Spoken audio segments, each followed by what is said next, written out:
just touched his cargo. There's something much bigger going on here. Jump! Get down! Hey, Matt. You built this all yourself? An artist can turn any scrap into a supercar. This crew right here, that's the future. We own these streets, Tyler, and the house always wins.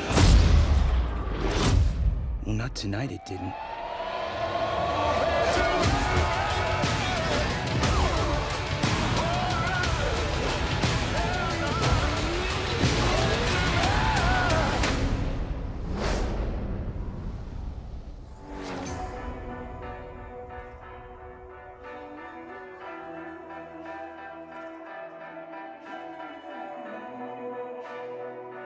To humiliate me. You left your mark on me, but it didn't work. You burned my mind. I'll kill you. Until this moment, you have not known suffering.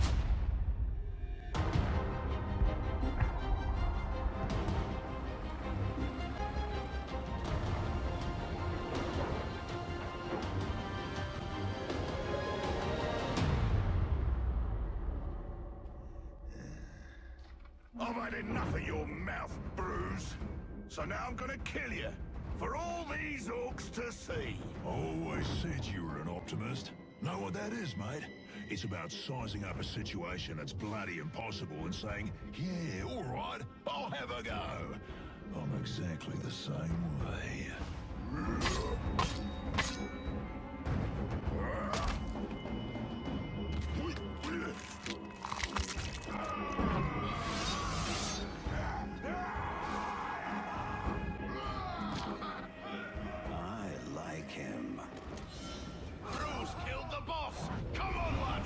In Shadow of Mordor, we introduced a way to create unique personal stories for every player. And in Shadow of War, we're expanding the Nemesis system. Two new features we're really excited about are forging an army of followers and Nemesis fortresses. Here, we'll use the Ring of Power and recruit this Olog, Rooster Chopper, to expand our army. Then, we're going to assault a fortress controlled by one of Sauron's overlords. That was nasty.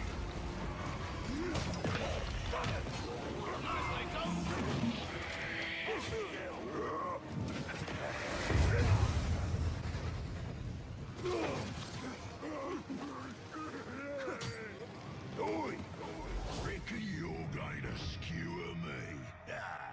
That little sword's good for a tickle, maybe, but you're gonna need more than that to take me down. Nice one, Ranger.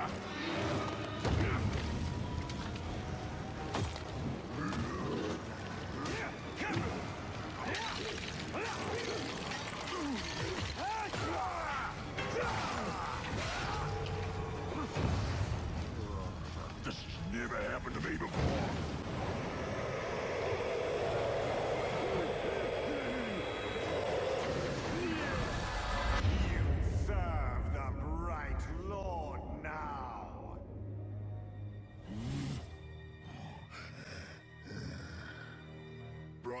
Dark Lord. Same thing, really.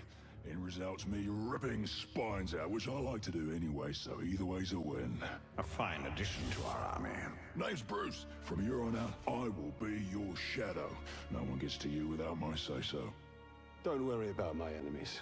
They will all follow eventually. You want to plant your flag in Mordor, you'll need to do it deep. There's a fortress nearby. They say it's ruled by a two-headed troll big as a mountain and deadly smart. Which, well, I guess he'd have to be given the two heads. You take him down, you'll send a message to Sauron and get yourself some nice new digs as part of the bargain. I'm not going to do this alone. Gather your troops. Will do. Oh, just make sure you let me pop his heads off, won't ya?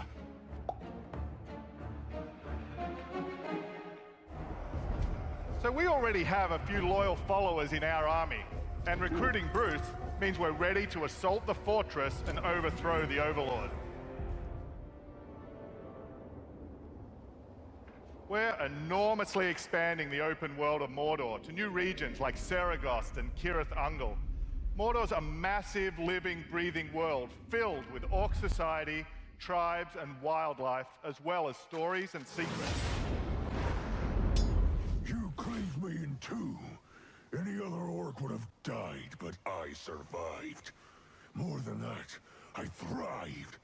My brothers put me back together, stronger than ever. But they didn't make me into what I am. You did. You created the machine. No! We've just been ambushed by the machine. He's tracked us across Mordor seeking vengeance. He's one of the 7 new orc tribes we've added. Machine will grind you to paste! I hate big sticks! Finally!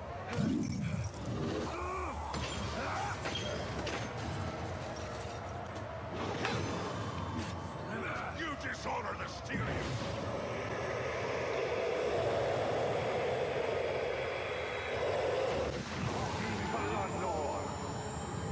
Instead of killing the machine, we'll dominate him, so we can take advantage of his abilities during the fortress assault. You take out the Overlord. But before we charge headfirst into battle, we should plan our attack and select our followers.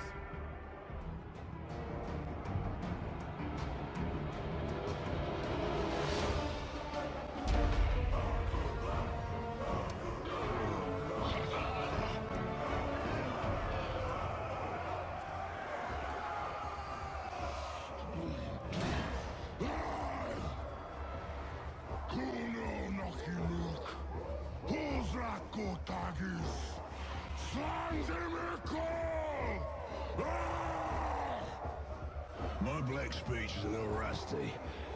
Actually, I don't know a single word, which is a pain in the ass. But to hazard a guess, he said you're all gonna die horribly. Yeah, my kind of black. Well, I will handle the Overlord. You focus on the defenders. Define focus.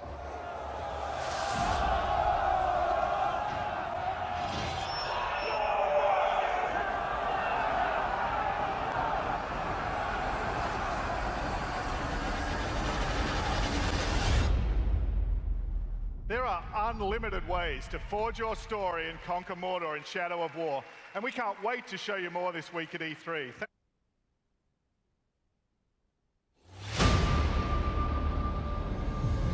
How much are you willing to sacrifice?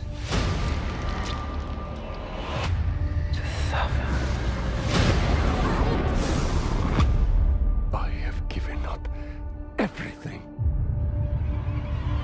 Not everything. My lord, we have located the new ring. Send the Nazgûl, all of them. I know what you fear, Tony. The ring can enslave the minds of men. We must hold to our purpose, no matter what the cost. I will not let them be slaughtered like my brothers at the Black Gate. We need to build our army. This is just the beginning. Sauron will not stop until all Middle-earth is dominated.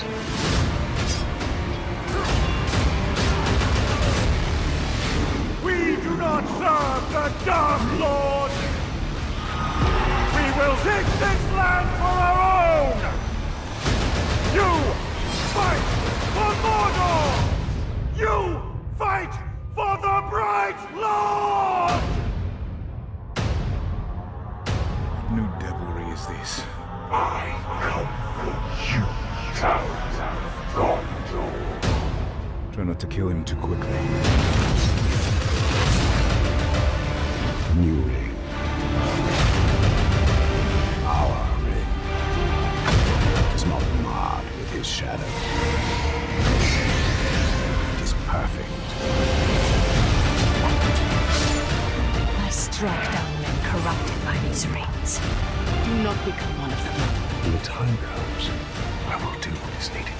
Submit to your destiny. Run to your master! And give him this message! I come for him!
久しぶりだってのに随分な挨拶じゃねえか。あんたらに関わってうまくいった試しがないんだよ。さあさあ、帰ったお帰りはあちらから。好きにするがいいさ。ただし一つだけ教えておくれ。この世界に黒い箱はないかい？黒い箱？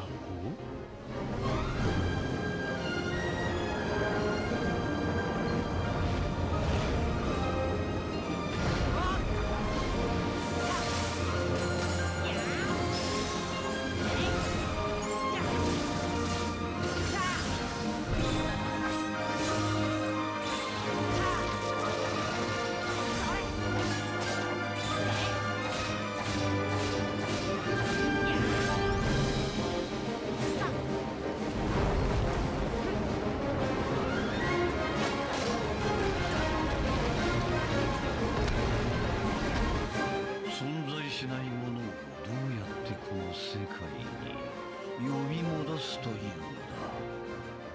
だ。ロクサスを復活させるということは、ソラ、お前は結局闇の力を使うのか。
raison.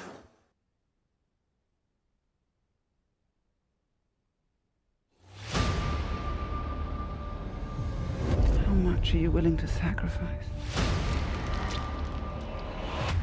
To suffer? I have given up everything. Not everything. My lord, we have located the new ring. Send the Nazgûl. All of them.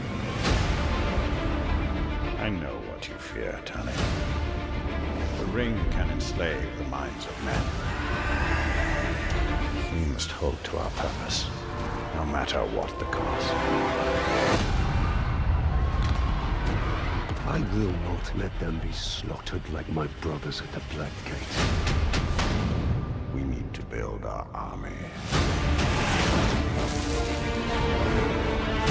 This is just the beginning. Sauron will not stop until all Middle-earth is dominated.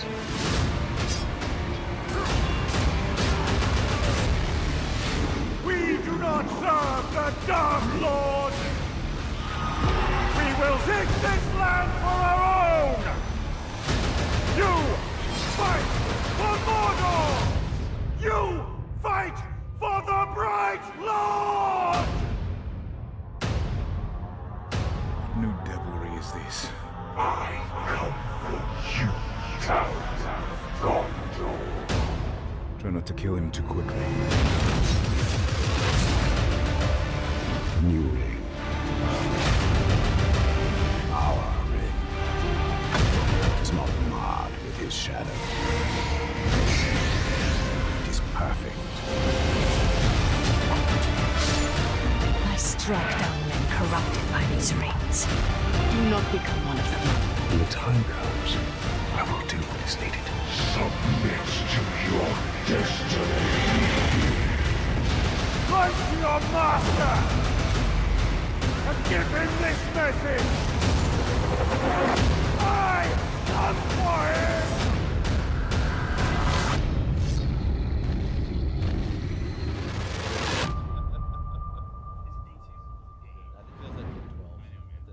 We started doing a really dumb thing where we call the days before yesterday.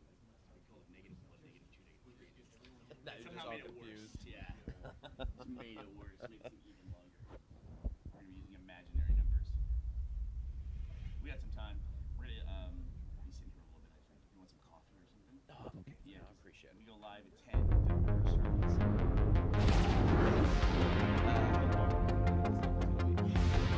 Let's try to stick together this time. Why the fuck collapse? No heroics.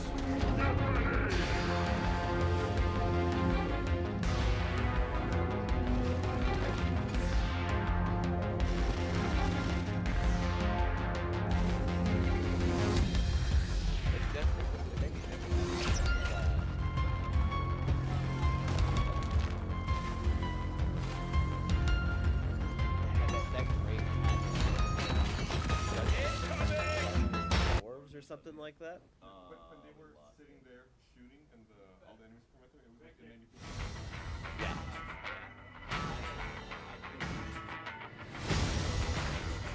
Good call.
Play it on Xbox One.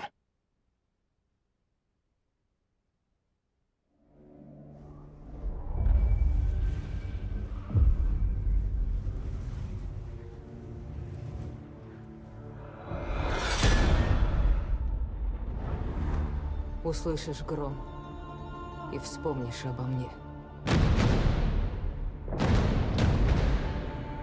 Полоска неба будет твердо алой,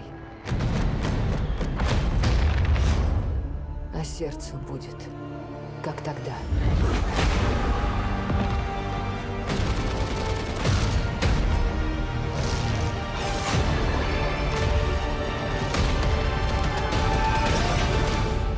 В огне.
Available October 27th.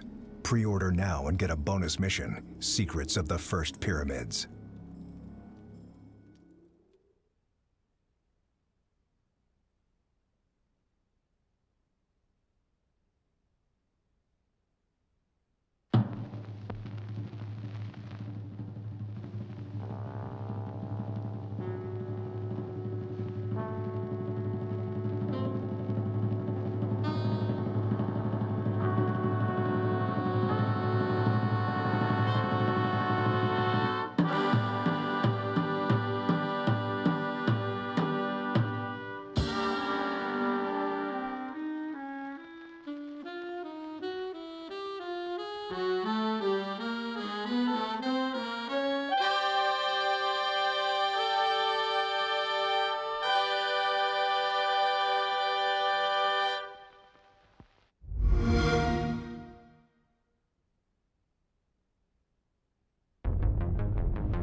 Let's try to stick together this time. By the apocalypse, no heroics.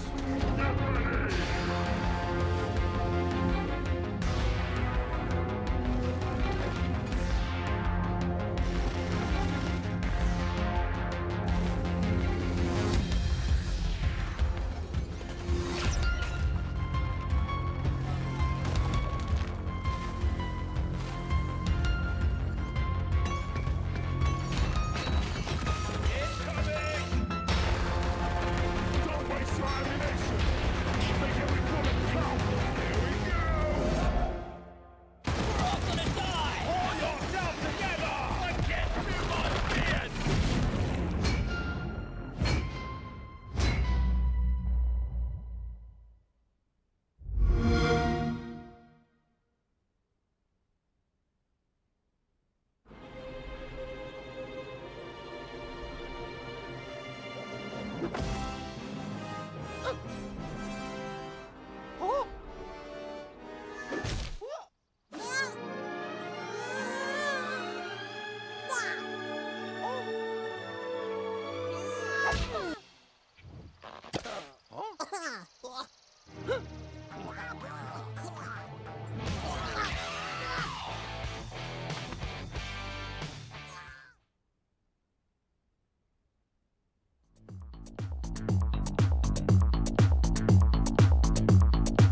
welcome back to YouTube Live at E3 with Rooster Teeth, brought to you by War for the Planet of the Apes. This is day 2 of our 3-day live stream from the show floor of E3 at the Los Angeles Convention Center. Is it day 2? Is it really? Is it like what day is it? It's day 5 for us, I think. We started a bad trend where asleep. We started giving the days before the show floor opened. We started giving those negative numbers. Let's not do that next year. Oh, Like, yeah. Day No, negative T-minus. 2. Yeah. Let's call it what it is. It's like this is a day million. Ashley, Oh, okay. why don't I have shoes on? Why don't you have shoes on? Because we really wanted to get you on Wiki Feet. 4.5. Is that a good number? Sure. Oh. So yesterday, Feet shamer. Yeah, don't Anthony, do not feet shame. Yesterday, we asked you guys to vote. We like to backing up a little bit. Ryan has no style, Okay. and Harsh but true. At least look when it comes to footwear. At the very least, we've burned your shoes before Sorry, in Deadpool protest. shirt.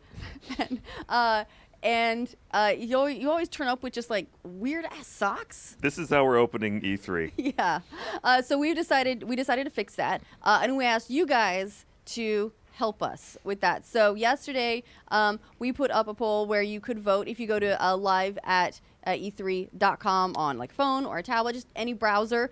You could vote to fix Ryan's footwear. And you know how sometimes the joke candidate wins? All right, so socks for today are the succulents. I'm going to be wearing succulents on my feet all day. No, that was not the winner. No, the winner was the poo socks.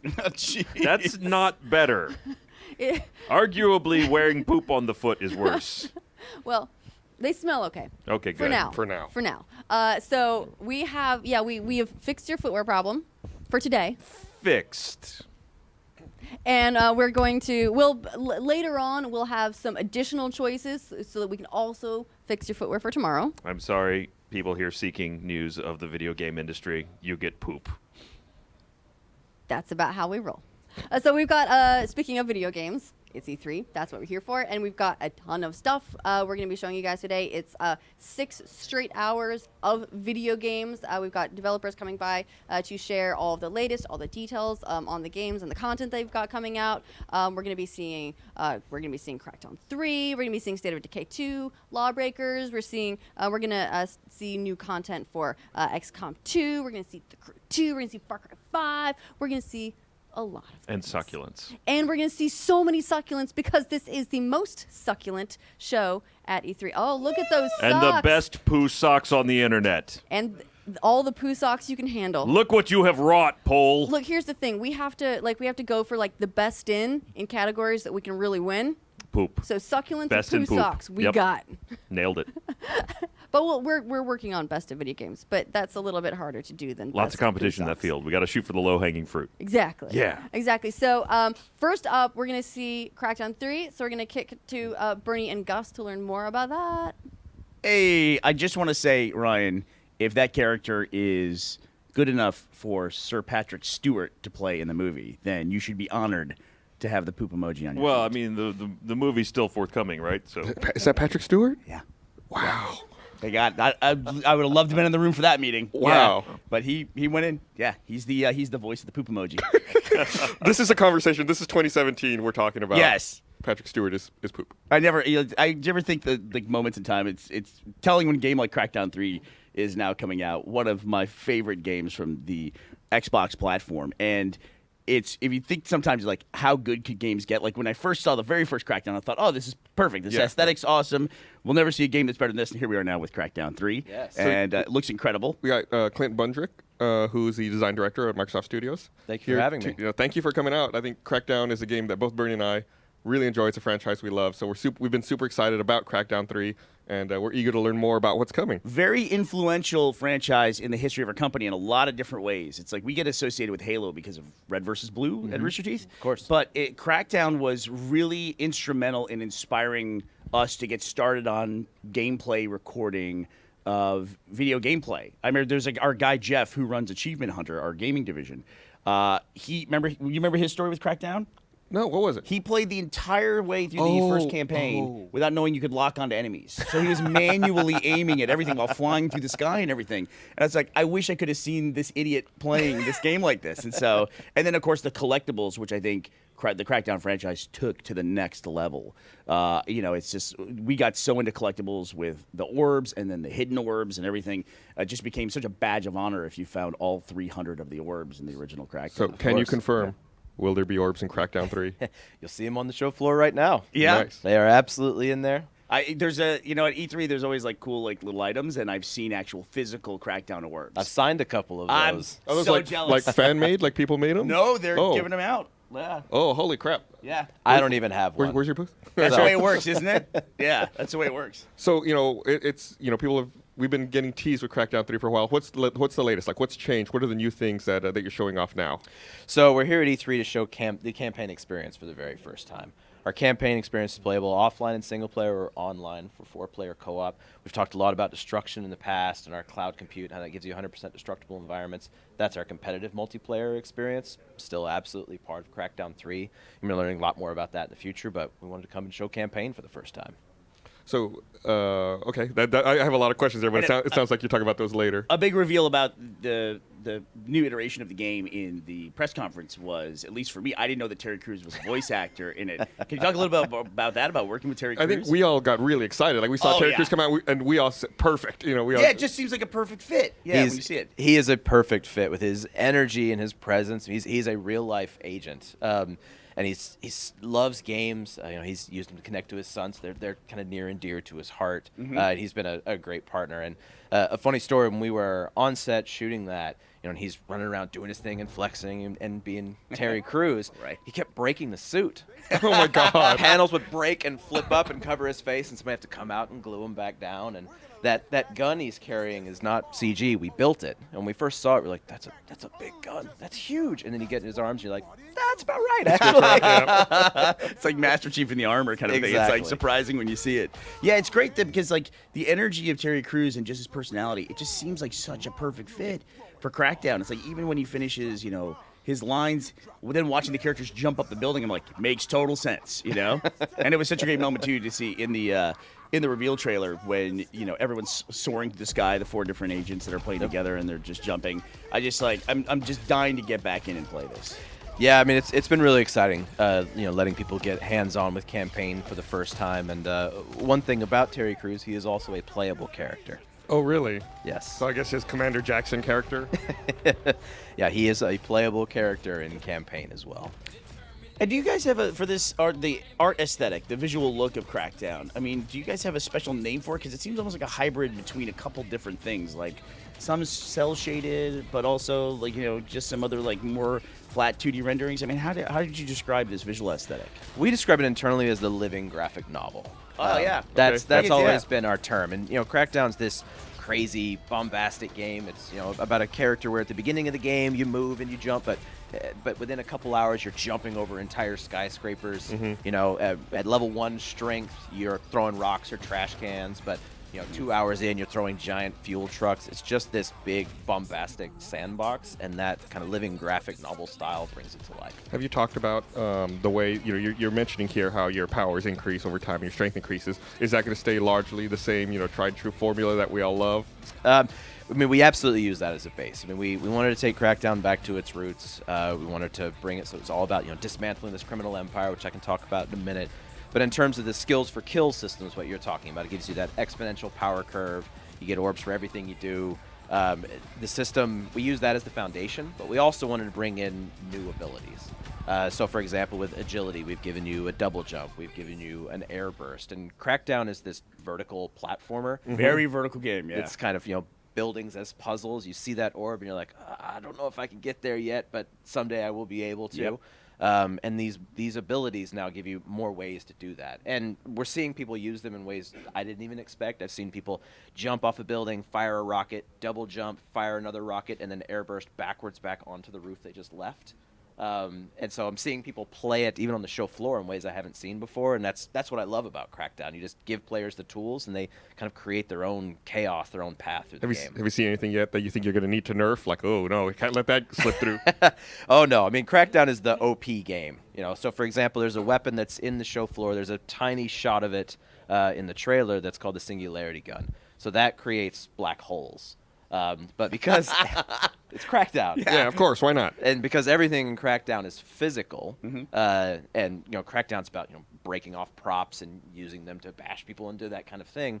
That Singularity Gun, those black holes interact with it. So when you create a black hole, it sucks in cars and enemies and props, and they collide and do all kinds of damage, and then they go flying outward. We have a monorail line that runs through the world that has monorail carriages on it. That black hole will rip those monorail carriages off and send them flying, and then you can pick up the monorail carriages and throw them at people.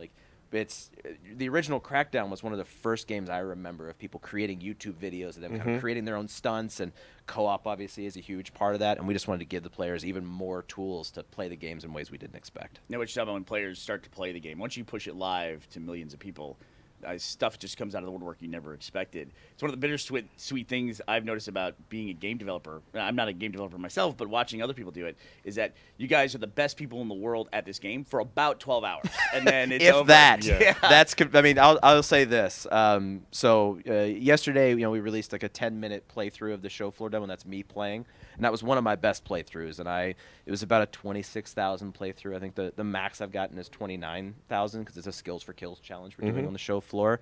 There's been a player on Twitter who's come back over and over again, and he is almost beaten me. Oh my God, he's cycling through. Correct. At E3. Wow. At E3. Waiting so in line. 12 hours is probably a friendly guess. Yeah. It'll be like shortly after the midnight launch, they'll be out there like destroying your records. Exactly. So is the campaign still very much like you see, like non-linear? You see what you want to do and kind of head in different directions, see what kind of trouble you end up in? So the entire city is available from the beginning. Oh, really? This is a brand new city. It's called New Providence. It's more than twice the size of the original city. The tallest building is the Kingpin Tower. That is twice as tall as the tallest building in the original. Wow. So the verticality is insane. And the game is about dismantling this criminal empire called Terra Nova. When you arrive on the island, you don't really know much about this island. You just know that it's completely controlled by this empire. There's no agency presence there. But it's Crackdown. Players can go anywhere. They can dismantle that organization in any way they want. They can go right after the Kingpin right from the start. They're going to be underleveled. It's going to be incredibly hard, but I'm sure players will figure it out probably within an hour of launch. Oh, yeah, it'll be a badge of honor, right? Yeah. Exactly. And then, people doing, crazy things in co-op, and so that's what I love about these kinds of games. We give the players the tools, and they kind of create their own experience in many ways. It sounds like it's the kind of game that would lend itself well to like speed runs, where people are like, since everything's wide open from the beginning, people are going to go and just try to figure out like the most optimal way to get through it and show off tricks to get through and finish the game as quickly as possible. I feel like even there's like a mini version of that in Crackdown 2 with the design of the moving orbs, where you have to like cut them off and like find the best path, and it becomes like a mini version of what you're talking about. Yeah. Yep. No, I completely agree, and I think, like I said, that's what I love about this kind of game. And as you spend time making these, and you release it to the fans, and I then immediately just go to all the different sites and I watch people play, and I want to see what they do. I want to see how they dismantle Terra Nova. And we have this other system that now sits on top of it. It's called Gangs Bite Back. So each one of our crime bosses has a thing in the world that they care about. They have a job to do within the organization, and the player's goal is to figure out what that is and how to exploit it. So you start attacking their businesses, you start disrupting their manufacturing, and it really pisses them off. And as you piss them off, they go through what we call escalations, which is them just adding reinforcements to their area, making the world more dangerous for you. Then they start doing retaliations. So these retaliations are where they actually send their enemies after you. And those can happen anywhere, and those are completely dynamic. So where you had a retaliation was completely different than when I had one, because you crossed a threshold in a different part of the city. You go through enough of those, and eventually those characters come after you. So you just keep pissing them off, keep attacking their business, and you draw them out. And again, those boss fights are completely dynamic. They can happen anywhere. So these retaliations, are they almost set up like an ambush where you're just going about your business and all of a sudden this retaliation pops up? We'll have some telegraphing around it, but yeah, it's certainly part of the experience where players are kind of poking at these gangs, and you know that eventually they're going to bite back. And the whole goal of that system is to make it so that every playthrough is different. That the way you dismantled Terra Nova was completely different than the way I did. It's simply because where you were in the world and the choices you made got you a different response from Terra Nova. And how do you approach story for Crackdown, like on a franchise level? Do you feel like you can do a new story every iteration, or do you feel compelled to like connect the stories between the different versions of the game? So in this one, the story takes place more than 10 years after the events of Crackdown 2. There's been this massive global attack, and we're keeping a lot of our narrative details under wraps for this kind of initial reveal of campaign. But needless to say, agencies kind of thrust back into action. They trace that attack back to New Providence. They roll into New Providence with the hubris of the agency, right, with the VOA and everybody else. Like that's who they are. They expect the hero's welcome, and it doesn't necessarily go their way. So I'm looking here at social media, and on Twitter, Sam1 the Man One, great Twitter name. Well done. Wants to know a little more about the destructible buildings and multiplayer, if you're able to talk about that.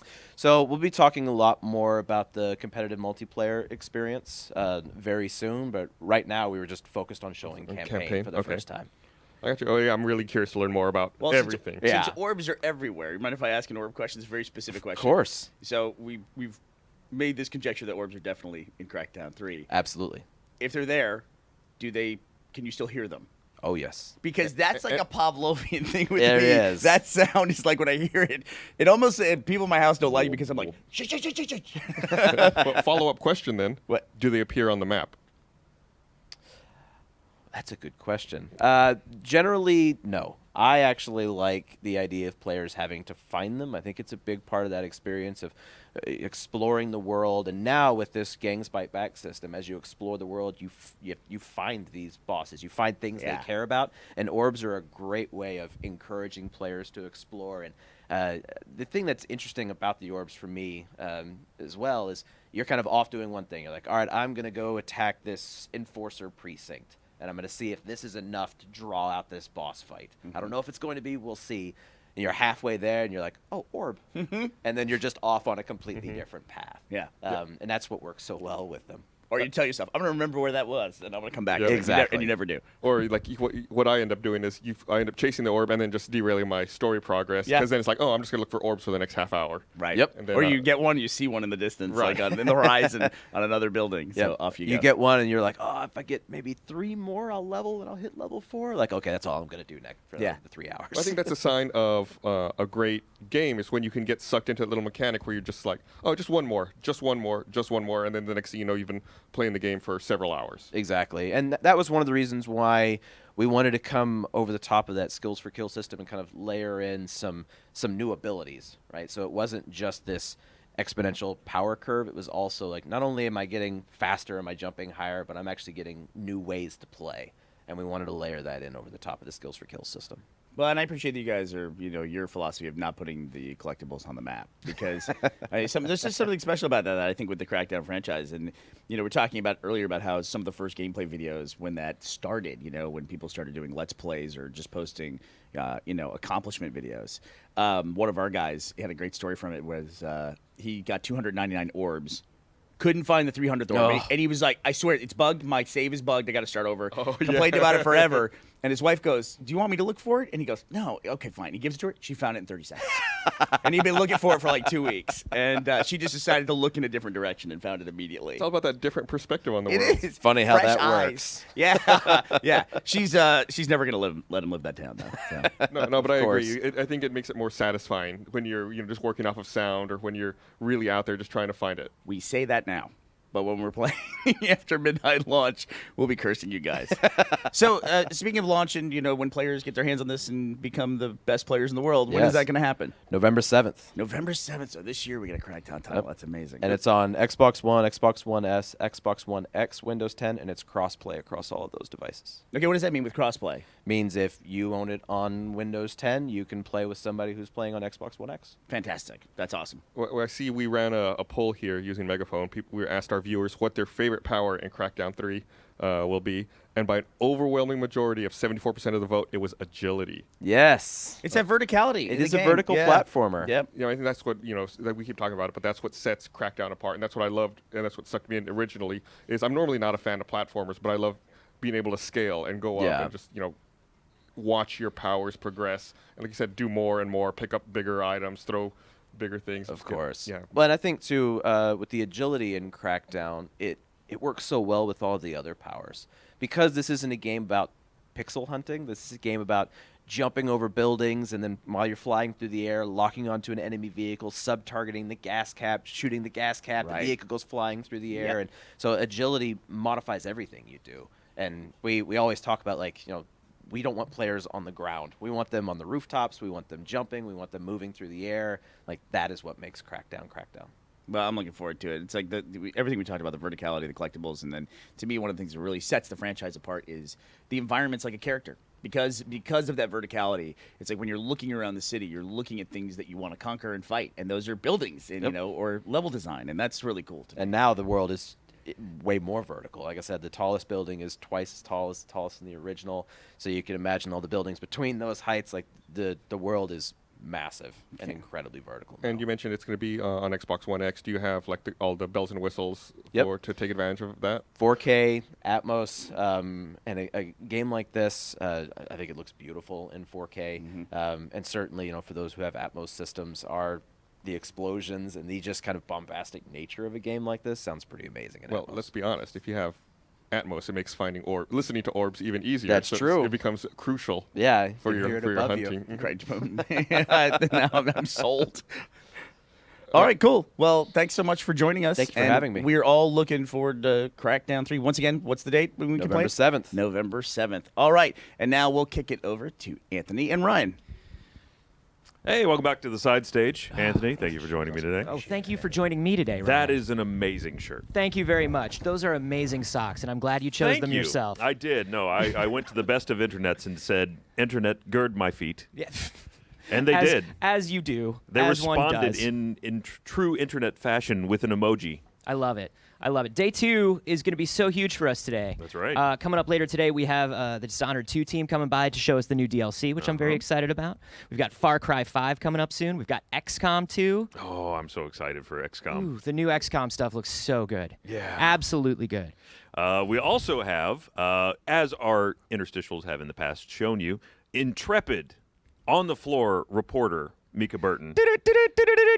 This just in. And she's going to be doing some more booth tours today. In fact, we have another poll that we would like to ask to see what the next booth you guys would like to see would be. There's some clear winners because some of them are already shot.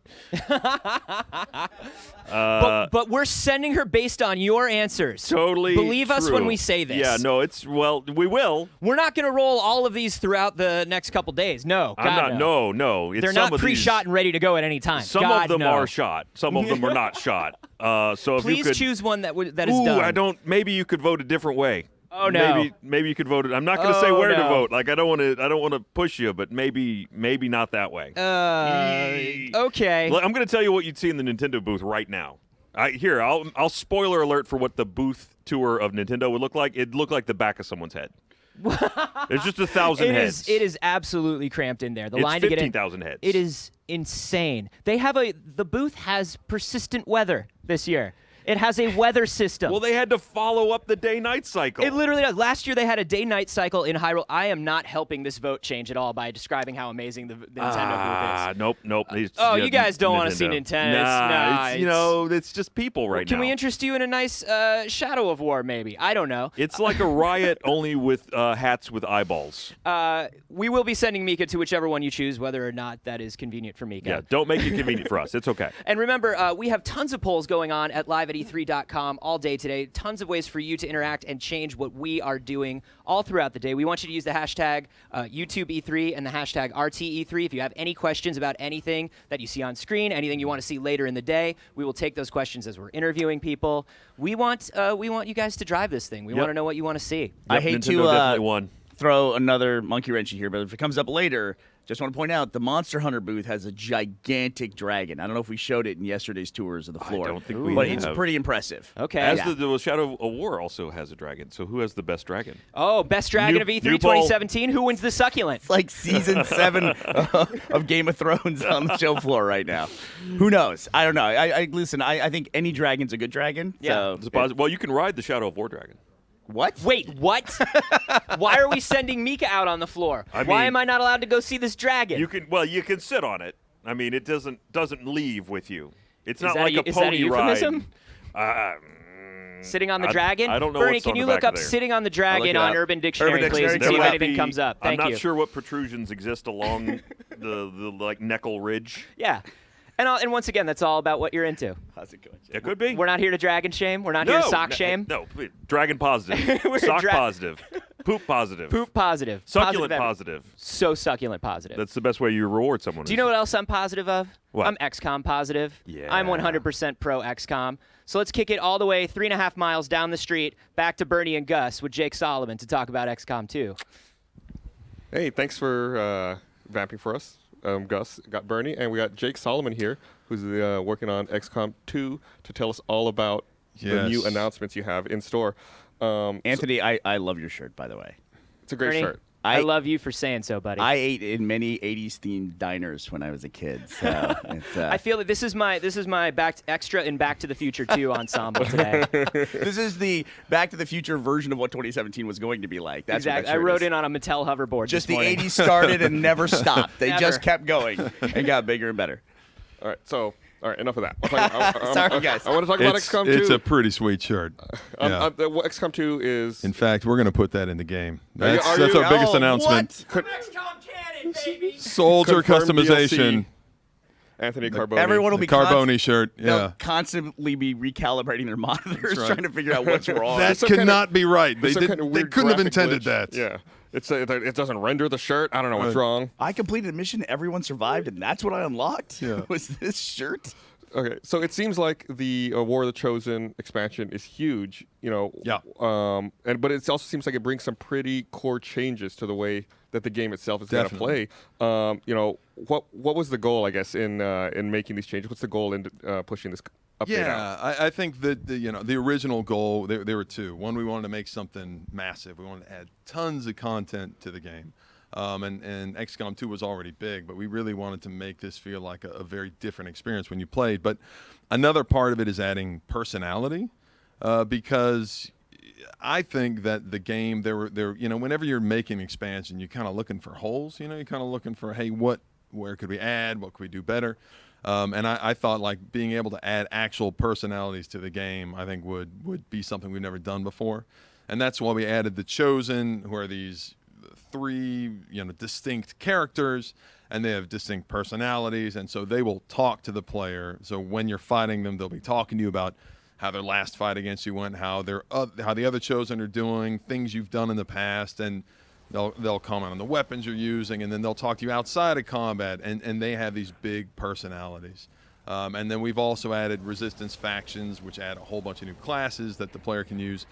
And they also have personalities. And so you have these voices, and even to the point where when you're coming back from a mission on the dropship, you can hear like radio broadcast from the government that controls Earth, and they're trying to spin what you just did, and it's sort of a comedic way. They're trying to spin what you just did and say, don't worry, it's a minor, reactor explosion, and nobody was hurt. And then when you go back to the base, and you can go to the bar in the base, and we actually have Jake Busey is actually our radio DJ. Oh, that's fantastic. Yeah, oh yeah, and he plays this crazy over-the-top resistance DJ, and so he's spinning everything you just did for the player. And so you get all these different voices talking, and all of a sudden XCOM, it's a strategy game, it's a tactics game, but it really like comes alive because we've added like real characters to it, and it makes it feel more warm, and it's fun as a player.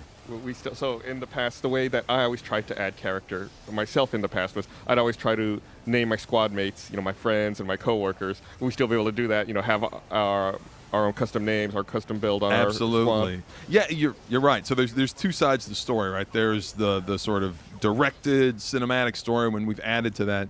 But even more important for us, for these kinds of games, is the player story. Like what is the story you tell because of the experiences you went through, who your soldiers are. I do the same thing. I customize my soldiers. Mine is mostly like modern hip hop, so I've got this like modern hip hop squad with me and my wife and my brother. And an element we've added to that is that soldiers can actually form relationships now. So bonds. Yeah, so soldiers are compatible, and it's random. You start a game, You come back from a mission and it'll tell you like, hey, these two soldiers are really compatible. These two soldiers are not compatible. And then if you take compatible soldiers on missions together, they'll develop this cohesion. And then at some point, you know, you can go in, the camera will zoom in, they're in the base, they're like drinking beer together, they're shooting guns together, you know, soldier stuff. And it'll say like, hey, these soldiers can form a bond now. And so if you form a bond, they get all these free abilities in combat, and you can form like multiple levels of a bond. And so yeah, if you do customize your character, it gets tricky because all of a sudden, you know, for example, your brother will be really compatible with your wife, but you won't be, and that's really weird. And so you have to start the game over. It sounds like one soldier's not going to last very long. That's right.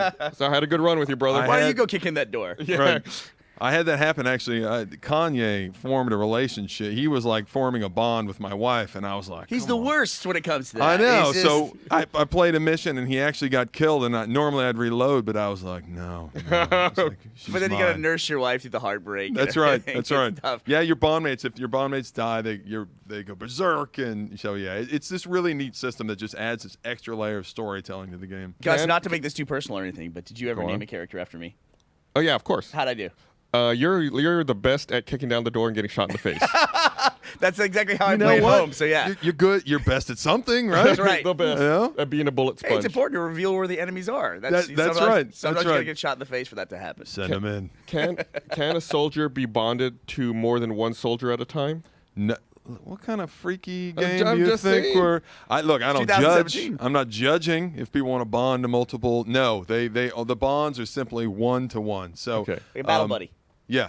They got their battle buddy. We at one point there was like a zone you could be in, and we started calling it like the buddy zone, and then we were like, this is too weird. But yeah, like it really creates a lot of you just get even more invested in these two pairs. You always want to send bonded soldiers together, so yeah, it's a fun little feature. Which is a big part of the game. As you run different missions, you have to go into your roster. That's right. And in previous iterations of XCOM, it was how deep did you go with people who didn't have enough experience or weren't, powered up enough. But now there's a different element where you might be able to send one person from a bonded pair in. And that's a bigger risk because if you lose that soldier, you lose that bond. That's right. And they don't get all the free abilities. If their bondmate was there, they get all these free abilities because their buddy is there. And you have a much bigger roster in War of the Chosen because now soldiers, they can get wounded. If they go on multiple missions back to back, they get tired. Yep. And so you've got to rotate out this bigger roster. And you can send tired soldiers, but if you send tired soldiers, they can actually pick up, like, again, this is another storytelling, but they can pick up these quirky traits. And so all of a sudden, your soldier will come back, and you sent them in tired, and they come back, and they're like, okay, they pick up this new personality, which is aggressive. And that means you put them in a mission, you tell them to go on Overwatch, which is wait, don't attack yet. If you tell them that and then there's an enemy there, they'll be like, nah, that's okay, I'm just going to shoot them instead. Yeah. Or somebody likes to obsessively reload their gun. So if you're running somebody around who's obsessive, and their gun isn't fully reloaded, they may ignore what you just told them and reload their gun on you. And so it just creates these moments you're like, for God's sake. And it just creates this personality in your characters. And so, again, it's another little storytelling element. It's like me playing an FPS, just constantly reloading. That's right. That's Shot right. one bullet, better reload. Yeah. Reload after a kill for sure. Yeah, absolutely. So have you talked about what the perks do exactly with bonded soldiers? Like what kinds of things that people can benefit from? Yeah, and so, XCOM, it's turn-based, and so the idea is that your buddies, they can basically trade abilities. So you can say, I'm going to give up an ability to give you an extra action. And so basically you can let your buddy take 2 actions in a turn, but you have to give up your own turn. And so they sort of make each other, they make them more efficient. There are abilities where if they're freaking out, because in XCOM, it's not all sunshine and rainbows, sometimes bad things happen. Yep. Soldiers panic, you shoot your squad mates. It happens to all of us.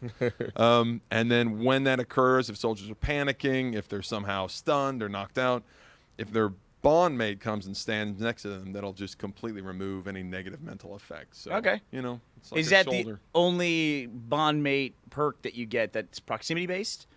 Well, no, you get bonuses for being next to each other. If you guys are targeting the same target, you get bonuses for that.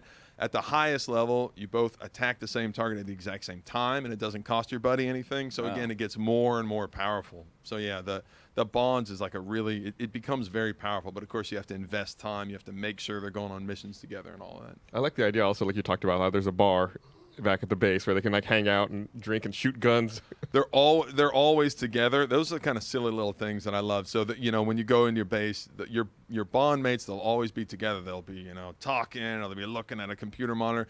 We even have this new feature that I love. Okay, so this feature is called the photo booth. What this is basically a propaganda generator. So at the end of every mission, when you win, all of a sudden the game will take all your soldiers, they'll throw them together, they'll pose them all in a bunch of random poses, you know, soldier poses, everybody will be pointing, aiming their gun, and then it'll generate a phrase about your squad like, you know, the heroes of New Mexico, you know, join the resistance today.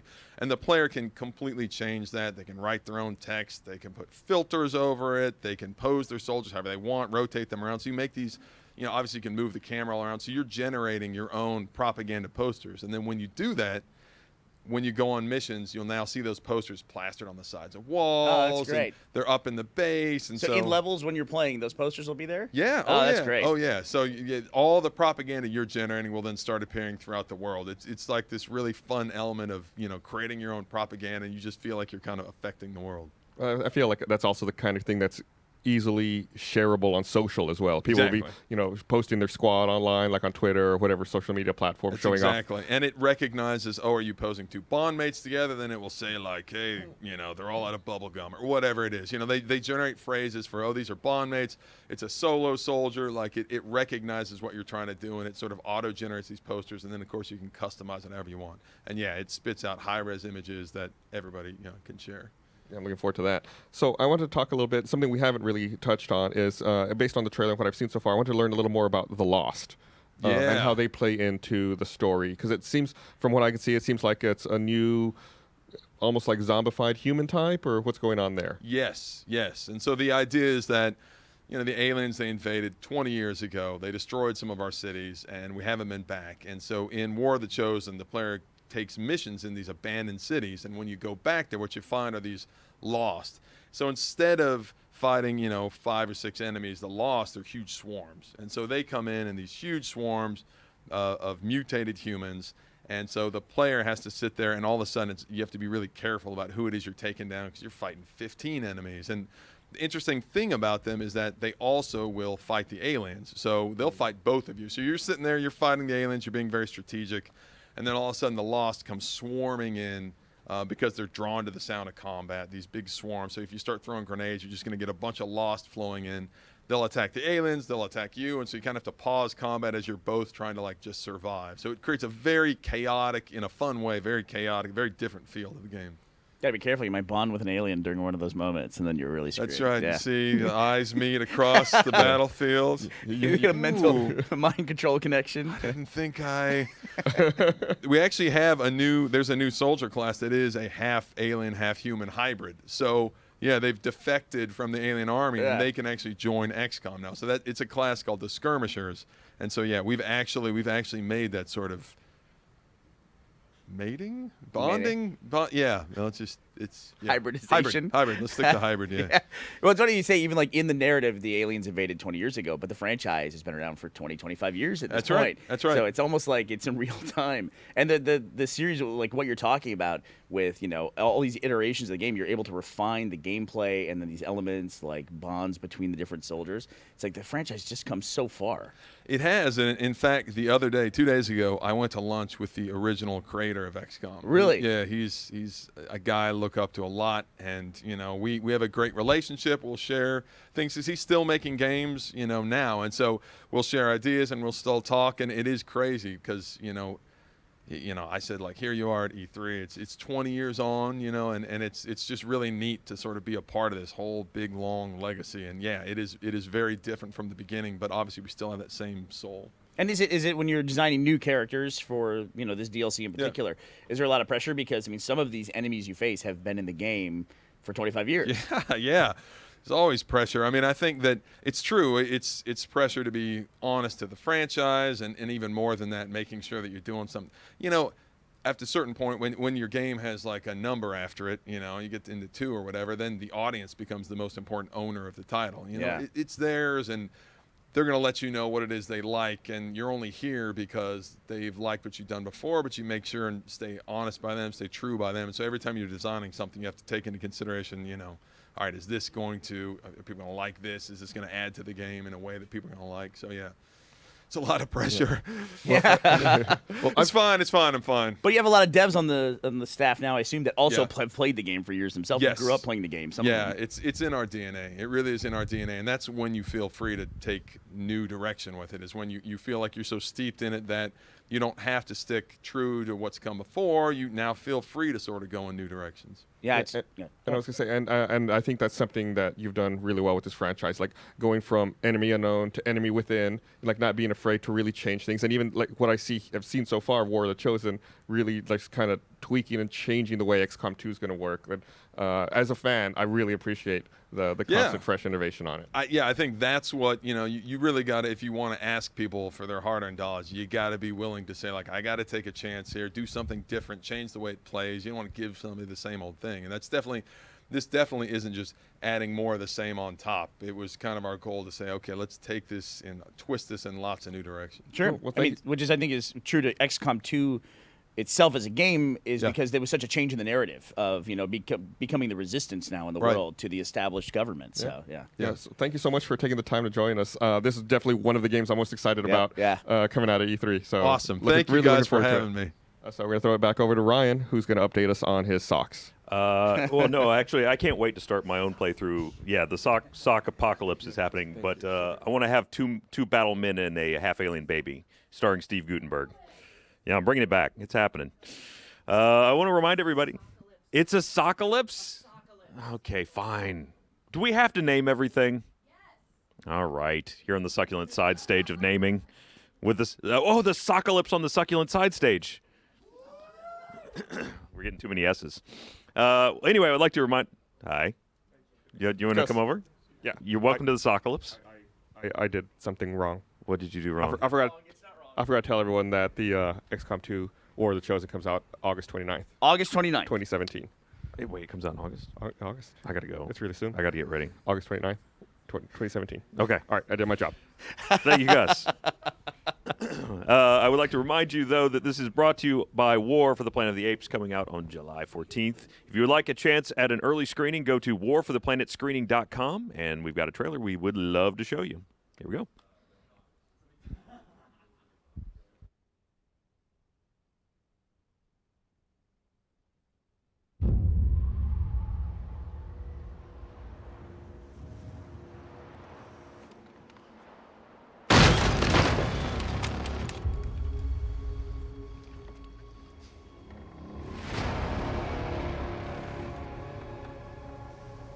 Who is child?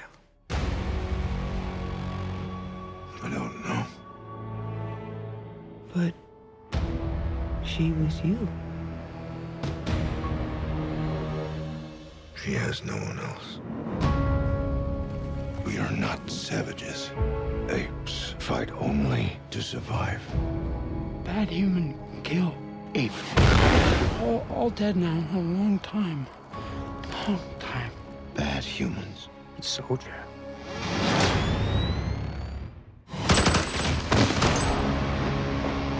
Years from now, your children will ask you, what did you do in the greatest war? And you can tell them, I fought to protect this world. We created them. But now,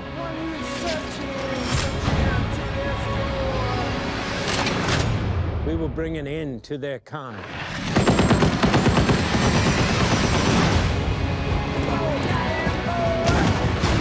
No mercy. No peace. This is war. Apes together, strong. You are impressive. You're smart as hell. You're stronger than we are.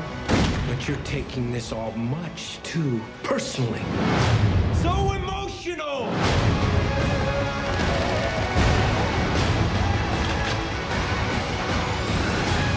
I did not start this war.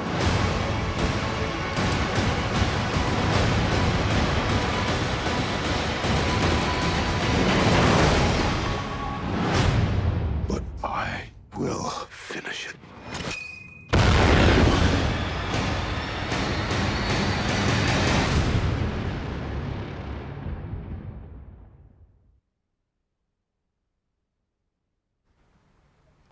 welcome back. We're here. I'm Gus. Hey, I'm Bernie. And we're here with Stefan to talk about The Crew 2.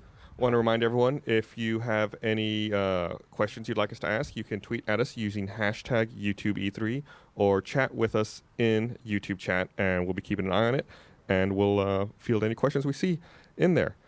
So thanks for taking the time to join us. Thank you for the invitation. I'm so amazed. Thank you, Amber.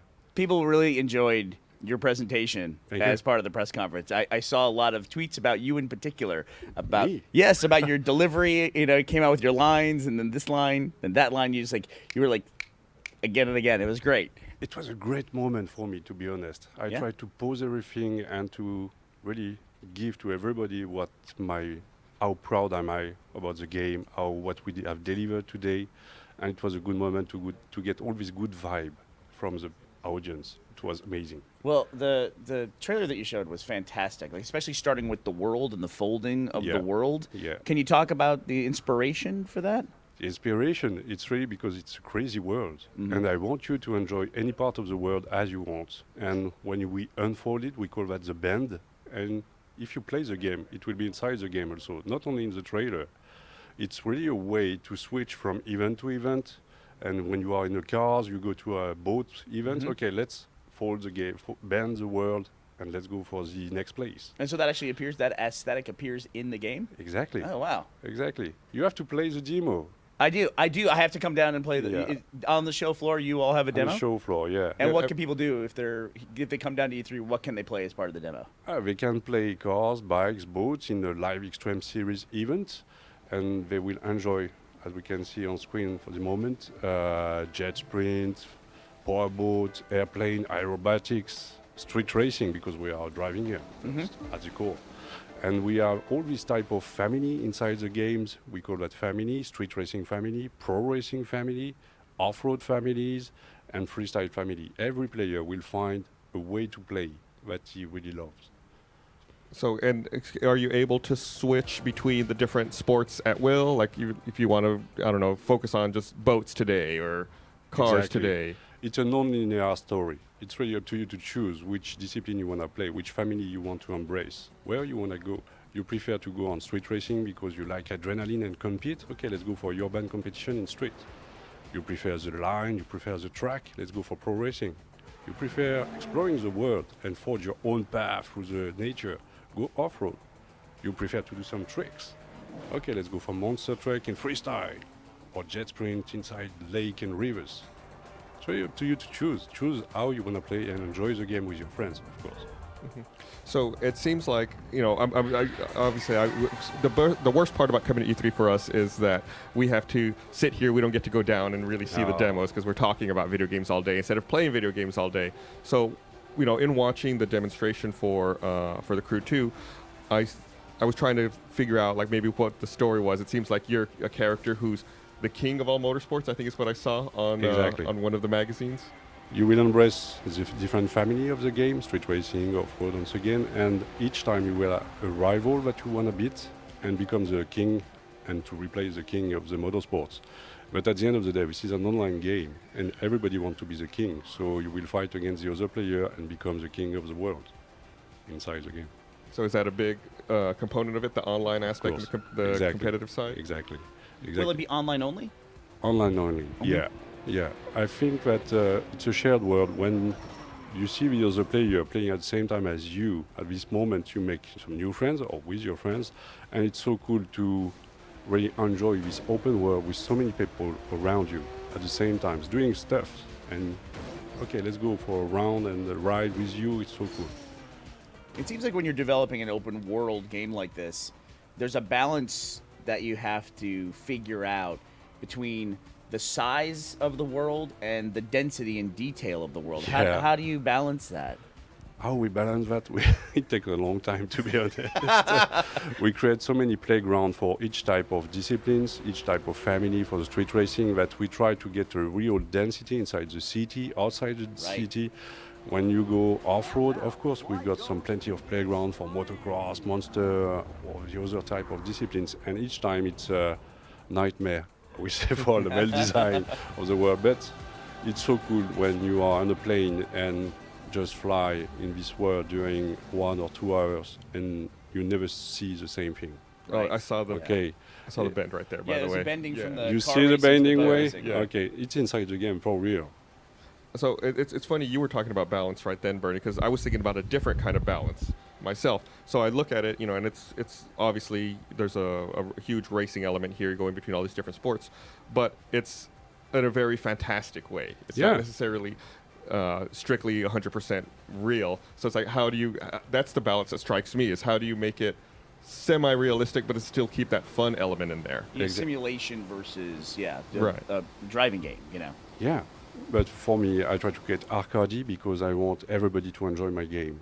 I want it accessible with some depth in it because I want you to stay in the game and play during a long time. You know, inside The Crew 1, we've got some people playing for 6,000 hours. Wow. Days. It's amazing. That's like a full-time job. It's a full-time job. Yeah. From day one to now, they play 10 hours by day. Wow, that's insane to think about. Yeah, and I really want to create some game that people can enjoy and stay inside for a very long way. You can enjoy it for 10 hours, 100 hours, but they're so cool. This is so cool to discover, explore, compete, collaborate. But an online open world, it's amazing for everybody. Well, what do you think are some of the biggest changes for people who played The Crew, going in now to The Crew 2? What are some of the big changes you've made for those existing players? It's not just a street racing game with a story, a linear story, a dark story, I would say. Now this is your story inside the universe with such amazing graphics that you will enjoy USA once again, with many places to discover and really with your friends. It's so cool to see this modern nation alive around you. This is not just a landscape. This is a playground now. Yeah. And you can enjoy it with your friends, so fun. So you talked about, you know, some new vehicles in here. What do you think that your fans and the game players are going to be most interested in? Like, what vehicles do you think people are going to attach to the most? They will kick off with racing for sure. Each time driving is interesting, but plane and boats now, when they will try it, the boat is really amazing, and the plane, just for the perspectives and the aerobatics, is so cool and fun that at the end of the day, I think depending their mood, they will choose one each or the other. I think I'll gravitate towards now we're on cars, but we were just on planes, you know, fixed wing planes. That to me just seems amazing. Like to fly through those buildings and everything. And in the trailer that you showed during the press conference, that's what I kept gravitating back towards. The perspectives when you are in aerobatics through the clouds or inside the city, it's such an amazing way to discover the world. Depending on your mood, you will choose one car or one plane or one boat. There's so many ways to discover the world and to play and enjoy the world, depending on your mood.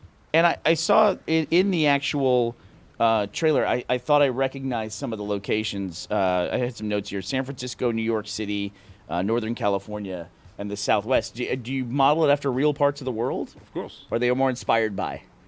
No, we tried. It's inspired by. Of course, USA is so large, we can't recreate the whole of the US.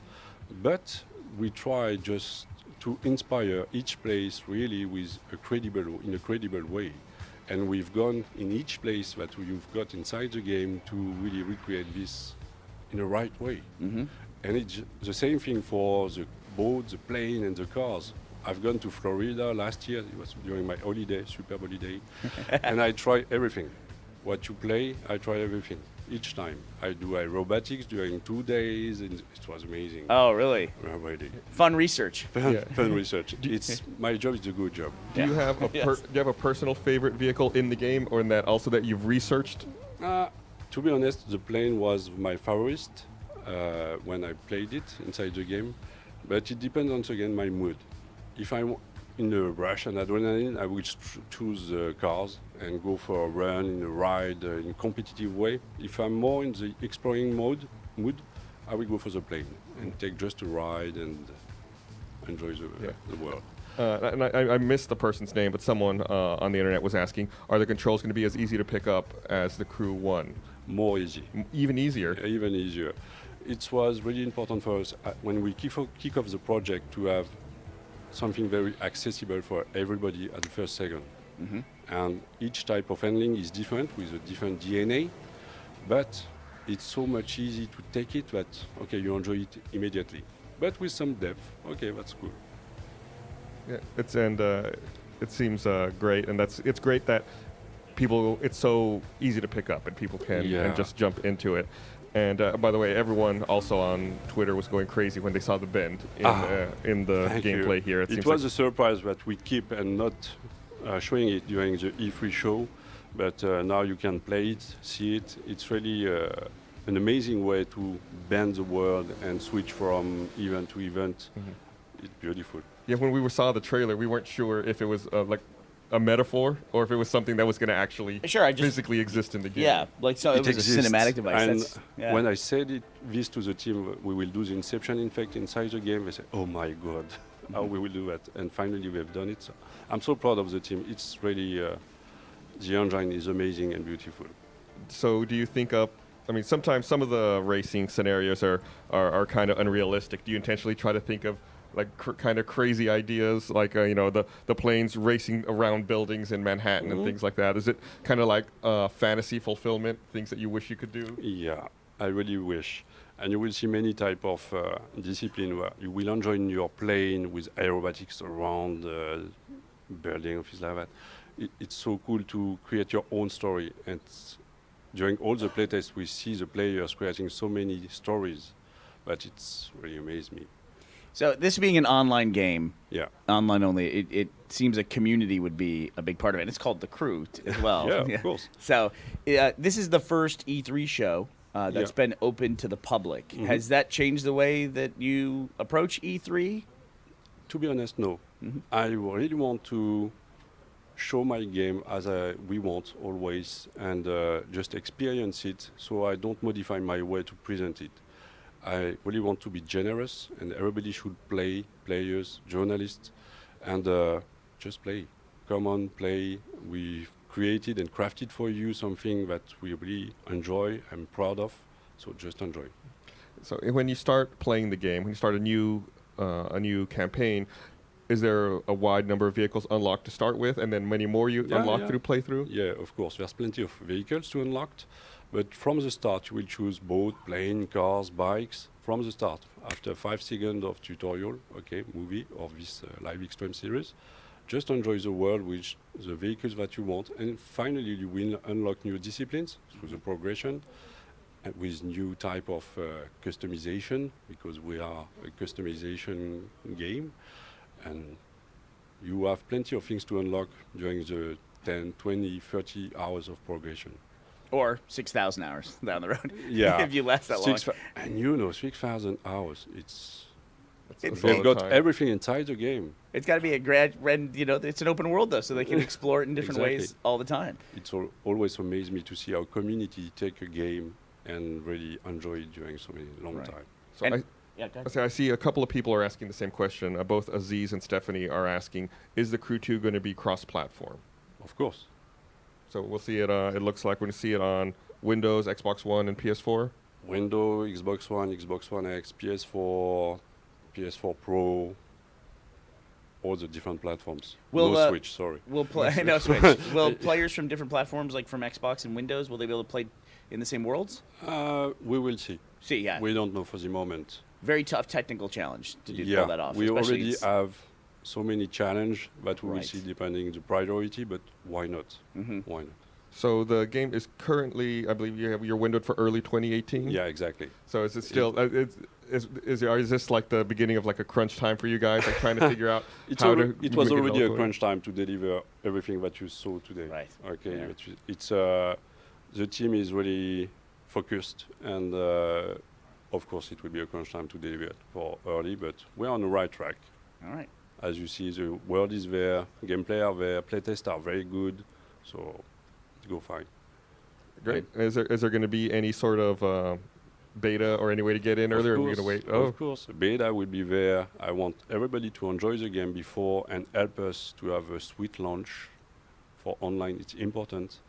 And I really want to have everybody enjoy the game before and see that, wow, it's so cool. Well, yeah, that sounds great, and I like what you keep saying. A lot of the things you say about making it easy to pick up the controller, understand the controls, having a good selection of vehicles from the beginning. It seems like you're really trying to encourage people to just pick it up and have fun. Exactly. We are doing game for that, having fun.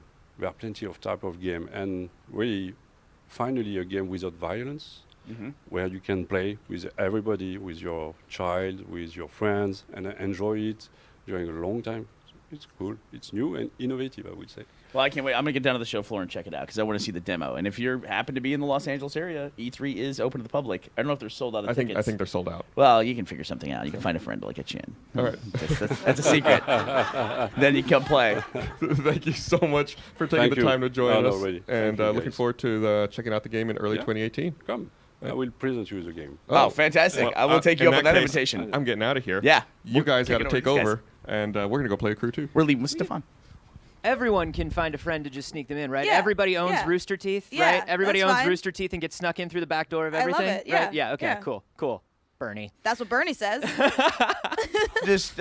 I'll just put my badge on camera and people can grab the QR code. There you go, What Bernie I think I Burns. might have already done in the vlog. So. Hashtag Open up E3 society. 2017, hashtag we are all Bernie. Hashtag sponsored by Bernie Burns. So many amazing things coming up Yes. with Day 2, Mika. We have Far Cry, the new Far Cry coming up in just a moment. Absolutely. I'm very excited for it. So Do you know why I'm excited for it? Why are you excited for it, Mika? Hustle sticks. So they released this image of Boomer. Yes. Which everybody's in love with Boomer. It's in their cosplay guide. Uh-huh. So if you want to cosplay Boomer, you got to get your floppy fun beacons. You got to get it's your floppy fun detectors, your friendship beacon, and your hustle sticks. I have so many questions about the hustle stick skill tree. Can I upgrade my hustle sticks? Yeah, I just want to augment my hustle sticks. Can my hustle sticks fly? Yeah, these are all the pertinent questions about Far Cry. Listen, this is what we'll ask if we don't have input from you guys. Right. This is why we give you a hashtag. This is why we ask you to interact. If you go to hashtag YouTube E3 or hashtag RTE3, you can send us questions now that we will ask the Far Cry developers when they are up in Hopefully just a moment. about hustle sticks. We've got hustle sticks covered. True, If you have true. anything you want to know about mechanics, about anything that's going on in the game, that's fine. We got you covered on hustle sticks, though. But for now, I went to the Nintendo booth. The only booth with a persistent weather system. Yes, it has a weather system. They outdid themselves from last year where it was just a day-night cycle. Now it's both. And we have a little video here to share of us being like, it's a me, Amika. Everybody hates me now. No. So many thumbs down. Roll the video. Roll the clip. Roll the clip. Save me.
Hey, welcome back to YouTube Live at E3 with Rooster Teeth, brought to you by War for the Planet of the Apes. We have a hot take. Hustle stick socks. We're going to sell hustle stick socks. There you go. You got it. That sounds the poop good. emojis have done some good for the world after all. Yeah. So thank you. So we've, so Far Cry 5, it wasn't announced at E3. It was announced a couple of weeks ago. You guys getting it out of the way so you could really show it off here. Right. The response from the get-go was just astounding. Are you guys really, how are you guys dealing with the response so far? I think it's huge for us. I think we really wanted people to be able to get a taste of the game, get an understanding of it. And even here at E3, we made sure that we brought the game that people can play. I mean, people are playing with Boomer, they're playing with Nick, they're playing with Grace. They're having a great time. And so it's been astounding for us. It's been amazing, and I think the team is pumped.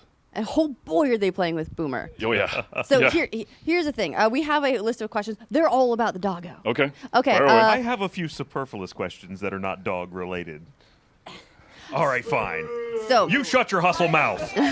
So out of 10, how good boy is Boomer? Oh, it's like a 13. 13 out of 10 good boy. Yeah, very good. No, I love the trailer was. I don't think a dog can withstand that much good boy. Oh no, his friendship beacon's gonna go. That'll turn his tail into a helicopter. Is the dog a helicopter in this game? There's stuff I can't talk about. Well, so you got your biplane and then good doggo coming right behind it.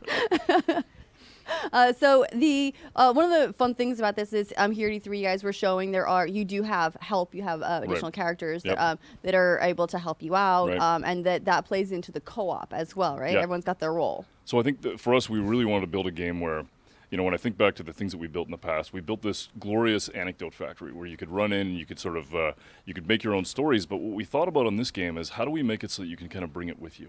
How do you make it so that when you're looking out at the world, that you can attack it in your way, that you can kind of explore it in your way? And how do we bring some of those tools with you? So we said, all right, well, what if we take some of the things that we did from Far Cry 3 and Far Cry 4, and we actually put them into characters that you can take with you, that you can build your squad, but they're different, they're unique. Each person has their own sort of skill set, each person has their own personality. You take them out into the world, and if you decide you want to be stealthy, and you want to take Boomer and basically go out and start to target these guys, you can, and then tell him when he's going to attack. He can go in, he can grab a weapon, bring it back, drop it at your feet. Amazing, by the You've got way. a brand new weapon if you want it. Or if you decide you just want to sort of strafe and do death from above, you can do that with Nick. Or if you decide that you want to be a little bit more stealthy and intentional, you can go in with Grace and you can basically start to pick people off one at a time. It's pretty cool.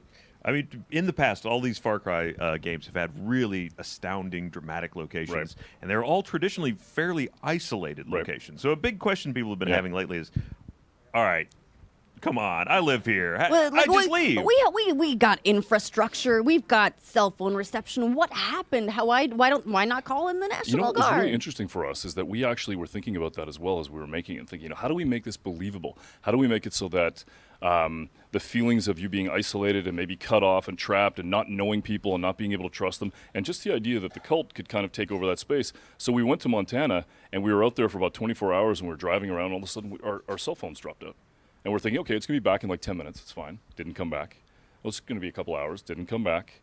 It's going to be a couple of days. And we're like, okay, we've literally been cut off for 2 days. And if we've been cut off for 2 days, it's believable that you couldn't get the word out. We didn't know anybody. Nobody knew where we were. And so all of a sudden it started to really feel like we were isolated just from something as simple as losing your phone. And I think, we've all kind of wrapped our heads around the idea that we can get in touch with anybody with a phone call. And when that's taken away in modern day, it really does feel like you've been isolated. And so it became very believable for us. Yeah, there was actually there's the movie that came out. I forget the name of it right now, but it was set in the 70s. Okay. For that specific reason, is a lot of people saying like, oh, if you can just call everyone, there's no suspense. So it's cool to see things like just being able to contact everyone. We take it for granted. It's taken away, but we're in a location where you wouldn't expect that, which makes it a little bit unsettling. Yeah, and I think that people are kind of responding to that, and the idea that yes, we take you on previous Far Cries, we've taken you 6,000 miles away and put you in an exotic location, and this time we kind of want to put it in your somewhere close. somewhere that, you know, we've all been camping, we've all been out in the woods, and we've all been maybe a little bit cut off and isolated, and now put a Far Cry game in that situation. Was that kind of a new challenge for your team to work on something that was something that a large part of the audience will now more directly identify with? They will recognize these scenes. I think the reason is as you're building a real world, you know, everybody knows how big a doorway is. Everybody knows how tall a step should feel. They know what it's like to pull up to a stop sign and actually stop, right? And the things that you look around in the world and it feels real. So it puts a lot of pressure on us to build a believable world. So you get inside a muscle car and you decide that you want to drive. The right song has to come on. Oh, and, you know, we kind of overlook it, but you just want to muscle car drive. song's important. Yeah, and have a badass time driving down the road. The right song's got to come on, so you're just like, you know what, that felt right. We have to do that stuff. You get into a rig, the right song has to come on. You get into a plane, you have to have the right feeling. It's you know, the devil's in the details. How big are we talking map size this time? Far Cry 4 was pretty large. It was very big. I think the thing that we're talking about now is not specifically just how big the world is, but the idea that you can traverse it anytime you want in the direction that you want. So what we did is we actually focused on the idea that, you know, Far Cry 3, Far Cry 4, and Primal, we gave you a fairly linear story. And what we wanted to do with this game was say, look, what if we just drop you in the middle of the world and we say you could go in any direction, meet any character, and basically take these action bubbles and these individual stories in the space and kind of author your own story. So you guys may play the game and head down south, and you'll meet, you'll go into the community of Falls End, and you'll meet maybe Nick or Mary or Pastor Jerome or Casey, and you'll play for 10, 12 hours just down there playing around, and come back and, you know, we'd chat, and you'd be telling me all these stories, and I'd have no clue what game you played because I went up north. I met a completely different group of people. Maybe I had a different Fangs for Hire, and I had a different experience. So we think that if we build it in such a way where you guys get to actually build the story that you want to build, it's much more powerful. And one of the things about Far Cry 2 that you mentioned some of the earlier titles. Far Cry is now really like known for having very compelling villains, like very exciting villains. Yes. Voss has been like a very difficult villain to live up to. It's Yes. set, it set the bar very high. Like Yep. what are you doing this time to surpass Voss? Because not easy. What's really interesting about when you build somebody like that is that they have to be magnetic, right? They have to be, and it's not a science, it's an alchemy. We try and write, you know, you get great writers, you get great actors. And so what we did is we kind of cast the net wide when it came to trying to cast the father. And we got a lot of different stuff that came back in. And then one day, this guy named, who's an incredible actor, Greg Brick, sent us in his tape. And I sat down and I watched it. And I got to tell you, the one thing for me is like building this character, what I had to believe that somebody could talk to me and convince me to join their cult. That was where we set the bar. It's like, we have to believe that it could actually happen. And I watched that audition, and there was something just mesmerizing about what Greg did. It was fantastic. And I think we knew we had our father at that point. And it was just one of those things where you're watching it and you're hearing him and you're kind of being transfixed by his voice, and he's calm and he's rational, and you're like, yes, I understand. Yes, Father, I'll do whatever you like. And it was just a great performance. So that's what it is. It's great writing, great acting, and then we get it, you know, I think the fact that we're a first-person game, you have those real intimate moments, up close and personal, where you're looking at this person and they're very, very close. They're in your space and you feel it. You And really then they're feel it. looking back at you. Yeah, and you really feel that moment where you're one-on-one, and there's something valuable to that as well. I always loved there was so many moral levels to the previous titles where you could, at times, as you said, with the magnetic personality of the villains, you could, while you knew they were horrible, Like you could see there where was they were something coming charming from. about them, right? They Right. sucked you in. Yes. But with that idea of building a story that is not as linear, how do the individual narratives kind of build towards a climax? It's tricky. I mean, that's the hardest thing for us, right? Is being able to make it so that I think when you watch or when you're part of a story, you're used to getting things at a certain pace. So what we did is we built this organic world where you'd be going through it, and everybody has a job. Even the people who are in the cult are basically making sure that they have very specific things that they're supposed to do. And what happens is as you step into this world and build this resistance, what ends up happening is you start to get in their way. And that's where they start to respond. And that's where sort of the wrath of the cult comes in, pushing back. So let's say that you go down into John's region and you spend some time in there. Your lore is going to start to build up. He's going to know who you are. And after a certain amount of time, he's going to basically focus his attention on you, and you will have those types of moments. it's super important for us that as we allow you to go out into the world and develop your own story, we also have moments where the story comes back and sort of steps right into your personal space, and those characters feel very real. So we have to make sure that we still do that. So another big thing that's been kind of announced for this title, though, changing slightly directions. So in Far Cry 3, you had a very specific set of co-op missions. In Far Cry 4, you had a 2-player co-op, but they couldn't really advance mission stories. What can you tell us about Far Cry 5? So for Far Cry 5, we want to make sure that you can play co-op all the time, right? We want to be able to, so we built this concept of guns for hire, and then we built the concept of fangs for hire, and then friends for hire, so that you have this idea that rather than just sequestering it to the open world, you can do it in quests and missions and make sure that if you want to play with a friend and you want to be able to have that experience, you can. But you don't have to. I mean, we know that the DNA of the brand came from this idea of this strong single-player experience where you're kind of alone and cut off. So you have that choice. If you decide that you want to play with guns for hire, or if you want to run out there with Boomer or Nick or whatever, you can. Or if you want to do it in full co-op, you can, but you don't have to. What does the co-op partner bring to the table? Is there things that having someone there can unlock for your experience? I think so. I think that when we built this idea of guns for hire and fangs for hire and then friends for hire, we wanted to make sure that people were leveling up with you. So if you have Boomer, you're going to be able to bring him along and level up. You're going to be able to make him better as you get better. Same thing for co-op, making sure that you have somebody who's a partner, that it feels real, like somebody who's going to be able to help you and push back on the cult, and that they're leveling up at the same time. You keep mentioning fangs for hire. Now that's the ability to kind of tame and control animals. Well, as yeah, well, because right? you got Boomer, right? So what we do is we make sure that you have a pet. We learned a lot But from you can doing have it doesn't have to be Boomer. fangs for hire with an S. I can't tell you all of it, but we put that in there for a reason. It's there's no question that people are responding great to Boomer, and it's amazing to hear that. But we learned from Primal this idea that we could bring a pet, and we could bring this this character from the animals with you. And even as simple as throwing bait and being able to kind of conjure up animals, that was the thing that people really gravitated towards. So it's just natural for us to evolve that and make it great. Now I'm just picturing. I want a bear. I want an eagle.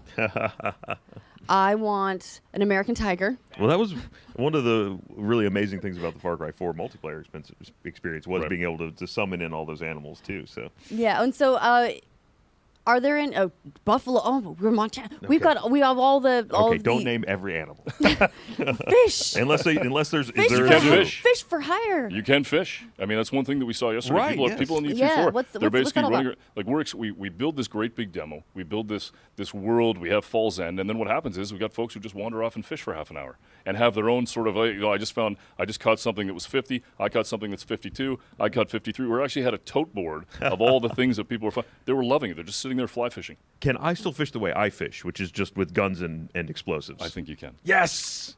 I mean, there's less of the fish left at the end, yeah, but for sure, you get better, you deeper. Yeah, no, it's I love it. It's like Animal Crossing with guns. Taylor, well, one of the big things about living in that world in the previous titles, where you do also have little things like the DJ. And Taylor McGregor here is asking, is there an awesome DJ in Far Cry 5 as well? You know, one of the things that we thought of in Far Cry 5 when we were thinking about the world is music's such a big part.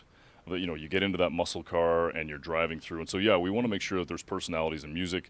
We want to make sure that we're building the right stuff in terms of the song. So I won't go too far into that, but I mean, if you enjoyed that sort of thing in Far Cry 4, you know we're going to bring that kind of thing to Far Cry 5. Yeah, and you mentioned the muscle cars. There's a plane. What are all of the vehicular traversal options? Because you've got a lot of ground to cover. You got a lot. And you'll want to pick a different ride every now and again. For me, it's we have this big rig called the Widowmaker. It's one of my favorites, right? And you get in that thing and you basically just clean house. It's just drive over absolutely everywhere everything. you want to go. Smash everything. It's really fun to be able to do that. And the songs that come on while you're in that thing are pretty badass.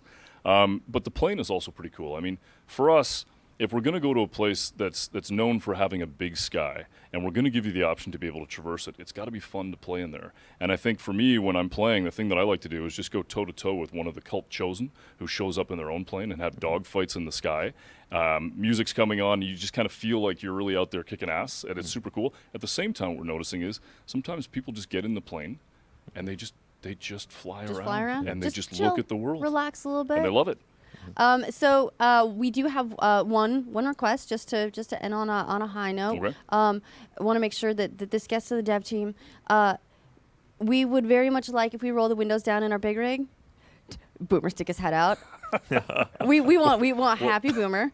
Boomer's getting us Realistic tongue guns. mechanics. Well, we'll see what we can do. Yeah, see if we can get some slobber coming Okay, down yeah, the interesting. coming We'll down see what we can the do. back. Yeah, People thank are loving you. Boomer. So it's coming out. It's a PS4, Xbox One, PC.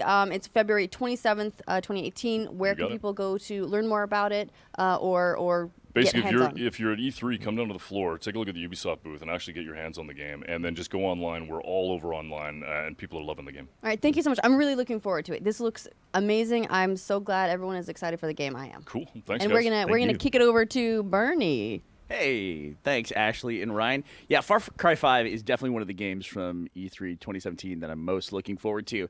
And the Fangs for Hire, just hearing them talk about that is, I know Gus wants a cassowary, and I would want a badger that I could hire and take with me. Don't know that those exist in rural America, but maybe somebody has like an exotic zoo that like the doors were left open and those things got out. We'll see.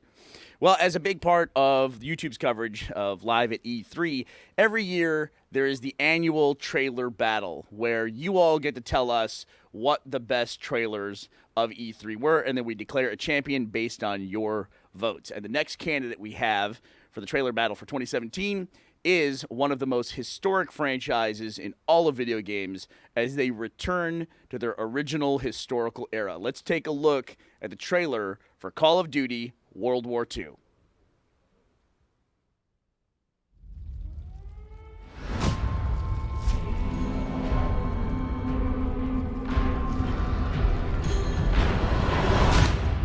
Don't have no mercy in this land.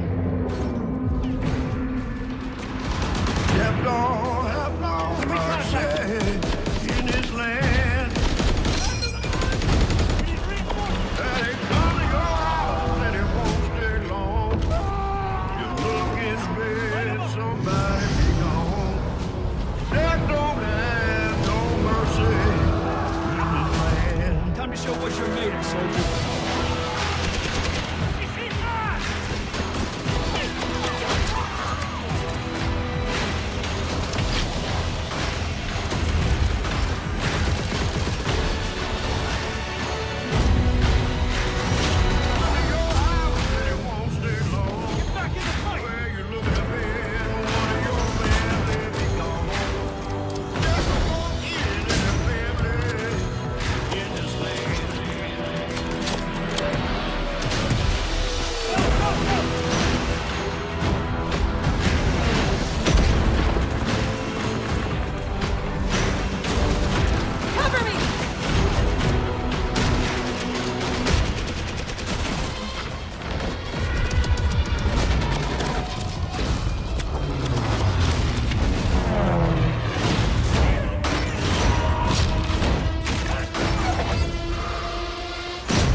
Welcome back to now and get YouTube Live at access to the E3 with private- Rooster Teeth, brought to you by War for the Planet of the Apes. We are now joined by Harvey Smith from Arcane. You are you guys brought to the show some new content for Dishonored 2. Super excited. You guys have been putting out some stellar stuff lately. We just got Prey from your Austin studio, which was awesome, and now you're coming back into the world of Dishonored with new content for Dishonored 2, and we're going to be able to play Billy for the first time.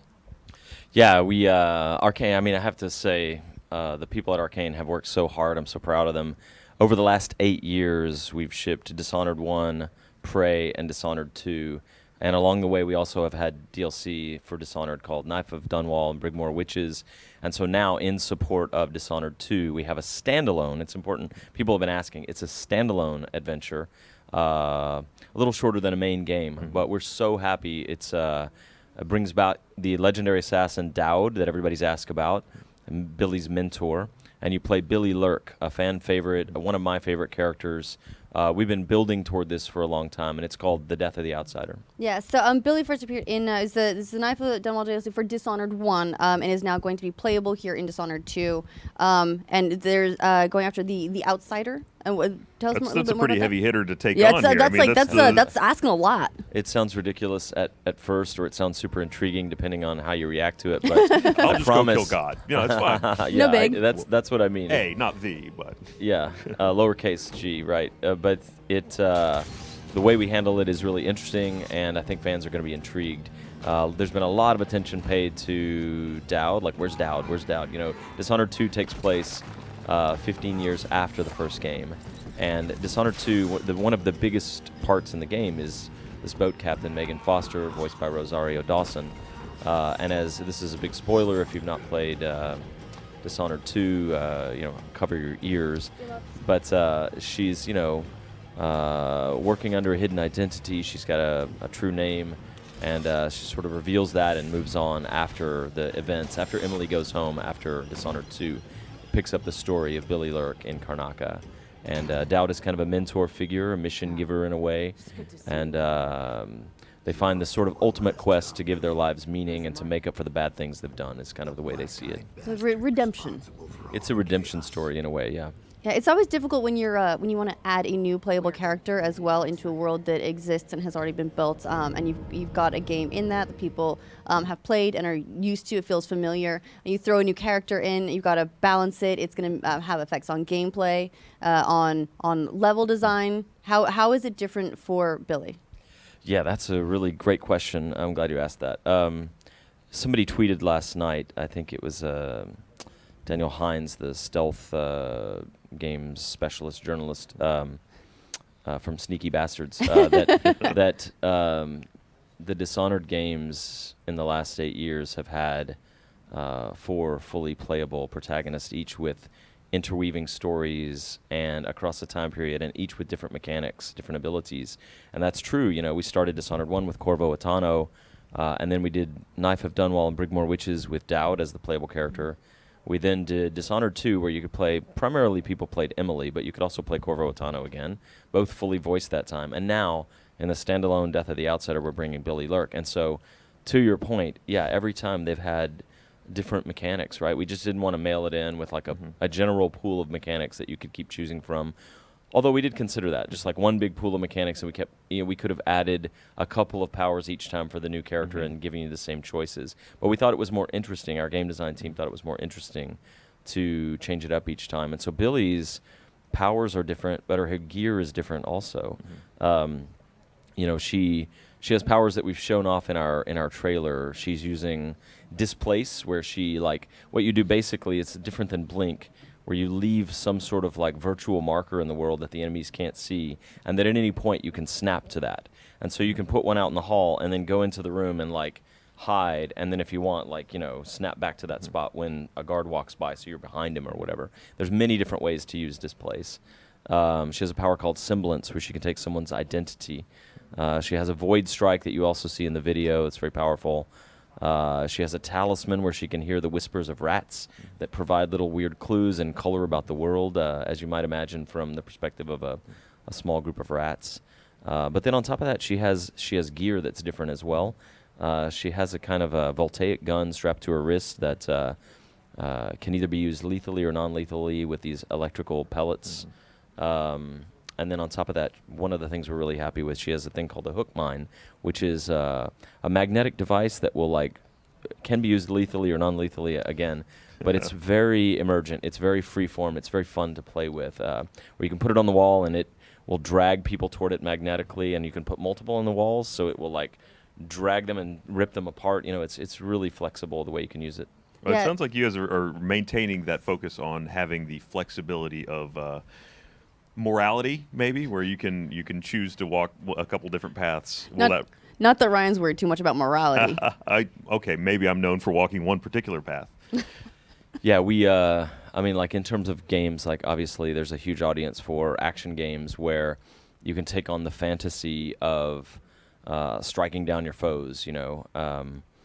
but we also like the fact that you can play these games entirely without violence, without killing anyone. It's you can stealth the entire game, and so once again, that's true.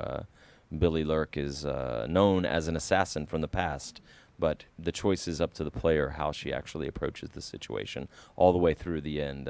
It's not required to kill anyone. And stealth players really like that. They really like hiding and listening to conversations, reading all the notes, absorbing the environmental storytelling from the world, which is something Arcane, I think, does really well, giving credit to our artists and architects and level designers and narrative designer Sashka Duvall. It's a big focus for us. Yeah, and so you've got things like hidden all through the world. It is very one of the things I love this from the first Dishonored is the way the world is built out. It's a unique world. It's like the for me it was just the understated at the time. There was like the wailing and the blubber was just all over. And this was not something that I expected to just be dropped into in an essentially a fantasy world. It's like a little bit grittier, a little bit darker. Absolutely loved it, and also that the world building is placed around for you to find and for you, so you can race through it if you want to, or you can sit back, take your time. I think I made the mistake of trying to do the non-lethal, never be seen run for my very first run for Dishonored. That was a mistake. Don't do that. Yeah, don't do it's that. better in a way to start out high action, and then once you fully understand the world and the systems and the situation, then to go through and ghost it or whatever. That's generally the order we recommend, but we do talk to people that do what you did, and it's like, wow, that's hard until you understand things. But you just touched on like 5 things I'd like to respond to. Absolutely, but, like, but one of them at least is the fact that we added wailing to the first Dishonored and to the world, you know? It's really interesting because our artists and our narrative designers, our level designers, we all do a lot of research. Like, okay, if we're setting this game in some sort of alt-reality 1850s, what was going on in a major city in the 1850s? Well, there were no building codes. So, like, people, when they had a new baby, the dad and the oldest son would just, like, go out to the room with the window, climb out, and start nailing boards on and building another room. And as a result, I read somewhere that, like, in London, in, like 400 or 500 years ago, you could hear collapses all around the city during the day because people would poorly add, some sort of construction. So you also look into the lives of people in the whaling trade and, how vegetables and fruits got into the city and how sewage got out of the city. All those things are super interesting. And even if they don't make it in the top line of the game, they're kind of built into the background of the world, and it makes the world more interesting. Yeah, it kind of feels like the world is living. The world exists, and you're in it. It's not there just for. It's not. It feels like it's there for more than just you. Yeah. Like even if it's a crazy ass world where you're a supernatural assassin, you're a total badass jumping from rooftop to rooftop using amazing powers and slaughtering corrupt aristocrats across the city or whatever. Under that, there's a layer of like plausibility. There's been a lot of people saying that this standalone DLC will be a really good entry point for a new audience as well. What do you think about this particular game? I think I remember a conversation with Dinga Bakaba, our lead designer. He worked with us on Dishonored 1, which I was co-creative director with Rafael Colantonio, my dear friend. But then, like, Dinga was lead designer of Dishonored 2, working with me in Lyon, France. I moved to France for 4 years. I just moved back. Welcome back. No, thank you. And I remember this moment where we were talking, and Dinga said, it's literally possible that someone might not have heard of Dishonored, and they might buy Death of the Outsider, standalone, play through as Billy Lurk, jumping into this world where she's trying to find her old mentor, Dowd, and then they're undertaking this incredibly ambitious mission where they think much of the bad in the world has come about because of the Outsider's influence, and so they're going to try somehow to take down this godlike figure. And it's a mind-blowing thought for those of us who have lived and breathed Dishonored for 8 years, through all of these games and the protagonists, and like building on that knowledge base. Like, wow, what if your first entry, the first time you heard of Dishonored, what if it was playing Billy Lurk in Death of the Outsider? It's a crazy thought for us as the people who worked on the franchise for the last 8 years. Yeah, for the people like you've seen people playing it so far using the new Billy's abilities. Has anything like really just come out of left field and surprised you about how people play the game? Because with the world being as open as it is, with these like new abilities, people get creative, and they do things you would never expect. yeah, one of the best things about that is our QA team and our level design team and our game design team and our game design programmers, they're all playing around with that stuff constantly before we get even into test. And just watching them play with the prototypes and experiment with things. And what if I put a spring razor on a bottle and then throw the bottle at the guards? You know, oh, wow, that was in Dishonored 1. We're like, wow, we meant for that to be a mine that you place in the world and wait for a guard on a patrol route, because it kind of explores, or it leverages the whole, like, stealth thing where you watch people on patrols, you absorb information and act on it. And instead, they just weaponized it on a bottle, you know, that we meant to be like an object you could throw to make noise. And that kind of thing happens constantly, even in a more grandiose way. And so, yeah, for the new stuff, like I was saying with the hook mine, watching our game designers play with it, and they post little videos and email, like, guys, look what I figured out what we could do. And we're just like, that's fantastic, you know, double down on that. And it's a good thing. It's a pleasure to work with a team whose major goal is to hand something off to the player that is then owned by them, where they can like do their creative stuff and explore it and come to their own conclusions. And like you said earlier, like they can dig into certain content or they can just fly by it. It's a pleasure to work with a team like that. Well, going from the people that are now just entering this world to the people that have been living in it for a while, are we going to see a lot of hooks to the story that will expose things that we maybe didn't know about? Yeah, I mean, it is in and of itself, its very nature is a giant hook back into the Dishonored world, of course. And because we've always had people ask about Billy Lurk, and it took players a while to figure out Megan Foster's role in Dishonored 2 and what all that meant. And then when you really think about it deeply, you're like, oh, wait, Dishonored 1 hinges on the political assassination of a ruler, Jessamine Caldwin, and the reaction of the man who loved her and her daughter. But Dowd was responsible for that. And Billy Lurk was his right hand. She was there that day. She was responsible for that too. And then Corvo decides to spare Dowd. Emily grows up. She has her own adventure. She ends up living with Megan Foster aboard a boat called the Dreadful Whale, which is an anagram for Farewell Dowd. And so you dig deeper and deeper into Megan's story. She finally finds her footing again after hanging out with Emily for a while, and she goes to find Dowd at the end of his life, and they undertake this journey. And we've supported some of this in the comics and novelization as well.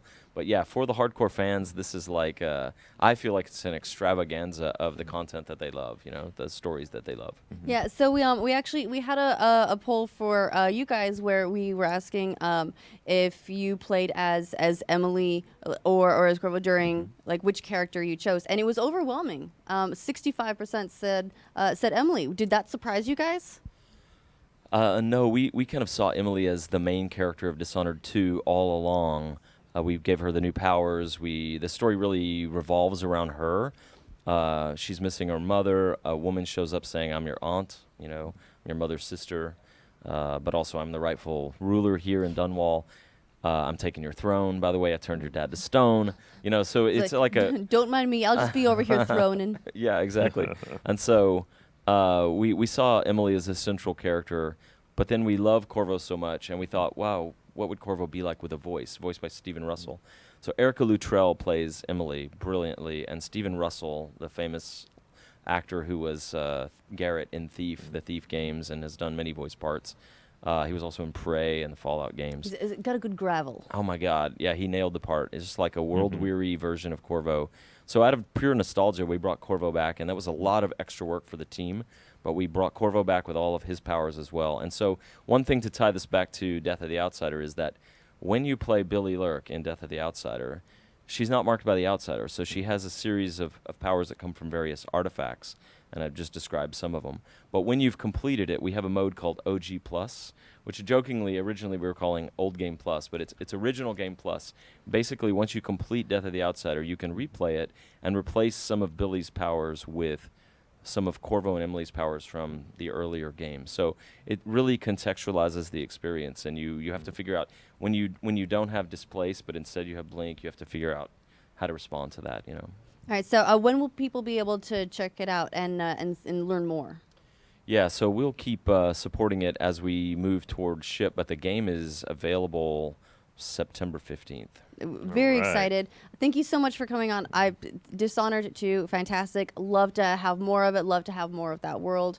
So thanks for bringing that to us. Yeah, thanks, guys. Appreciate it. And we're going to check in with Bernie Burns. Hey, thank you, Ashley and Ryan. Well, we are well into day 2 of our live at E3 coverage here with YouTube. We want to thank our sponsor who makes all of our coverage that we do possible. So let's check out this trailer from War for the Planet of the Apes.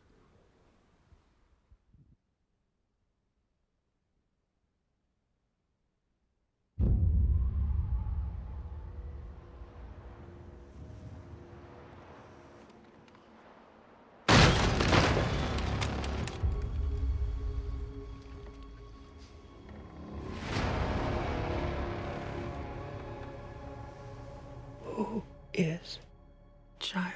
I don't know. But she was you. She has no one else. We are not savages. Apes fight only to survive. Bad human can kill ape. All dead now. A long time. Long time. Bad humans. Soldier.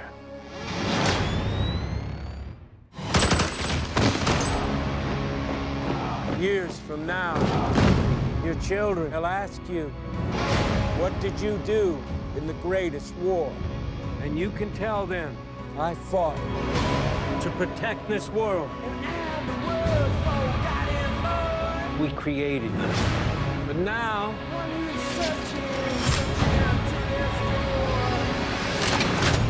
we will bring an end to their kind.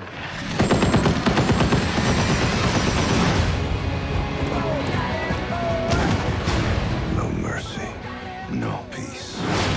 This is war. Apes together, strong. You are impressive. You're smart as hell. You're stronger than we are. But you're taking this all much too personally. So emotional!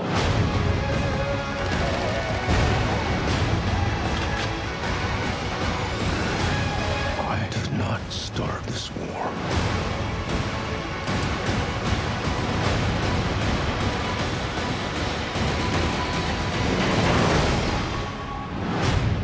But I will finish it.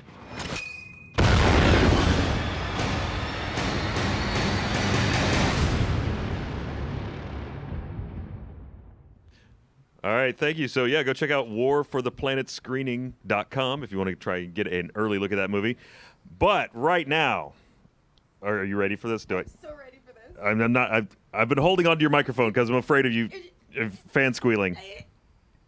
No squeal. Okay, good. A man who needs no introduction. We're here to talk about Destiny 2 Deej. Hey. This is. Hi, welcome. Thanks for coming out. Well, thanks for having us. I think I may be the most excited right now on this couch. I've literally been. We've had her tied up back here just for this moment. I'm sorry, but I did come fully dressed. I have my warlock necklace. I'm ready to go. So trying to curry favor with jewelry. It's shiny. It's nice. Look, I heard you're a warlock too. I am a warlock, yes. Best class, I think so. Well, everyone needs to choose for themselves, That's but very I'm true. heavily Are biased. you a Titan? Of course I'm a Titan. You would be a Titan. I would be a Titan. So, Destiny 2 trailer dropped. Everybody lost their minds. Everybody's very excited about this. All of our Guardians were losing our light because of this new evil entity. Can we talk a little bit more about his motivation for stealing our light? Yes. How rude. We introduced the main villain in Destiny 2 here at E3, Dominus Gaul, who is the leader of the Red Legion. He is, the full military might of the Cabal Empire. He's come to Earth to claim the Traveler for himself. This is, a warlord that has waged war across the galaxy, conquered untold numbers of worlds, and he feels that the Traveler should have chosen the Cabal to be the Guardians. And he looks upon, the humans or the Exos or the Awoken as being unworthy. So he comes here to capture the Traveler for himself and to claim the light, the very thing that makes us Guardians, for himself, and to strip us of our power and our weapons and all the things that make us the heroes of the game, to send us limping back out into the wild, where we will have to master new forms of combat so that we can reunite the survivors of humanity and fight back to liberate our city and reclaim everything that is rightfully ours that we've been sworn to protect. What a tagline. Right? All right. Well, wait a minute. So we came and took the Traveler. Yep. What do we got? You got a new adventure waiting for you. You're going to have to go out and you're going to have to find new ways to be a guardian. You're going to have to unlock new mysteries that will make you more powerful. I won't spoil the story for you. We're doubling down on the story that we're telling. We're raising the stakes. You can see the last safe city come under attack in the opening act, and then we'll send you out to explore new worlds.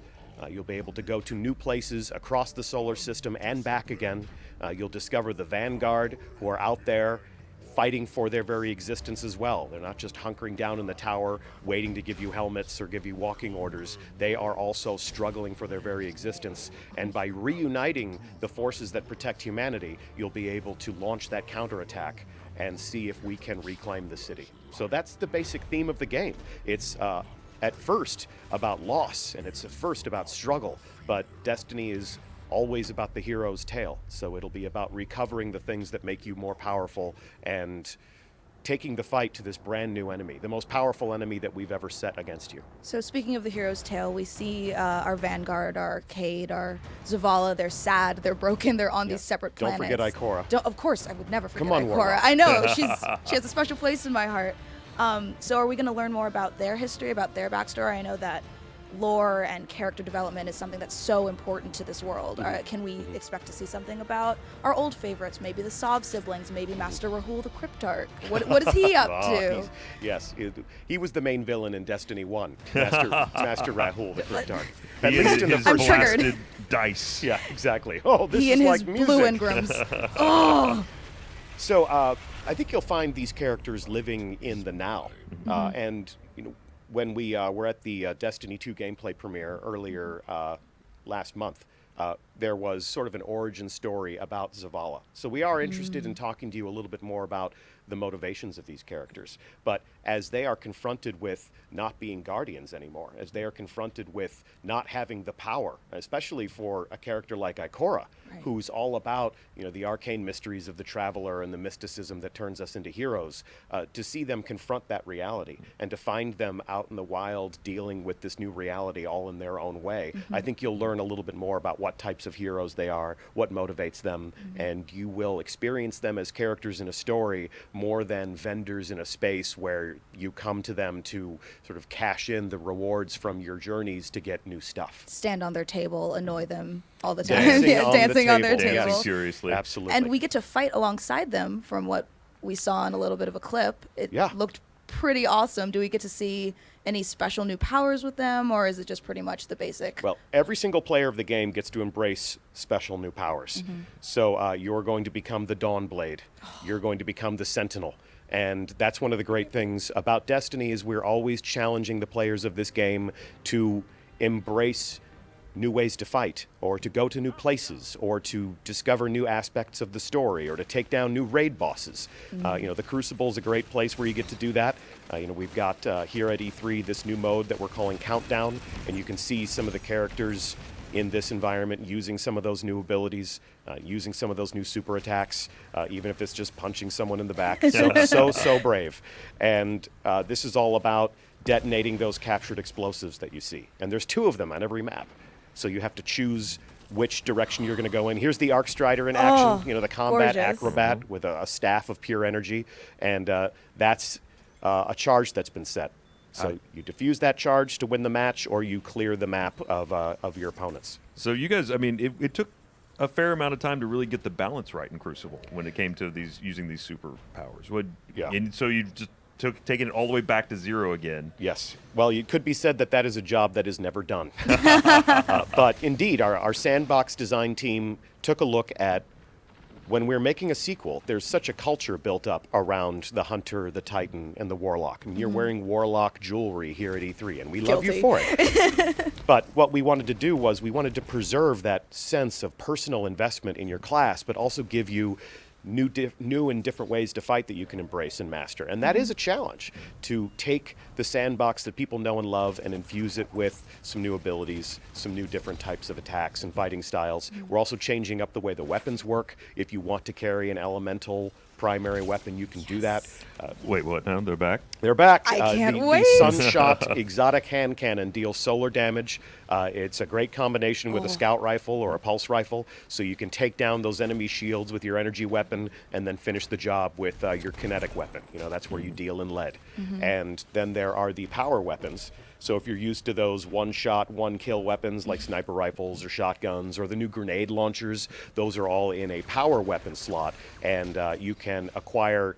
Here in the Crucible, you can acquire that power ammo when it spawns. You got 2 purple icons on the screen right now, and those are places, those are dispatcheries where you can go and get your power ammo. Here's the grenade launcher in action on the screen right there, and cutting back to a sidearm. Oh, sidearms are back? Sidearms are there. Love sidearms. Yep, there's one being used right there. It's even silenced. What was the decision like to move it to 4v4 in Crucible? The Crucible has always been a pretty chaotic environment with these 6v6 engagements. And one of the things we wanted to do was we wanted to create a stronger sense of discipline and focus in the Crucible so that it's a more watchable experience. It's something that you can follow as a spectator, or it's something that you can learn from as a combatant. I've always loved the Crucible. I'm living proof that you don't have to be awesome at it to have fun in the Crucible. You were telling me before the show that PvP is not your favorite engagement. It is not my game. But in a 4v4 engagement like we're seeing there in Countdown, you're going to have a better sense of who you're fighting, what their state of readiness is. You're going to know if they have the power ammo. You're going to know what classes they brought to the fight. You're going to know if their supers are ready. And at the end of a match, if you've had your ass kicked, you're going to know exactly how that went down. And you'll be able to learn from those engagements. And you'll be able to tell your team, okay, we know how they beat us last time. Let's see if they try it again, and we know how to defend against that now. So we wanted to, not to say that we wanted to make it less fun, but we wanted to make it fun in a way that is learnable. Fun in a way that if you're watching, you can understand what's going on instead of just a world that is awash with particle effects because everything is exploding all the time. Right. And you briefly touched on new weapons. Can we expect to see any old weapons from year one, like maybe a Galahorn or... I will tell you right now, the Galahorn is fading into myth and legend. Just let it go. I can't. Let it go. Exactly. Let it go. All right, we've got... Let it go. Let it go. It's okay. It's okay. I want stand down. There's better things. Stand down. There are better things than my Galahorn. There will be others. Will they? There will be others, Yeah. yes. We're moving on to a new world. We're going to have all new things for you to discover and fall in love with. All right. I said before the trust show I you. would never make anyone cry. And here you go. And here Taking away my Galahorn. No, come on. He I can give you took something better. What if I'm not taking, I'm giving. What if there's a sniper rifle that fires 6 sniper rifles? You know what? It just fires You don't 6 know. sniper rifles on the ground. You don't know. Yeah. We'll see. If you can give me that, then I will get over the loss of the didn't mean to Galahorn. overpromise for you. I'm in no position to confirm a sniper rifle that fires 6 sniper rifles. Please don't hope for that. Please don't tweet at me asking when it's coming after the game launches. Everybody, hashtag justice for sniper rifles. Justin. All right, well, we're running a poll here that's what are you most excited for Destiny 2? And overwhelmingly right now, it looks like Wow. it's going story. Story. So, what can we expect to see in Destiny 2 that we might remember from Destiny 1? Is there any parts of the map we can still visit? Is the loot cave still there? Oh, not the loot cave. The loot cave, like the Galahorn, is also passed into myth and legend. Whenever we launch new content and welcome new players to our community, the funnest part is always when that one person goes to their favorite forum and says, I walked into a cave and there were some bones on the ground, and I pressed a button and some voice whispered to me about 1 million deaths not being enough. Who's Master Rahul? Oh. You know, and then one of the veterans of our community will go, oh. Like the Kindergarten. kindergartens. Exactly. Who wants to tell him? It's so cute. We're telling a brand new story in Destiny. You can expect to find the Vanguard. You can expect the Hunter, the Titan, and the Warlock to make a comeback in some new and refined and interesting ways. You can expect that we are going to send you to brand new spaces. Okay. We're sending you out to the European Dead Zone. We're sending you out to moons in orbit around Jupiter and Saturn. We are sending you to the edges of the solar system and back again. And we are telling a story about a fighting force that has toppled over every foe that they found in their path in a matter of hours. And now they have been set on the run. So we've raised the stakes. We've made the game of Destiny a little bit more dangerous. We have more story missions than you've ever seen in Destiny. We have more cinematics. Oh, than you've ever watched in Destiny. We're spicing up the action with new context. We're giving you characters that you can relate to that you'll find in the worlds that you explore. They'll have marching orders for you that will expose you to the lore that you'll be able to find secreted away in the landscape. There are hidden caves that you can descend into. You can destroy a boss who's holding the key to a treasure cache. We're making being in the worlds of Destiny a lot more interesting, and we're making it easier for you to jump from activity to activity when you're in those worlds. All along the way, we're telling a linear story that will unify everyone in our community in a common struggle, that common hero's path, the warrior's tale about protecting humanity and fighting the enemies that would drive us away from our homes. So we're really looking forward to it. Whenever I see a new cutscene cross someone's desk, I'm just like, everything stops. We're stopping the work. We're stopping the reading of the forum. And, like the fans of the game that we are at Bungie, we just sit and watch it all come together, and we watch the new finishing touches and polish that enter the build. And it's just, it's such a fun thing at this stage of the game when it's in alpha and we're playing it at home on our couches, and we're fans of the things that we get to work on. And we're looking forward to the beta when everybody gets to join us in that space and play with us. Can't wait. And then in the launch, we moved up our launch 2 days on consoles just because we're so excited for people to join us. Thank you. Her head almost exploded this morning. That was when we had to tie her up. Yeah, listen, all I'm hearing for all this new content, this new amazing exploration and lore is that I'm going to have this much of a social life once the game drops. It's just online. It's true. Yeah. That's true. It's just That's a different fine. social Destiny's life. a social game. That's true. You told me you're the member of a clan. I am. I'm So- a member of a longtime raid group, and we are all best friends. And you know what? If one of my raid members can solo Crota, I'm sure that this new dude, Gary, is not going to be that much of an issue. Yeah, well, Gaul, as we call him, deserves your respect, and you will come to know that respect. Gaul's going to get a shotgun to the face, is what I'm hearing. Okay. Equip that in your power weapon slot, and look for that power. Look for those purple bricks. We thank you and your clan for the role that you're going to play. We're going to have clan support in the game. Yes. You'll be able to open up your pregame lobby to the single player to come in, and you'll be able to be the shepherd for them on their first raid. For all the kindergartens. Yep. Maybe you'll get to be there when they finish their first raid for the first time, and they'll love you for it. Well, now this is going to come out on PS4, Xbox, and PC with a slight delay to the PC release, Yeah, the right? PC, we'll find the PC on October 24th. This is the first time in a very long time that Bungie has served players anywhere else but a console. So we want to get that right. We want to create something that we're thrilled to unleash into the world, and we know that PC gamers have very high expectations, so we're going to build this from the ground up to be awesome. And, you we're look gonna at make me sure because that I we get it do. right. Actually, this is a very common question and I'm seeing it here in the Twitter, and it's a bit of a long shot, but yeah. Is there going to be any ability to play characters on PC from consoles? Can you transfer it all? To take that progression and make it Right. portable and move it. It's definitely something that we have talked about a great deal. I play Destiny on both platforms, and now we're adding a third. So, I certainly want to be able to mix it up with every segment of our community, and that's painful for me. So it's something that we've definitely talked about. It's not something that we would be ready to support at launch. It's something that we would love to do someday. It's obviously not a decision that we can make all on our own. It involves other people, and we're starting to have those conversations with them to see if they'd be open to something like that in the future. Well, we would like you to know that we are fine with it. Like, if that's holding you up back yeah, at all. if it was us that you needed everyone in this confirmation room from, like, is we're totally fine All with right, the IC. so I have a green light from Rooster Teeth. Green light from Rooster Teeth. That's Yep, one. that's one. Okay. So It's an important vote. I'm sure the internet's on our So side, let's, too. let's fan out and make the Internet is conversation two. loud, and we'll see what happens. yeah. All right, well, thank you so much. So we're coming so up much. September and October. 2 Yes. days early Yep. now in console. Yes, and the open beta starts July 21st. Lovely. We're going to need everyone, all hands on deck for that. Please come and help us test our tech. Please help us, prepare for a good, clean launch. And if you want to play even earlier than that, go to destinythegame.com. You can check out how you can get in a little bit early with a pre-order. Great. Thank you so much for joining us. Thank We're you gonna- so much. Are you okay? I'm Do you good. need like a last minute?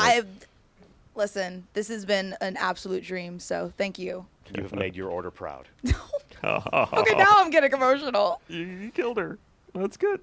I'm going to take this away again before the squeal gets hypersonic.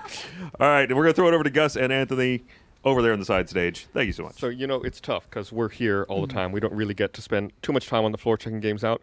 I've played one game so far. It was Destiny 2 on the PC. Yeah. Looked beautiful in 4K. Oh, ran like a dream. I'm Really jealous. looking forward to this. I'm jealous of you, sir.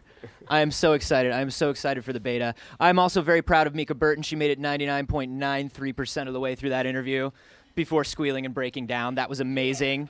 That's a new record. That's a new record. That's a new record for anything Well, Destiny related and Mika Burton. In years E3 in the future, people will be like, remember that time Mika Burton broke the record? 99.93%. The Prefontaine of crying about Destiny, Mika Burton. I got a laugh out of the back over here. So it's time for another one of our patented polls, our patented megaphone here. Yes, we've been asking you guys to help us out at home, decide some very important things, help us steer the live stream. You can go to live@e3.com to participate in all of our polls throughout the show. And we got a very important one right now. We need people to rate Anthony's shirt. Wow. Okay. How awesome is Anthony's shirt? I think we all love it. I mean, XCOM loved it so much. It's canon now. It's canon in XCOM. We talked about it this morning. Jake Solomon said so. He said it was a pre-order bonus, and that I have it on tape. So I don't know if he said it's a pre-order bonus. He said it to me. Oh, he did. Yeah, I have it. Okay. Don't worry, it's on camera. It's a pre-order bonus. I'm very proud to be part of the XCOM canon. I'm excited to be part of the pantheon in XCOM. Yeah, it's high praise. Yes. That's a fantastic series. #blessed is how I feel, guys. That got a good laugh too. I'm getting a 7, which I feel that's low. You know what? That's higher than I would have thought. Gus, can you explain the scale to us? Like, 1 is something you wouldn't wear. It goes up to 130. Bernie. I don't know what 10 the is scale a tablecloth stolen from an 80s themed diner. Right? Yeah. Is that what it 1 is? is actually the best. I think we just gave them 1 to 10, and we let them decide what that means on their own. Yeah. Those are the best kinds of polls. They're the most scientific. Is when it's ambiguous. Plus, these are the best kind of polls because it means we get to interpret the data however we want. And I think 7's on the high side is what I'm going to decide. It's on the high side. Oh, look, it's at 8 now. 8 is great. See? There it is. It rhymes, so you know it's true. There it is. That's right. YouTube Live at E3, giving you all of the hard-hitting gaming news that you have come to expect. The shirt is an 8. Do we? Let me ask you this, Gus. You said you played Destiny. It's the one game that you played on the floor. Yep. You're a fan. Yeah, love. What are you most looking forward to? What did you hear Deej say where you were like, yes, finally? I'm curious to see how Crucible's going to work now. It seems like it's been reworked a bit. But that being said, I'm terrible at PvP. Okay. Yeah, I'm not. I'm total scrub. It's funny because that's been a common theme. Is like everybody in the room has been like, oh, they're reworking PvP. This sounds great because I am bad at PvP. Yeah, because that doesn't necessarily mean we're going to do any better if we're bad. Maybe if it's being changed, it couldn't hurt. Maybe it will be better. What platform are you going? Like I said, I had a chance to check it out on PC, and I thought it ran amazingly there. I've been traditionally I played a lot of Xbox, but lately over the past year or so, I've really been moving a lot more PC gaming. Yeah, so sure. I think I'm probably gonna hop over to PC. It's a nice reset time, you know. Yeah, absolutely. So it's like I'm probably just gonna get back into it on PC. I think. Yeah. Plus, it's just so exciting, like Deej was saying, to have a Bungie game on the PC again. Absolutely, it's been a while. I hadn't thought about it until he said that. It's like, oh yeah, it's been more than a minute. Yeah, and I'm excited because Destiny is one of those games that looks and runs just absolutely beautifully on every console, and so to see how they even take that up for the PC is going to be unbelievable. Absolutely. Remember, we have tons and tons of stuff coming up. The day is not even half over yet. No, Gus. we still got a lot to go. In fact, I think do we have one more poll? I think we might even have another poll here. Is it? Do I get a thumbs up? Another serious, hard-hitting gaming poll. So, is Boomer a good boy? Is Boomer a good boy on a scale of... that's 11 to best pupper, Gus. 11 to best pupper. He exceeds... That's the Westminster Kennel Club scale. 1 to 10 doesn't even... No, that's not how we start. Boomer. And Boomer was the dog in Far Cry 5, in the Far Cry 5 trailer we saw. He is a gun-fetching dog. His legs are called hustle sticks. Hustle sticks, okay. We did not get confirmation as to whether those hustle sticks will be upgradable, and I think that that's a slimy developer dodging our questions. That's all I'm saying. It's a very direct question. How can I upgrade my hustle sticks on my good pupper? We got nothing. I'd be curious to upgrade his bark, so that when he barks, bullets come out. Yes. So like he brings you the gun, like, well, where are the bullets? Bark, bark, bullets. If I, in a Far Cry game, can have a giant owl that drops grenades, I should be able to have a dog that fires bullets out of his mouth. That's true innovation. Yes. Yeah. And that's what E3 is all about. Innovation, relevant polls. E3 2017. I'm going to go talk about a video game. This is ridiculous. Do you mind if I walk over here to talk about a video game? I'm going to drop this mic. Pick up this mic. Here's what I learned in that segment. I'm super glad that neither one of you develops video games. 19, above average. Because you don't want the best dogs in video games, Bernie? Is that what it is? I don't want dogs that barf bullets. I mean, I think I can do without that. You just think so because you've never experienced it for yourself. What's the difference between barking a bullet and barfing a bullet? How dare you? Hey, everybody. We have a developer here that I'm super excited to sit down and talk to. This is Jeff Strain. He is the founder of Undead Labs, which you would probably know from the awesome game State of Decay. Yeah, you're a huge fan. I'm fine, thank you. Aren't you? I'm a big fan too, but I know that you are like absolutely all about State of Decay. Yeah, it was a game that I discovered that I don't know what I was expecting, but it was what I felt like I always wanted from a post-apocalyptic undead world where, you're just trying to stay alive, you're trying to build a base and go out and forage and hunt for things. What was the inspiration for State of Decay? Well, I mean, I think you got very close to just nailing it, right? It was a passion project, right? Mm-hmm. We were a small team down in the heart of Seattle, and released it in 2013. And lots of great zombie games. Mm-hmm. It's a crowded genre. It is. And whenever you announce a zombie game or a fantasy game or a World War II game, the response you're going to get right off the bat is, do we really need another one of those? Yeah, right. I think there's this kind of expectation that we're all going to be doing some kind of fusion genres that nobody's ever heard of before. But these things resonate for a reason, and the zombie genre continues to be very popular. But what we felt was that even though there are some fantastic experiences in that genre, nobody really nailed the chemistry of what makes it enduring and the reason it stays popular, and that is because and I'll just speak for myself very personally here, although I think it reflects some of what you were just saying. It's about the survival fantasy. Mm-hmm. It's not about shooting zombies, right? It's about you being able to hang out with your friends and talk about what your plan would be. Do you take your Jeep and drive up into the mountains, or do you go to Costco and board up all the windows? Right. And we wanted to take a swing at bringing that experience to the table. Well, and this is what I love, because the idea of the fortification, the idea of hunkering down and best planning out your survival, one of the biggest things that people walked away from the original State of Decay with was like, I want to do this online and I want to do it co-op. Yes, that was from the day we released it. Mm-hmm. By far, the #1 requested feature that anybody who ever played the game had was, I want to be able to play this with my friends, right? And I want to be able to play it with people. And so that is kind of the beating heart of the sequel that we're here showing at the show today and tomorrow of State of Decay 2. But what's interesting is that it is not PvP. It is not kind of a swing at a massively multiplayer experience. It is exactly what players of the original were asking for. It's co-op multiplayer. I want to play with my friends. It is still profoundly a humans versus zombies game. I think one of the things I loved about the zombie genre, even going back to cinema as well, is I was always a big fan of the Romero zombies, Yes. where it's a slow, methodical beatdown, and it's just this unrelenting enemy that's coming after you. In a weird way, it's almost like an environmental threat more so than an enemy. Absolutely. Yeah. And I think with State of Decay, you combine those because you also do have the other classes of zombies. The worst zombie in the history of zombie games, the feral zombie, which is just every time I see it, I get terrified. There it is. And so you have those, but I think you did a great job of mixing the two. I always said that what would kill somebody in a zombie apocalypse is their own impatience. Yes. It's like if you just keep your head up, on a swivel, and you're very careful, you can do it. And like even when you're in State of Decay, the first game, when I was looting, you had the option to loot faster, and it would make noise, and then you knew you were in huge trouble. When That's you did. right. Yeah. But I think the key there is that in our game, killing zombies are not threats on their own. They're not even threats in small groups, especially if you're fresh and you've got a character who's rested and ready to go, right? And it lulls you into this false sense of confidence that you guys are just butter, right? I don't have to worry about this. But over time, not only is your character becoming fatigued, those attacks are landing a little bit less frequently, it takes you a little longer to recover when you get hit, right? But also you as a player are developing this kind of rhythm and this confidence and this stride. And the combination of those two things after a while inevitably will nail you, right? Inevitably you will make a mistake and your character will die. And in State of Decay, that's it. It is a permadeath game. But as game designers, we understand that the number one most important aspect of that is that you must always be able to look back and say, here's where I went wrong, right? You should never believe that the game screwed you, right? Or that you died because of some random thing that the game threw at you.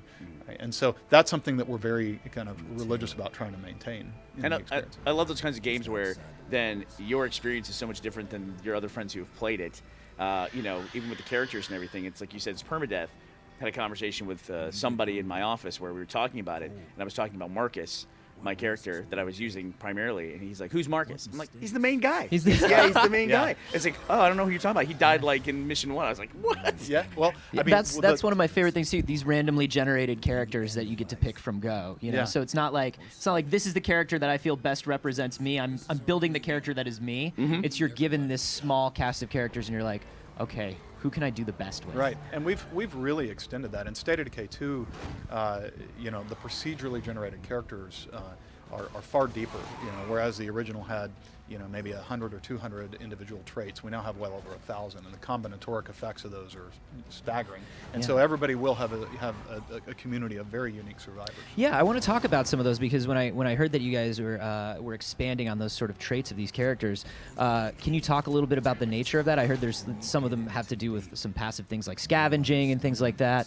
Yeah, well, you know, the game combines third-person action, very deep role-playing elements to, you know, character progression, the base building, and then the overall simulation. And so the traits that your survivors bring in when they come to your community all impact all of those systems.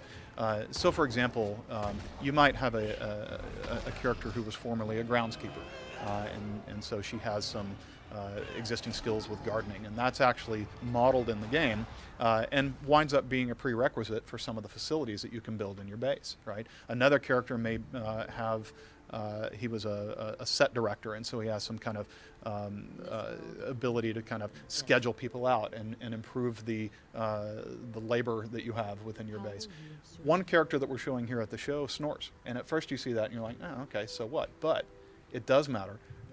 When you go in and look at all the things that are impacting your community's morale, you've got this -3 bonus to morale because Matt snores, right? Really? Yeah. And it's, you know, as with the real world, you have to take it all. You have to take the good with the bad. Does that also make him like more tired faster because he's not sleeping as well? Does all that stuff kind of like factor in? I don't know if that makes him more tired faster.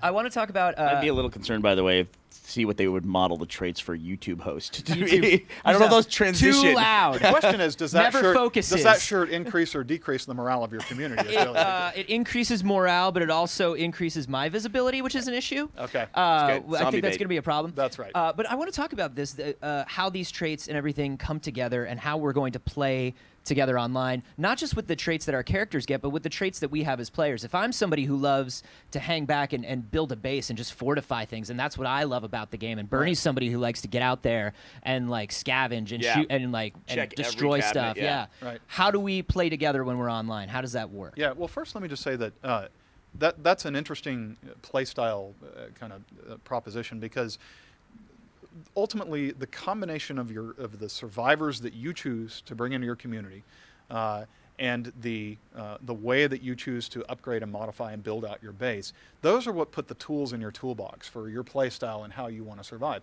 And I think that we would like it to be the case that your desire to hunker down and just build that infrastructure and your desire to be, you know, out there kind of taking it to the enemy, both of those should be viable survival strategies, especially playing with each other, right? And so there is this very tight loop in the game of you need to go into the world, find building supplies, find seeds, find all of the kind of basic supplies that you need to survive. But you need to be using those not to just survive today and tomorrow, but to invest and build out infrastructure at your base. You know, if you are, you know, making all the decisions for how the base is built and what you want to be investing in, and that's going to be generating a list of needs. The example I just used, if you choose to build a farm and you have the expertise among your survivors to do that, you're going to need seeds. I need you to go into town and find me some seeds, I'm on it. right? And be careful because we can't afford to lose you. Everything in the game is a wager. right? You make a decision, you're wagering that the value of the outcome is greater than the cost you're going to pay. If he goes out there and winds up getting his butt kicked and either dies or comes back and has to be in the infirmary for a week, it may not have been worth pursuing that, right? I love that. And I wanted to, going back to the Ramiro movies and going back to these archetypes of characters that have to hunker down together and the way personalities clash as you go through. Is that something that you wanted to reflect mechanically online, or is that something where you just want to let me and Bernie and our actual personalities put each other at each other's throats 3 weeks down the line? It's modeled a little more specifically than that. The people in your community, the survivors that are part of your community, all have their traits and also their personality types. Some of them are more practical, some of them are more ethical. And when things happen, they're going to be giving you advice, and you're going to be having to make decisions as a player about who you agree with and which way you're going to pursue it. And you'll be making some of them happy, and you'll be making some of them unhappy. And unhappy people do things that make you unhappy, right? And so much as in the real world of managing a large disparate group of people, you're going to be always having to be mindful of not just morale in general, but also who's happy with you and who's not, and does that matter, right? Do I care if this person leaves or not? I really loved the first game. I can't say that enough. It was the year that it came out. It was hotly contested for Game of the Year on our podcast. And when I played it, I really, really, really enjoyed the experience. But also, if I may, I had the feeling there was so much more potential, and it did feel like a small studio with a lot of ambition. Like even on the map, there was a crashed plane that never figured into the storyline at all. How has the relationship with Microsoft affected Undead Labs? What is a team like now compared to the team that made the first game? Yeah, well, I mean, you're absolutely right. Our reach slightly exceeded our grasp, right? We wanted to pioneer something new, bring a new play experience to the table, and so we swung for the fences with a team of 22 people. Wow. Right. And I think we're all very proud of what we were able to pull off. But the nice thing about that is, that we now have a proof case that there's a large number, somewhere between 4 and 5 million fans out there who have played this game and loved it, and loved some of the chances we took. The chances we took with permadeath. This kind of not before. Hadn't been done before blend of third-person action and role-playing and simulation, right? And so now it's easy to point to it and say, hey, this works, people love it, let's take it to the next step. And we're very fortunate that Microsoft sees that potential as well. They've been a great publisher. They've stood behind us as we've grown the team, as we've taken on an even more ambitious sequel here. These games are hard to make. There's a lot of interacting systems, and it often falls very much outside of the traditional, particularly on console gaming experience, right? It is not a highly every pixel polished to perfection linear narrative where we have control over the whole environment. It's hard to demo here at E3. We're showing it behind closed doors, and we don't know what's going to happen often in this demo, and I have to prepare people for that because things can go off the rails and happen completely differently than we thought. Yeah, those little random moments of magic and those little things where the systems interact in a way that you had never seen before. Yeah. Like you were saying, you really kind of laid a groundwork for things that are very common to us now. These online sandbox survive together kind of games. As you were watching this genre sort of grow and expand, especially on the PC, what were you looking at and you were like, oh yeah, that's good. Oh yeah, we should build on that.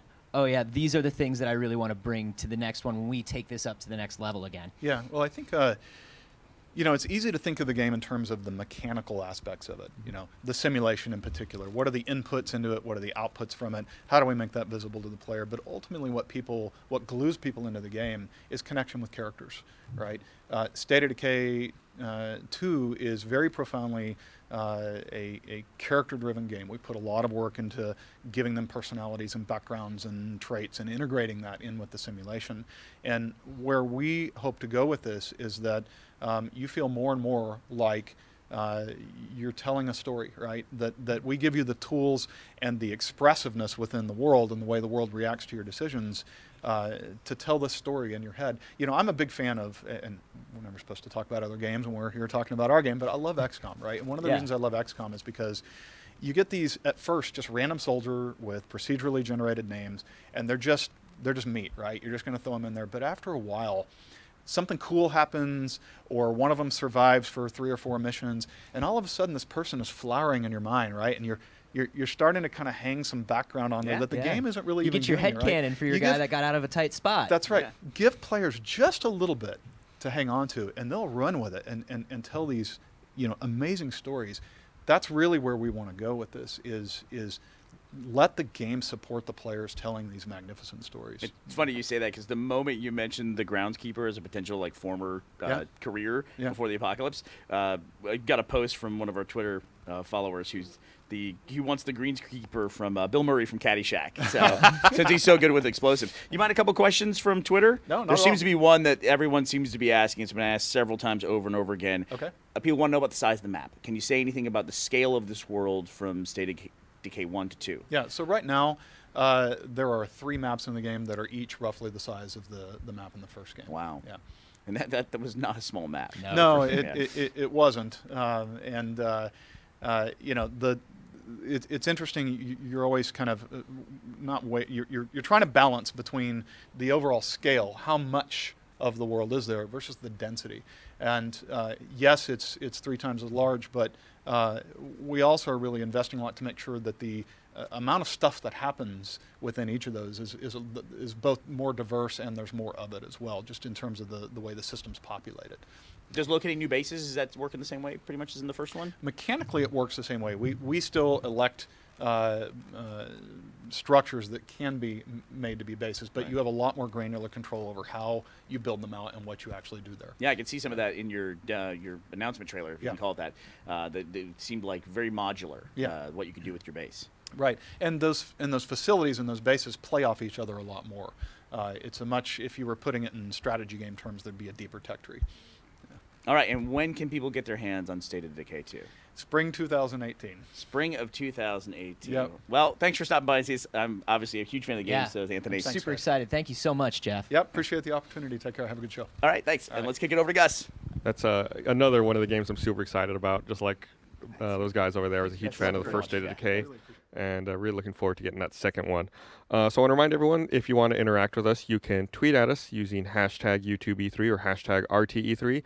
And in fact, if you do that right now, I'm going to be reading a few posts on Twitter, some of the social media. So let me know what you think. Let us know what your favorite thing you've seen so far, in the show is, and we can talk about it a little more. We've also got a poll we're going to run right now. We're going to ask you guys to rate how excited are you for the Xbox One X. And if you want to do that, you can just go to live@e3.com and you can make your vote known. And we'll take a look here in just a bit and see what you all think. Of course, people are still tweeting about State of Decay 2 here, wanting to know more information. I was really curious to hear that they're going to have 3 maps the size of the old map. I think that's pretty interesting. I wish we knew a little more about how that was going to work, but I wasn't on that interview, so I can't ask them. And we got some more stuff coming up later today. I believe we still have Lawbreakers, Quake Champions. We'll be looking at A Way Out, and we might even get to look at some Nintendo stuff a little later. And so that's all really exciting. I feel like we've had a really strong day. A bunch of different things popping up, and only one more day left in this programming. I feel like we've been streaming forever. It's only the second day of the show, but of course we've been streaming all of the pre-press conferences before the show even started. So we've been here for a little while, and hopefully keeping you guys company. I'm going to take a look here and see if we got any social media interaction. Like I said, just let us know what you're most excited about. Let us know the things that you are more interested to learn more about, and the games that you think you're going to be picking up whenever they come out. So I see here in YouTube chat, Sir Monkey Suit is excited about A Way Out. He says, "Awesome, gimme it." I'm with you. I really want to play that. No, I'm excited. I'm going to be actually talking to them a little later. I want to find out what their inspirations are for that game, because I definitely get some interesting vibes. What I was telling Bernie the other day was I felt like when I first started watching that trailer, I was getting almost like a Shawshank Redemption kind of vibe. So I'm curious to know if they have any influences from those kinds of things. All right, got some tweets coming in here. What do we got? Okay, so we got our poll up. Again, you can go to live@e3.com and rate how excited are you on a scale of red ring to floppin' excited. It's very creative writing, guys. YouTube. So we got Sam One, the Man One, asking what is Lawbreakers. Well, you're going to find out here pretty soon. It's a new game Cliff Bleszinski's been working on. Let's see. Best thing. Who's this? John T. Real User saying best thing I saw was the Metro trailer, all the new weapons and environment. I think that was a surprise. I wasn't expecting a new Metro game. It'd been a few years since we'd seen one. I know the games were really critically acclaimed. I feel like it's a series I've missed so far, but I'm excited to hop into this new one. I was really blown away by that trailer.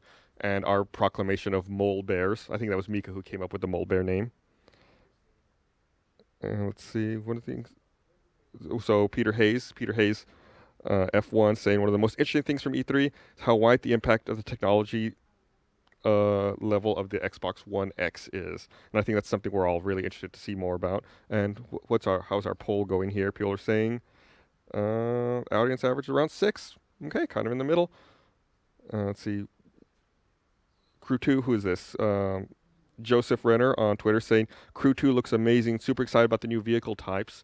I'm typically a racing game fan myself, but I felt like after talking with Stefan about Crew 2, like the way he expressed his passion and how strongly he felt about the game, it made me excited about the game. So I feel like it's something I would definitely want to check out on the floor here before I leave.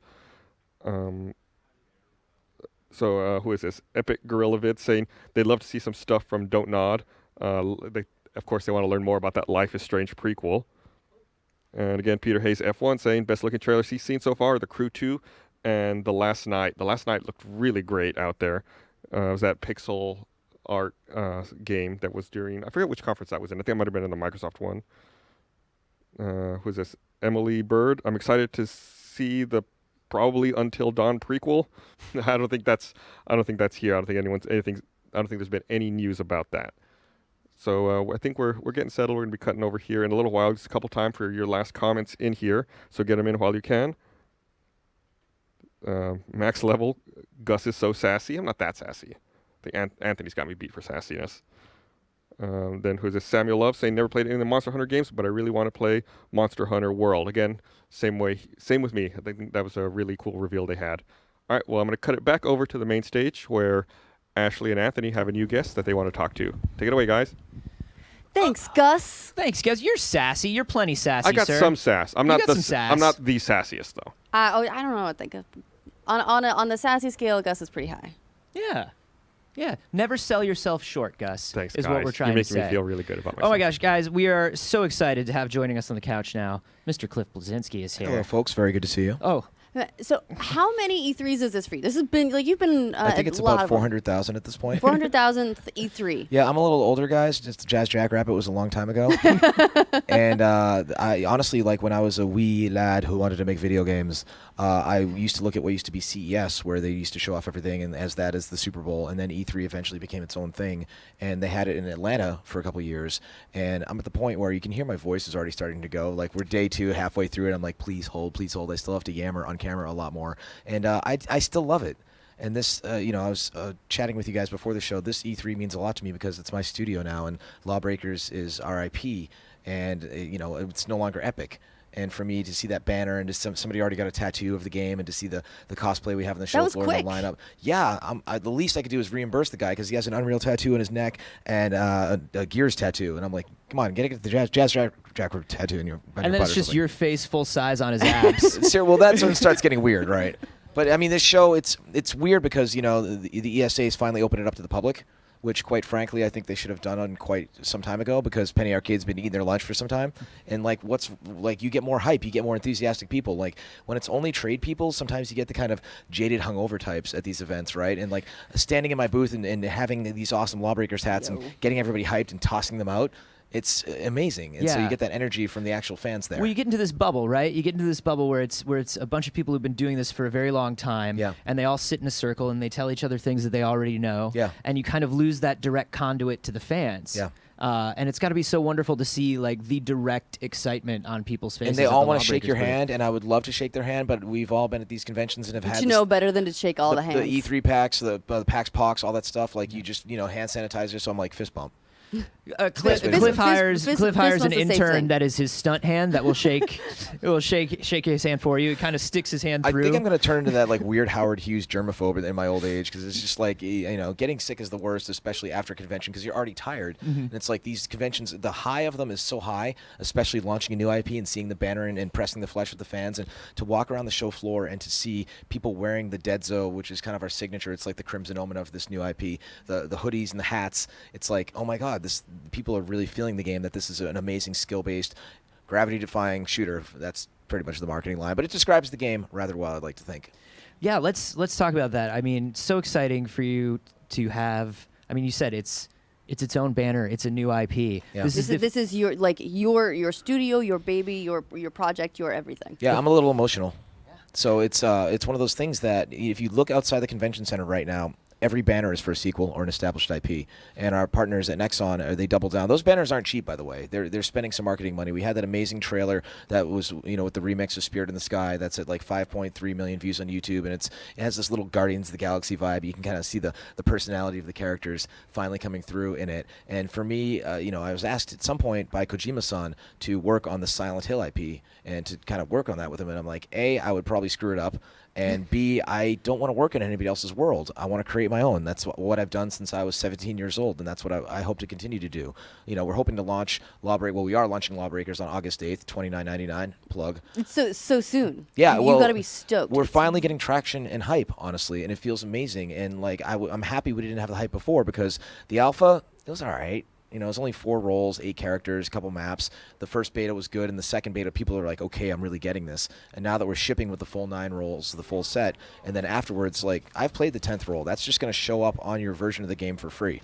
You know, we're going to have new maps and new modes that just show up. We're going to continue to shuffle the deck and rebalance the game and make it a living product. You know, games as service is the term that they often like to use, and make just this crazy, vertical, violent first-person shooter. It's the kind of game I've always wanted to make. Yeah, I mean, let's talk about this. So role-based shooters are very big right now. Yes, they are. I'm not the only a-hole that had the idea. So hot right now. So hot right now. It's so clutch. Yeah. But this is you were working on Gears for so long. You were working on this franchise where you were able to watch everything that was kind of going on in the industry, but you can only change a Gears game so much before it doesn't feel like Gears anymore. Well, that's the innovator's dilemma that all these games have. And, you know, my friends over at Epic and id, you know, there's a new Unreal Tournament, there's a new Quake, and they still play great. You play it for 30 minutes, and you're like, that's Unreal, that's Quake, that's cool. But, like, you need a little bit more depth for that, and so they're kind of slaves to that. If you change it too much, you've ruined it. If you don't change it enough, they say it's version 1.5. Yeah. And for me, being a new IP, I can do whatever the hell I want and get away with it, and I'm not going to ruin like fans of the previous version. And so if it's a living product and we're releasing new roles, that's when they're going to complain. Oh, you released this new character that breaks the assassin, and you changed the balance of the juggernaut. You know, you've broken the game. And I'm like, I would rather have all of you out there yelling at me and calling me an asshole in comments than being indifferent. Because indifference means they're not playing the game and they don't care, they're not passionate, and they're not getting tattoos and scarring their body for something that I pulled out of my butt on a Tuesday morning. So what are those things that you noticed when you were working on Gears, when you were working on the franchise, and when kind of Lawbreakers, the first germ of Lawbreakers popped into your head? What were things that you were seeing in shooters? What were things that you were seeing in online competitive play that you were like, right, like these are things that I need to do, well, and not just do, as but the wish build list on. started to come together. Well, I didn't want to do the character-based thing initially. I wanted to do like the whole like classic arena shooter, pick up the weapons. But you know, some of my gameplay programmers who were big MOBA fans, they're like, you know, you may want to consider the hero/character-based things, abilities on Q&E. And I fought it initially, but then I found that that's actually what gives the depth to the game. It gives a little bit of that rock paper scissors type of gameplay. And the genesis of the game came from multiple sources of my brain when I was sitting there retired, thinking I was going to ride off into the sunset.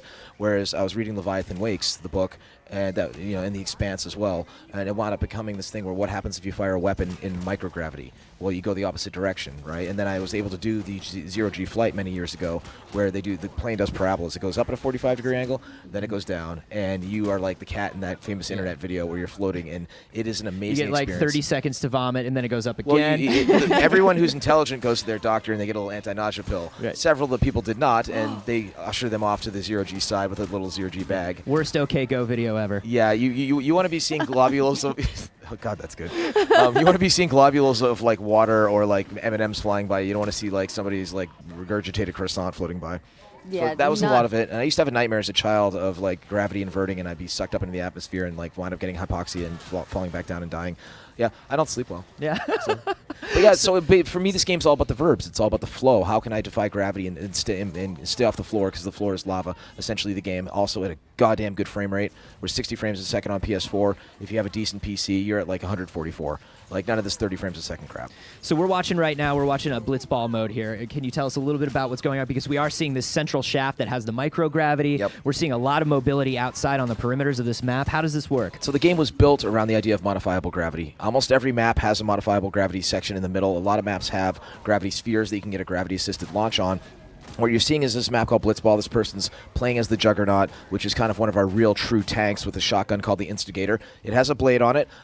Sue me, I have a thing for putting sharp things on weapons, and he can also drop a shield. It can be like a gun that's also a sword that's also like everything. I'd also like one that's a toothbrush if you can manage that. I'll call my people. I think the bayonet is prior art. I think you're legally clear here. I think I am, but the biggest thing about this mode is there's a ball in the middle, obviously. The ball is known as the Euro Ball. It's the emotionally unstable robotic orb. And it's an EMP that you have to take to the enemy's base to kind of cut them off from the version of the internet so they can't allow access to data.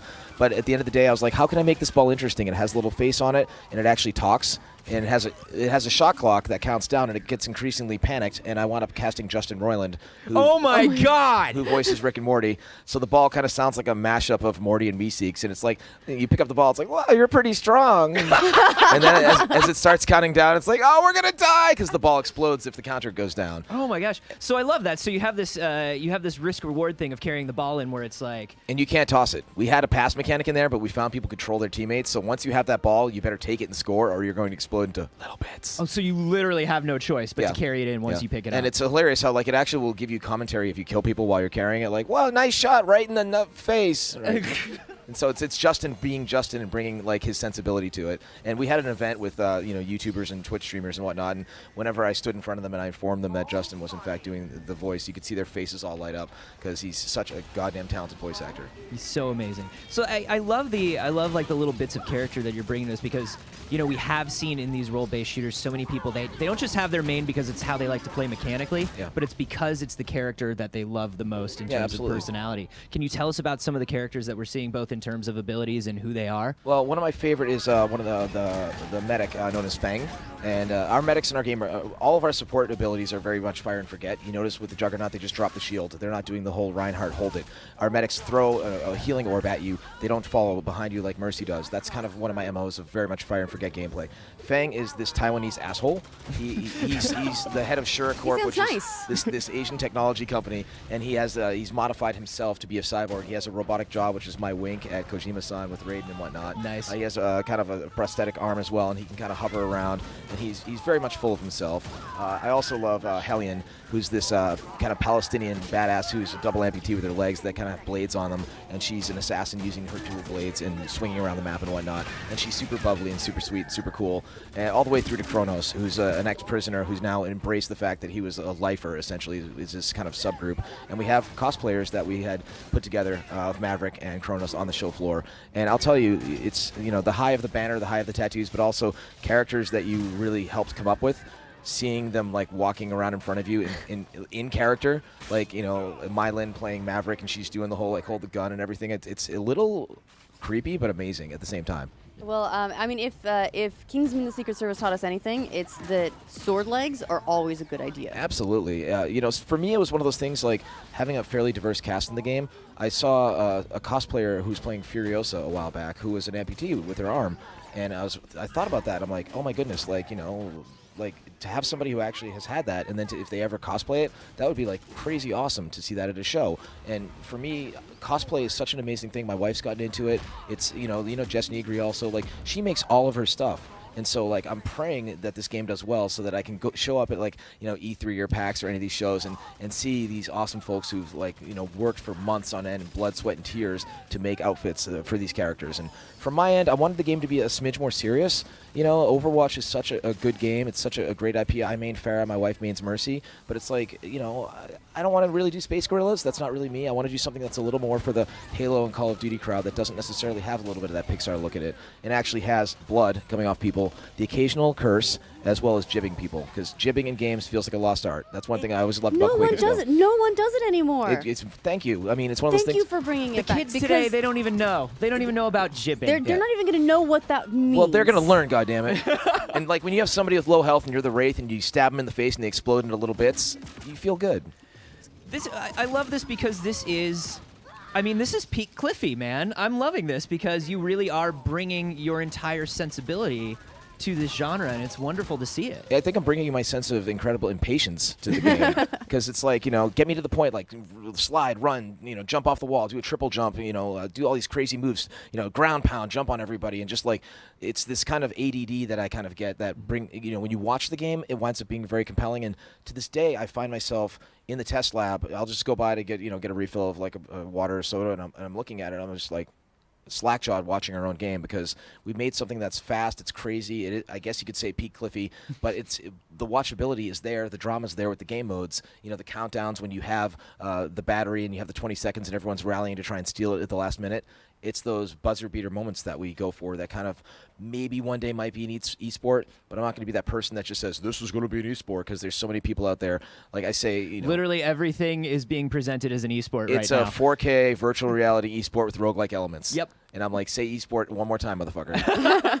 It gets old. But so let's, real quick here, people want to know a little bit about some specifics, number of modes, number of heroes and heroes we're going to see added throughout, like maybe the first year. You want the laundry list? Yeah. Let's go through the laundry list. Let's run it down. So we've revealed 4 modes initially. So we're going to ship with 4, and everyone's going to wind up liking one mode probably, and whatever the community decides upon. We have a custom game where you can reconfigure that as you see fit. We're shipping with 9 initial roles, and remember it's Law versus Breakers, so there's 18 characters. That was a pet peeve of mine with the hero-based shooter thing, where it's like we were heroes that fought the bad guys, but now we just fight each other. And I'm like, wait, what? Like, shouldn't you be good guys versus bad guys, cops versus robbers? That's pretty much what we're doing with Lawbreakers, right?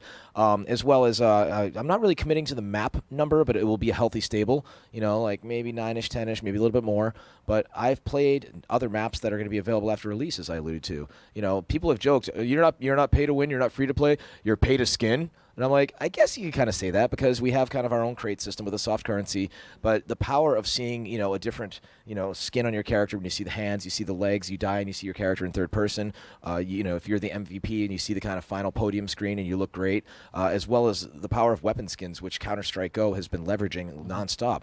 We kind of took the idea of the inspect button in our game where you can actually look at your gun and be like, ooh, look, my weapon looks like an avocado now. This is amazing. And really kind of have that sense of flair with your character and your weapon and kind of express yourself from the crate system. Well, I've always loved it, and I've always thought that it's a wonderful way to be able to sort of fund the ongoing development of a game that you pay for once because, like I said, if I love a character and I love that personality of that character, I also want to make that character reflect me. Absolutely. And I love that sort of thing. And it is a way to do it without compromising the gameplay, without compromising like balance or anything like that. It's time to talk about ethics. Oh God! Nope, cutting it off. It's absolutely not. Well, we were initially free to play, right? And we thought about free to play, and I'm like, dude, all I can think about is how I can milk money out of people when we were going to be free to play. Let's get some energy points and all that crap, and I'm just like. And then can we just make a great game that's at a reasonable price, like $29.99? And I always say not this $60 multiplayer only bullshit, because there's so many games that are coming out disc based, and I'm like, you're multiplayer only and you're $60 and you have microtrans, and gamers aren't dumb. It feels like a bit much. Gamers are like, yeah, that's some bullshit, and they vote with their dollars. And yes, you can pre-order the game now, go to lawbreakers.com and all that. And I'm not the biggest fan of pre-ordering, but there's been enough people that have been like, shut up and take my money, and we're like, fine, you can pre-order the game if you want. It's like if you really want, okay. But it's not like we're digital. We're digital. We're not going to run out of copies or something. But if you really want to guarantee that copy, feel free, go on Steam and do it right now. Sure. Excellent. And August 12th is our launch day, August 8th. Right? August 8th is our launch day. Yeah, August 8th, as of that time frame, it will have been 3 years since we started the studio. It's been a hell of a journey. I got my first gray hair. I was like, ding, not yet. And he has it in a glass jar in his house. Seriously, he puts it up. 65 people in our little town of Raleigh, North Carolina. People from Sucker Punch, people from Sony, just all over the board who've come together and have learned how to work together and make a killer game that's dropping 8/8. Well, that's awesome, and congratulations. Thank you so much. And Mika, have you found someone you're going to cosplay yet? Have you found your main? Listen, I heard sword legs, so I'm down for that. I don't know how I'm going to walk around a convention center like that, but we just have to get rid of the legs. All right. Bye. And then put swords there. It's an easy procedure. It's very Hustle very sticks? painless. That's amazing. I've never heard that. I've upgraded my hustle sticks. They've been augmented. They're killy sticks now. They're now killy sticks. Where I'm from, we call them stems. Cliffy, thank you so much. Thank you for having me, Enjoy the guys. rest of the show, man. Yes. Good having you. Good seeing you. Yeah. Good Good to see you again. Absolutely. And so we're going to kick it to Gus and Mika. Thank you. That's us. What a great segment. I love Cliff not afraid to tell it like it is. Right? It's awesome. Really good to hear. Also, hearing someone so passionate about what they've created, it just like makes you want to go out and do something. Absolutely. And of course, when they were talking about jibs, I thought, if you don't talk to your children about jibs, who will?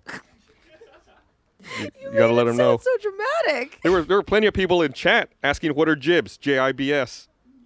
Yeah, they were. They didn't. He's like, no, I saw it. Millennials. And there was a healthy discussion going on of people explaining what jibs are. So it's kind of like introducing them to the old world, I right. guess. Yeah. It was a learning experience, and we all are better now for it. Oh, wonderful. I'm glad. Yeah. Well, speaking of being better for things. Yes? Well, if people wanted to be better and know what happens in a Sony booth, Ooh. we have an exclusive clip. It's not really exclusive, but it's a clip. Okay. It's of me looking around the Sony booth. That's exclusive. It's exclusive? Yeah. Yeah, so let's roll it. Roll that beautiful bean footage.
Hey what guys. a shock. Welcome back to YouTube Live at E3 with Rooster Teeth, brought to you by War for the Planet of the Apes. We're taking a little bit of a moment to relax, reflect upon the show. We're about halfway and through the first day, 50% mark right here.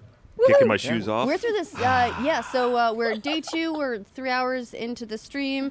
We're halfway through the whole E3 shebang. show. Yeah. And we're joined by Trish Hirschberger. Hi, And guys. Hey, Trisha. I almost forget to introduce you because I'm like, everyone knows Trish. Oh, you're so nice. I'm hashtag the olds. I've just been around for a while.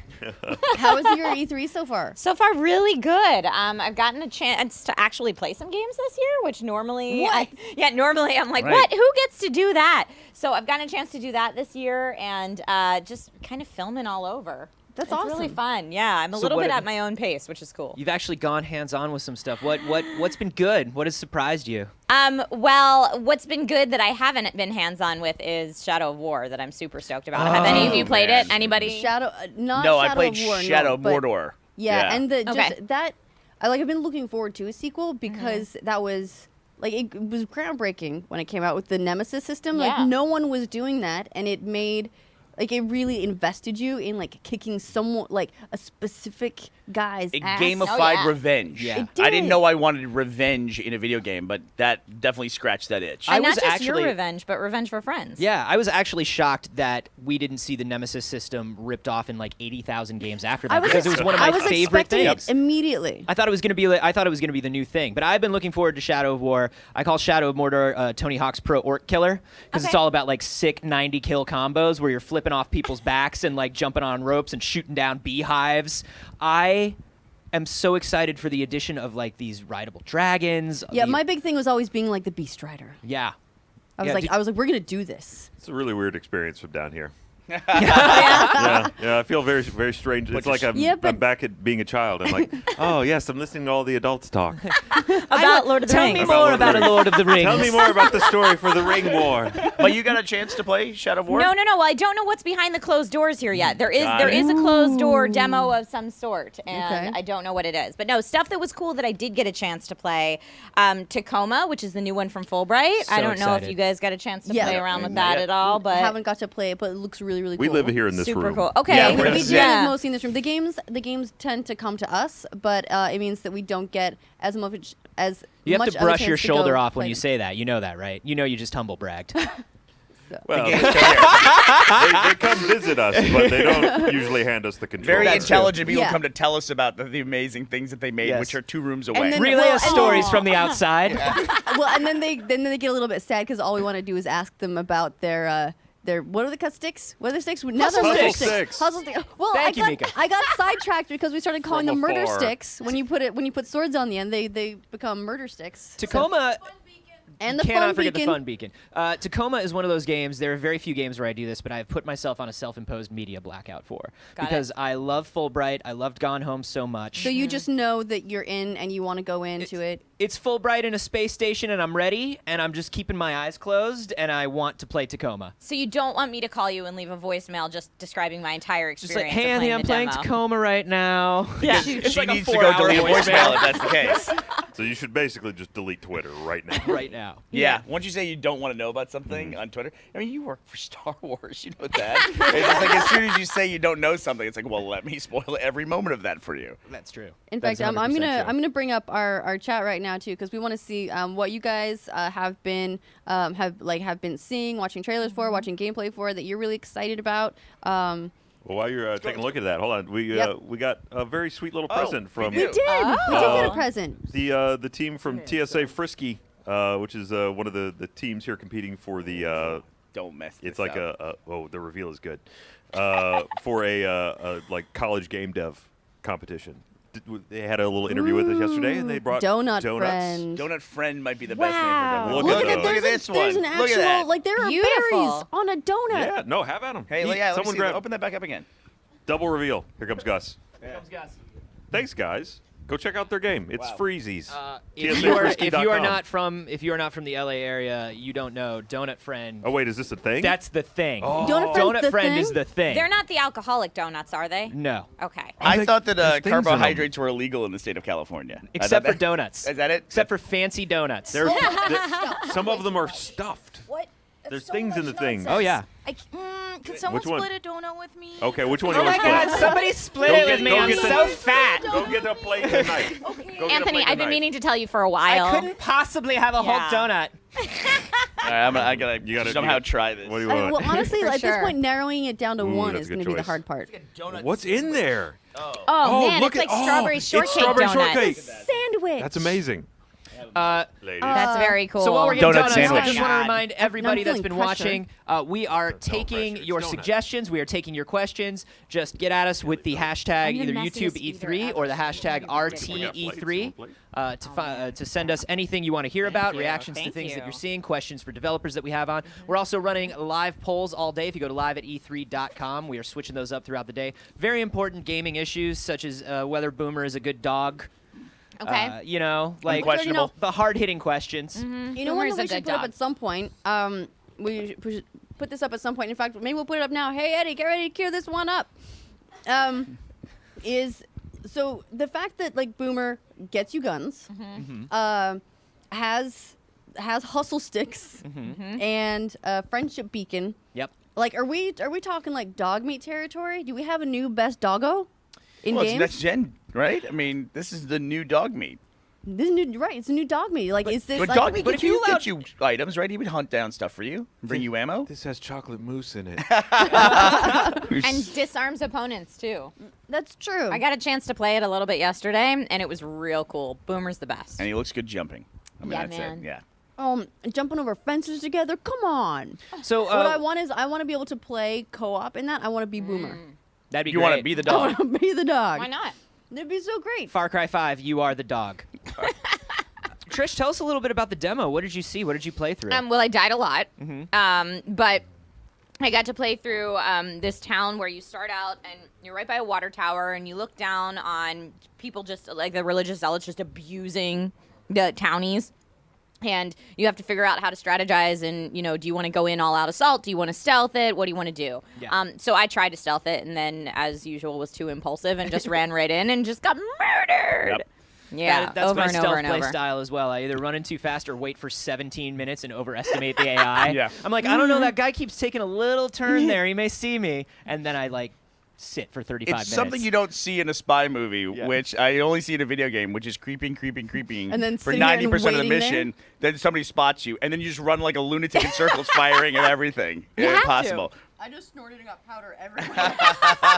You know, I don't know if we asked the developers when they were on for Far Cry, but you know, it's always interesting to me what they Here very we go. specifically choose to show in cinematic trailers. And they showed water tower. Are those the equivalent of the radio towers in Far Cry? You're going to be climbing up these water towers to get to the top. Yep, you climb up the water towers and can snipe from up there and stuff like that. And that's how you unlock a region in the map. Is like that same mechanic from I Far don't Cry. know about that. Okay. I did notice conveniently placed zip lines on all the water towers in the trailer. So yeah, I think Telltale sign. Yeah, we're definitely getting some map out of that. Yep. All right, and we've got a poll up right now. It's on live@e3.com. So if you have a browser available to you, which you probably do if you're watching this, because that's probably how you're watching it. If you go to live@e3.com, you can participate. Right now, we're asking Boomer's best feature, which I want to say just right now is probably his personality. But that's not an option. So we're asking if it's disarming opponents, is it the hustle sticks, is it the friendship beacon? What is it that makes Boomer boom? There's a succulent here that's at stake. So Yeah. we'll- whichever category wins, we'll win the succulent. If it for the was day. a poll for best donut, I'm gonna say that every donut, chocolate covered chocolate chip with mousse filling, wow, is a strong contender. You sound drunk and like you're about to pass out from this donut. I mean, I'm gonna go into hypoglycemic You sound shock, pregnant. but I don't think I've Do you- ever heard you this Do you happy. have an EpiPen or something that I can get for you? I don't. I need something to consume sugar very quickly. Okay. But you know, I'm really grateful when we get to do things like bring on the college gaming competition teams and bring them on. Those were just people we randomly met on the floor. It's not a group that would typically be able to, be in front of the entire YouTube audience, but it's really cool because that's the future generations of really amazing games that we're going to be seeing in, E3 2020 and E3 2025. Well, I also think this is where we see a lot of the real kind of out of left field innovation in gaming and game mechanics too. It's like Cliffy was talking about on the couch when he was working and he was making Gears. there's an idea of what a Gears game is, and you can't really deviate too much. You can start putting new things in and tweaking it, right, but you can't come up with something entirely new in a game out of left field that hasn't been properly tested, not on a game that large. And so that's why I like that over the last 5-10 years we've seen the explosion of these smaller dev teams, these 2 or 3 people dev teams, these college dev teams, or even these like what they're calling the AA dev teams, right? Where it's like we have $2 million. Like, what can we do with a game that's not going to be a $100 million game? What can we do with $500,000 that's like really, really weird and is going to grab your attention? And that's what I loved when the TSA Risky came in. It's like, sure, Frisky, please. TSA Frisky. Why wouldn't there be a VR game where like we're finding weird like contraband and sex toys in people's Gus, people's are you luggage? still in here? Gus, this was a Gus. game that is basically like This is Papers, this game is Please. for you. It's Papers, Please, only it's a VR game where you are you have a list of contraband items that you have to search through luggage to find. Say what? Please repeat all of that. VR, TSA Agent Simulator. When do I get this? Yeah. It's free right now. Let me explain it to you in a way that you'll love it. You'll get to secretly judge people and take away their stuff. Yes. Is that what those little flyers we had over there? Yeah. Yes, Oh, that's shit. what those And then they are. brought us the donuts. Yeah. And the seemed donuts. And they got donuts. And the Thank you, donuts. donuts. They were. You want more donuts? MVP. I think we have new best doggo.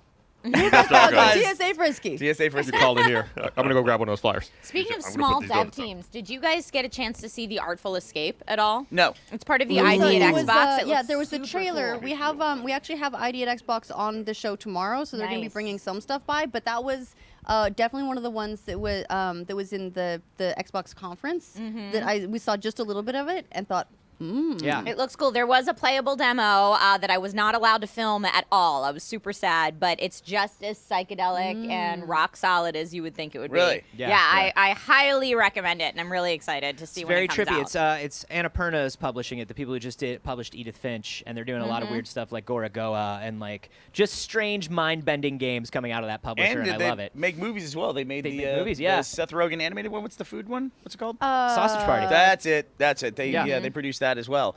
The it's interesting though because I remember during the Microsoft press conference's preamble, they were saying today we're going to be showing 44 games and 22 of them are exclusives. I'm like, I know there's going to be a part of this press conference when they just start rolling through footage of game after game, and it was the ID at Xbox segment where they showed like 20 games in about 30 seconds, and I was like, give these games more time, you But know? they also like you see just enough to be like, I need to know more about that one. But you go through that like 10 times in 10 seconds. Yeah. Yep. And we are bringing on a couple of those smaller, weirder, more interesting games. Tomorrow we have Minute coming on, which I'm very excited about. It's one half of the dev team behind Nuclear Throne, and that is an RPG game where you have a minute before you die, and you have to find some sort of equipment or checkpoint or something that is going to help you when you respawn to get just a little bit further the next minute. That sounds crazy It's hectic. very cool. It actually started off as a game jam, an Adventure Time game jam game a few years ago, and it was Adventure Time theme, and they've been working on it in the background this whole time.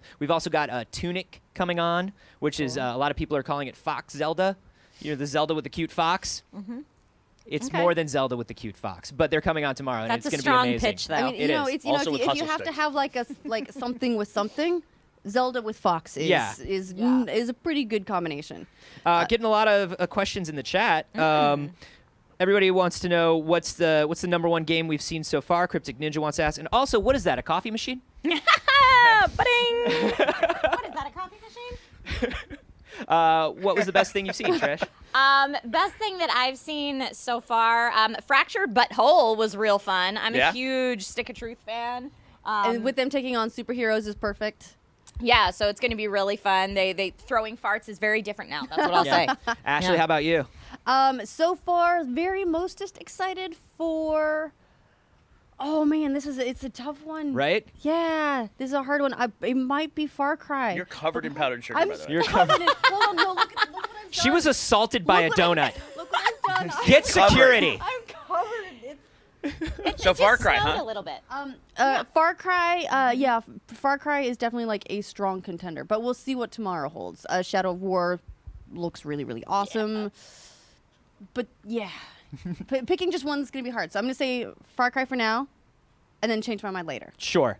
That's fair. How about you, Bernie? Game I totally did not expect to like is Mario plus Rabbids. I just, after seeing the demo for that, I'm like, I'm now going to bust out my Switch and play it. I really have somehow managed to avoid playing Breath of the Wild, and I know I'm going to play Mario plus Rabbids, and then I'm going to go straight into Breath of the Wild. I feel like it's like XCOM for Switch. Yeah, I'm so excited. We had the XCOM developers on today, and I almost wanted to ask the question about it, like, are they happy that inspired it? But it's we avoided that question. So.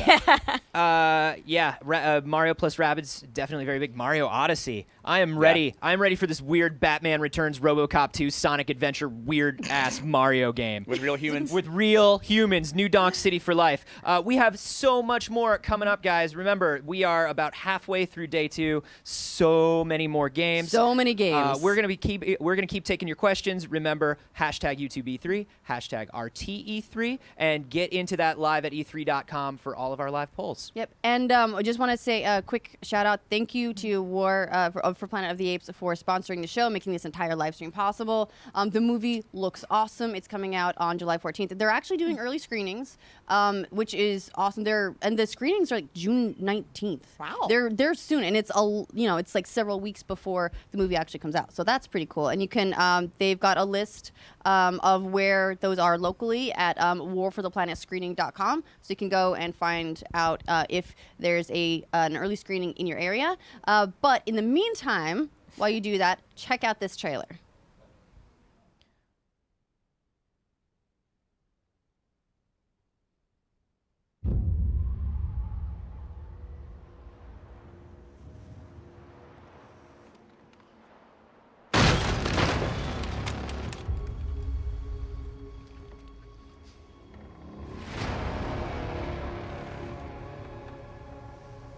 Who is child?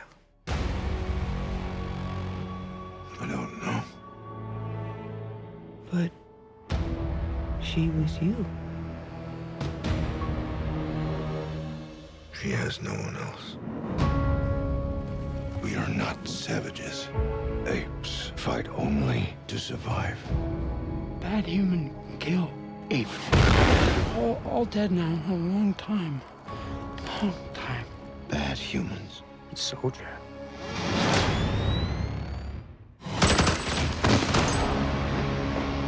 Years from now, your children will ask you, what did you do in the greatest war? And you can tell them, I fought to protect this world. We created them. But now,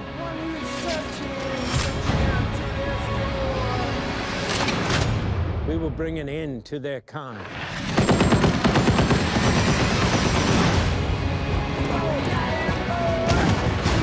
No mercy, no peace. This is war. Apes together, strong. You are impressive. You're smart as hell. You're stronger than we are. But you're taking this all much too personally. So emotional!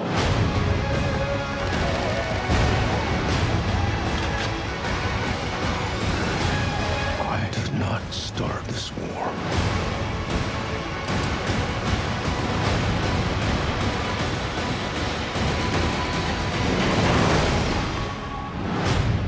But I will finish it.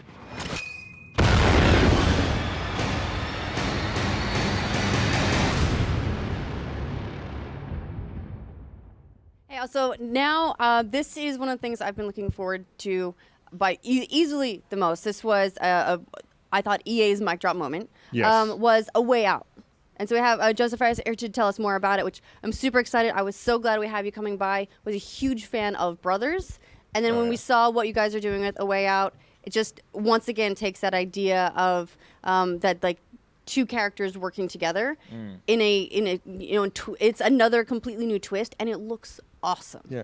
How does it feel to be, probably the game at the EA presser that people talked about the most and are most excited about? It's like there's a huge AAA title like Battlefront, and there's also A Way Out, and people are like, oh yeah, A Way Out. They're like, yeah, tell us more about that. Battlefront, you're cool, but let's talk about A Way Out.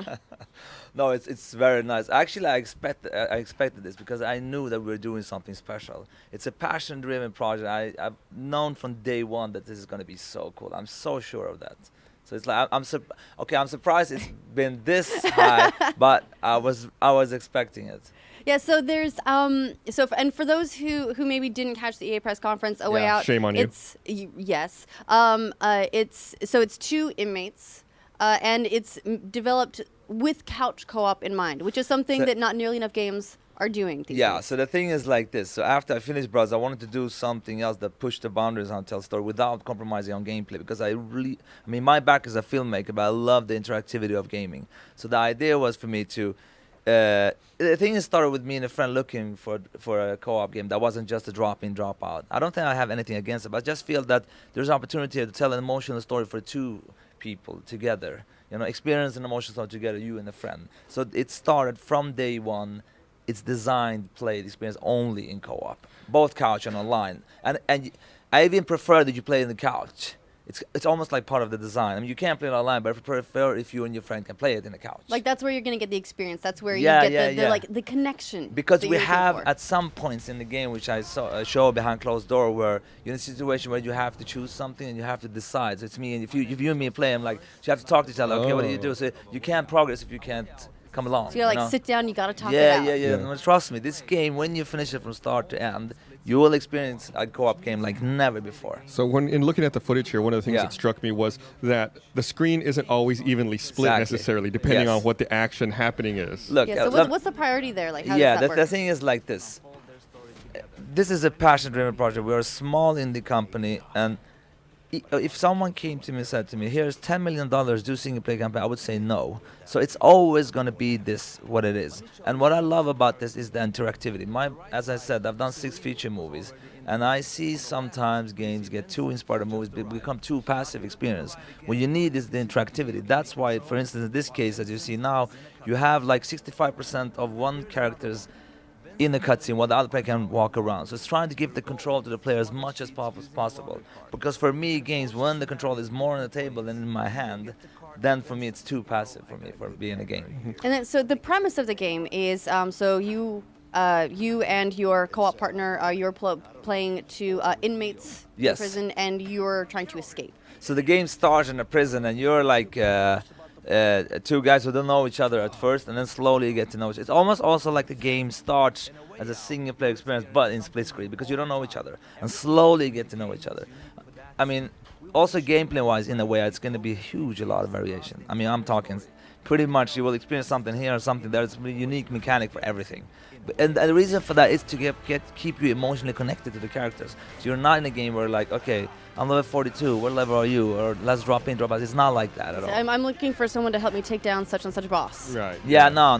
This is not it. So you mentioned a couple of times that you had a filmmaking background. Yeah. And you feel like you like games because they're a little more interactive. I was wondering, what kind of inspirations do you draw from? Because when I first started watching this reveal the other day, I started in the back of my mind getting maybe like reminiscent of like Shawshank Redemption and other prison films where like you're trying to break your way out. Do you have like any other?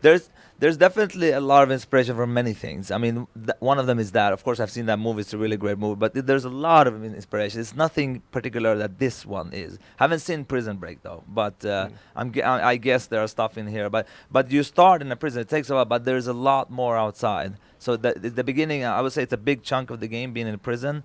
But there's definitely way more stuff out there. All right, so spoiler alert.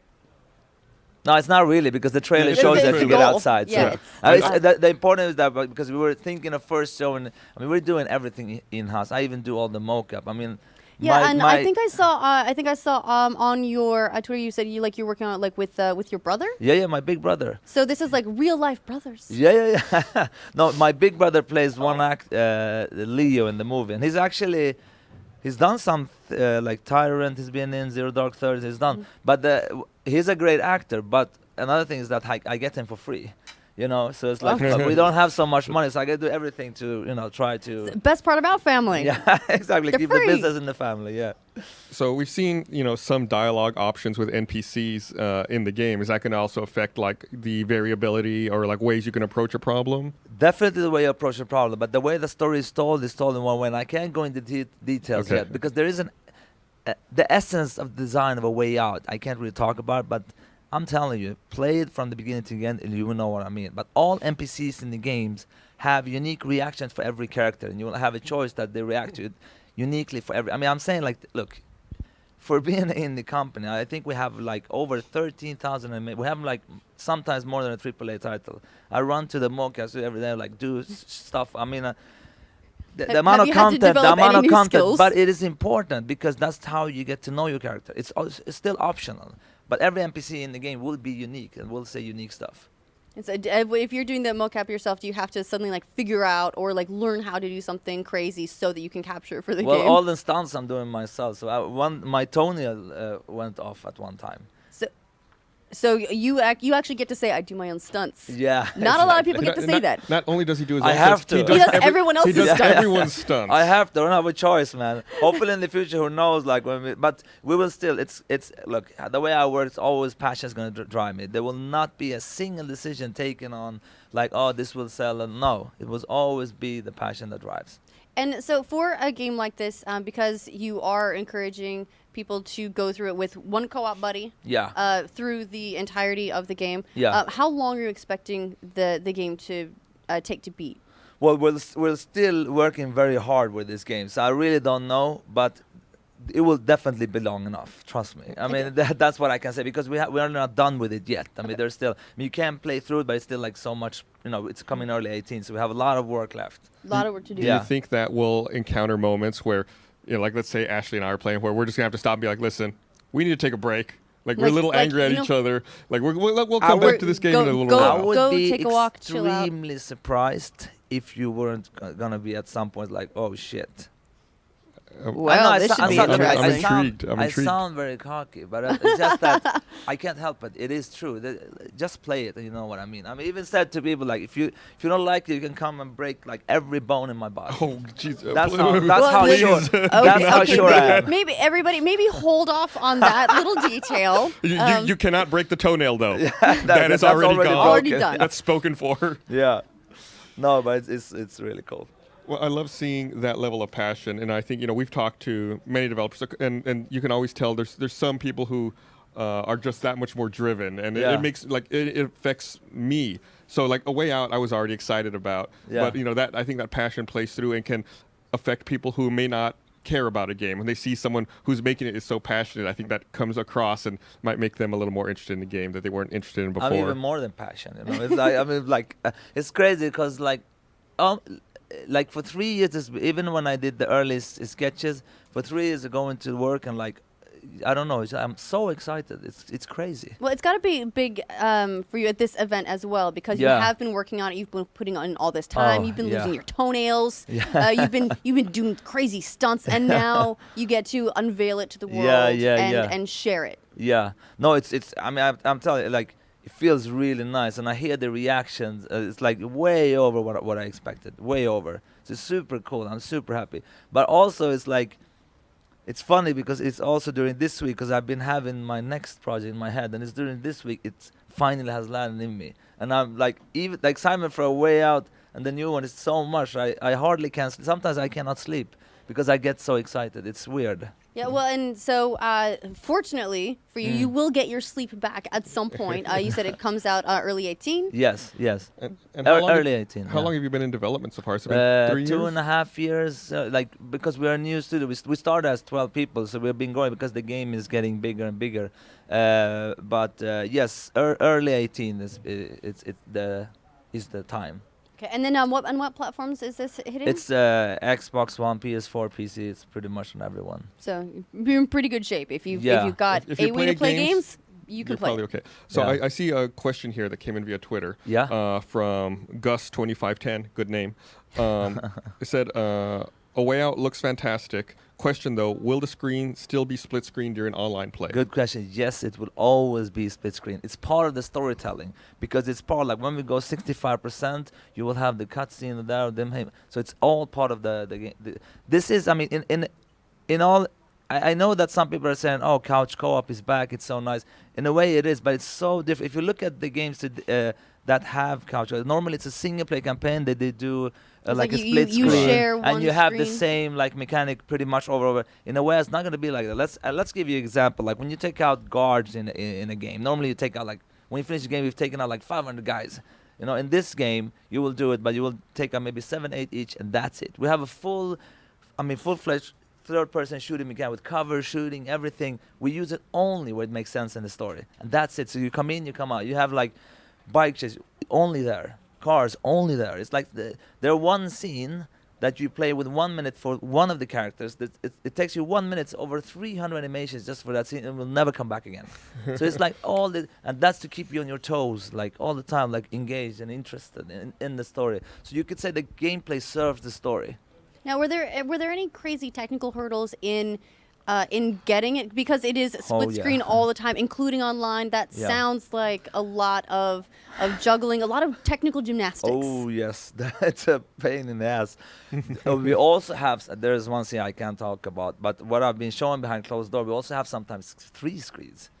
And let me tell you, having that, I mean, the game is still like, okay, for indie production, it's still a good. Some are even thinking like, is this a AAA? I'm like, no, because I think we're breaking some kind of world record. What would you do with this money we have with this? Because it looks still good, but the problem is that you have to.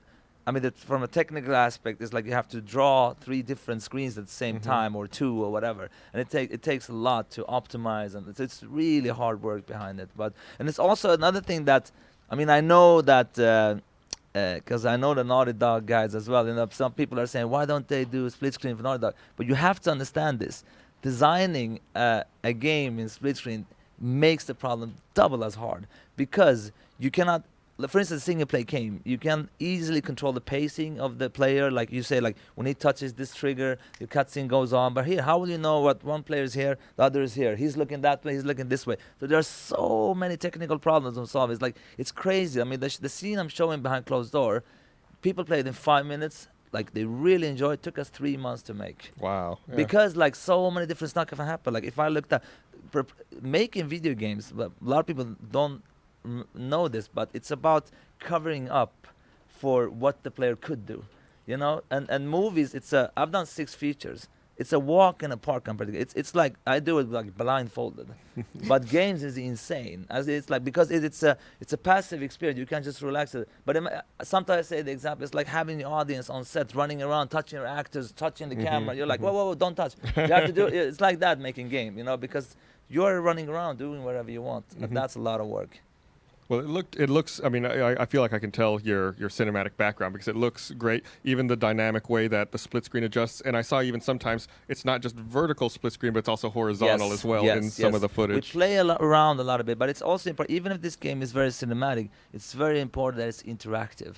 So that's what I mean. So the games we have seen that are cinematic are, for me, have been too passive. And I think you know what I mean by that. Yeah. Or what? Like Telltale games, for instance. That's not my cup of tea. It's too much like, I mean, I enjoy them, but it's too much for me, a passive experience. But that's like, but I understand if people like them. Yeah, well, it's nice to be like, that's the beautiful thing about video games is that there is a range, so you can have more storytelling experiences that are a little bit more passive, and then you have these very active storytelling experiences. Yeah. All right, so people are going to be able to get it early 18, PS4, Xbox One, PC. Yeah. Thank you so much. I can't wait to see more of this game. Yeah, we will show a lot more. There's definitely so much to show. Thank you. We will go to counseling. Yeah. We're gonna be able to get through this game together. I'm not going to look at you while we play. We'll put up a wall. Yeah. All right. Thanks again. We really appreciate it. Thank you. Thank you. And let's check in with Ryan. Hey, welcome back to the Succulent Side Stage. Man, is never a developer have I ever heard been that willing to put himself on the line. Like, just take me to the wall. Come on, let's do it. I'm all there. No problem. That's some faith in a product right there. Well, I'm joined now by Sarah the Succulent because she's not in camera frame, but she's over there, I swear. Hang on, maybe we'll tilt. Wait, is it? There she is. Sarah, looking good. Hope you're having a good E3 this year. It's been kind of a weird one, hasn't it? Yeah. I'm interviewing a plant, so I feel like maybe that gives you some indication of how my day's going. There we go. Welcome back, Sarah. How do you feel about it so far? Lots of moisture. Good. Rocks are nice. Well, when Sarah's not around, We also have some other people here that run about and get some footage for you guys. And another one of those fabulous on-the-spot moments that you have asked for is a tour of the Sony booth. So we bribed Mika into going with another piece of donut. Thankfully, she was kind enough to go visit it and bring us back some footage. So here we go. The Sony booth, as you requested.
God damn it, Sarah. That was Shadow of War, not Sony. You're fired. You're going to be the first award against the wall. Anyway, I'm going to throw it over to Anthony and Ashley, who both have A names, I just realized. An amazing alliteration team. How you guys doing over there? That's the kind of critical analysis that you can expect from Ryan all week long at E3 2017. Me, Sarah the Succulent, Ashley, and Anthony. We work in pairs. We work in something. I think we broke Ryan. Yeah, it's nap time for you. You get take a 5, my dude. Yo, don't eat, Sarah. Anyway, welcome back to YouTube Live at E3 with Rooster Teeth, presented by War for Planet of the Apes. We are joined once again. Yes. Man, once again back. Yeah, welcome back. So you're basically, as far as I'm concerned, Santa for sure, us. I'll go with that. That Santa works. Really excited because I'm speechless a little bit because we have Metroid. Metroid is back. Yes, Samus returns. Yes.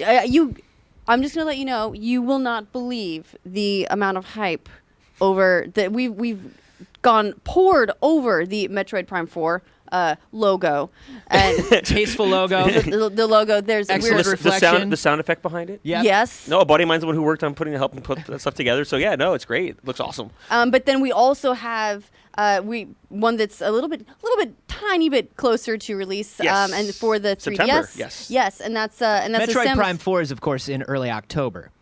What? No. This is No. Next year. In development. But this is Samus Returns. Yes. So we're gonna get that for 3DS. Get everyone back into the world, back into a ball. What I loved about this, and when it first popped up, I was like, "Hey, is this Metroid 2?" I was like, "This is Metroid 2. This is Return of Samus," and now it's Samus's Return. Yes, Metroid Samus Returns. It's based on the Game Boy game. It's a remake of it. They added a lot of sound effects. They changed the audio track to it a lot. They freshened up a lot. It's right on the screen too. A lot of really bright colors, 3D visuals as well, which you can't see so well here on TV on the computer since it's only in 2D. But our gameplay over there, Sarah, can see everything gloriously in 3D. This is live gameplay right now. We are not watching any video or pre-render. This is real. This is raw. Yes. This is happening. It is happening live. Exactly. Like your whole show is, so it works out great in that way. But no, they decided to remake the game, added a lot of 3D visuals to it, and just bring in people who maybe a lot of people who've played it before. It's a nice way to bring it back, and for people who've never played a Metroid game before, it's also great as well. Right. So for a lot of people, this may be an introduction to the franchise, and then to they'll be familiar with it when Metroid Prime 4 comes out. Yes, well, that's the way to. Yeah, it's a great way to become familiar with the franchise for sure. And as most people know, Samus is a female. She's not. That's a big surprise in the first Nintendo game. A lot of people just assumed it wasn't, but then you find out, oh my gosh, Samus is female. It's a female bounty hunter, which is awesome. She kicks ass. So and all that stuff. I want to talk about what made you decide. What made Nintendo decide? No, we're what gonna made bring. you We're gonna bring. specifically decide? Why did you, Daniel, decide? Why did I decide? Out of all the Metroid games, you're like, okay, this is going to. We're going to bring Metroid back, previous to Metroid Prime 4. We want to introduce this to some new players. We want to bring something back for the old school players. We want it to work really well on the 3DS. What made Metroid 2 the choice? That's a good question. I mean, the devs kind of worked it out. They decided this was just a game they wanted to bring back. It was on the Game Boy, so the original Game Boy version, there's no color in that one. So it's just a great title to bring that it gives a lot of actions, a lot of exploration, and it was a title that seemed like a really good opportunity for them to really recreate and bring it back in a new way on the Nintendo 3DS. So how faithful, if I've played the original Metroid 2, how faithful are these maps? How faithful are the mechanics? What's been tweaked? What's been changed? A lot of the main gameplay's there, so for those hardcore players, a lot of that's there, but they've definitely upped the ante on the bosses, changed up the graphics, just feels differently. And Samus does have several really cool new moves. Her ability now to aim in all 360 degrees, which is really helpful. Like right now you can see there, Samus kind of moving around. And what's really cool So nice. Thank you. Instead of having to like try to, how do you get that that diagonal one on the Game Boy, trying to hold that button down properly was a little bit challenging. So it's nice you have that free roaming aim in all directions. And even when that little light beam comes out to show where you're aiming, it turns red when you're actually targeting an enemy. That's great. So so we'll see if Sarah can find an enemy to target real quick. Oh, there's one. I believe in you, Sarah. Sarah. There it is. Yeah, there it is. Your It magic turns red. is real. We believe. That's great. So yes, you have that there. There's other things beyond that too. She will have some new abilities called the Aeon abilities as well, so she'll be able to show that off also. We'll get to that shortly. And the other move they have too is something called a melee counter.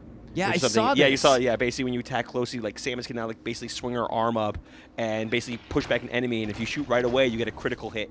And you actually can kill an enemy, put a lot more damage on them almost right away. So it's a little bit like a knockback. Yes.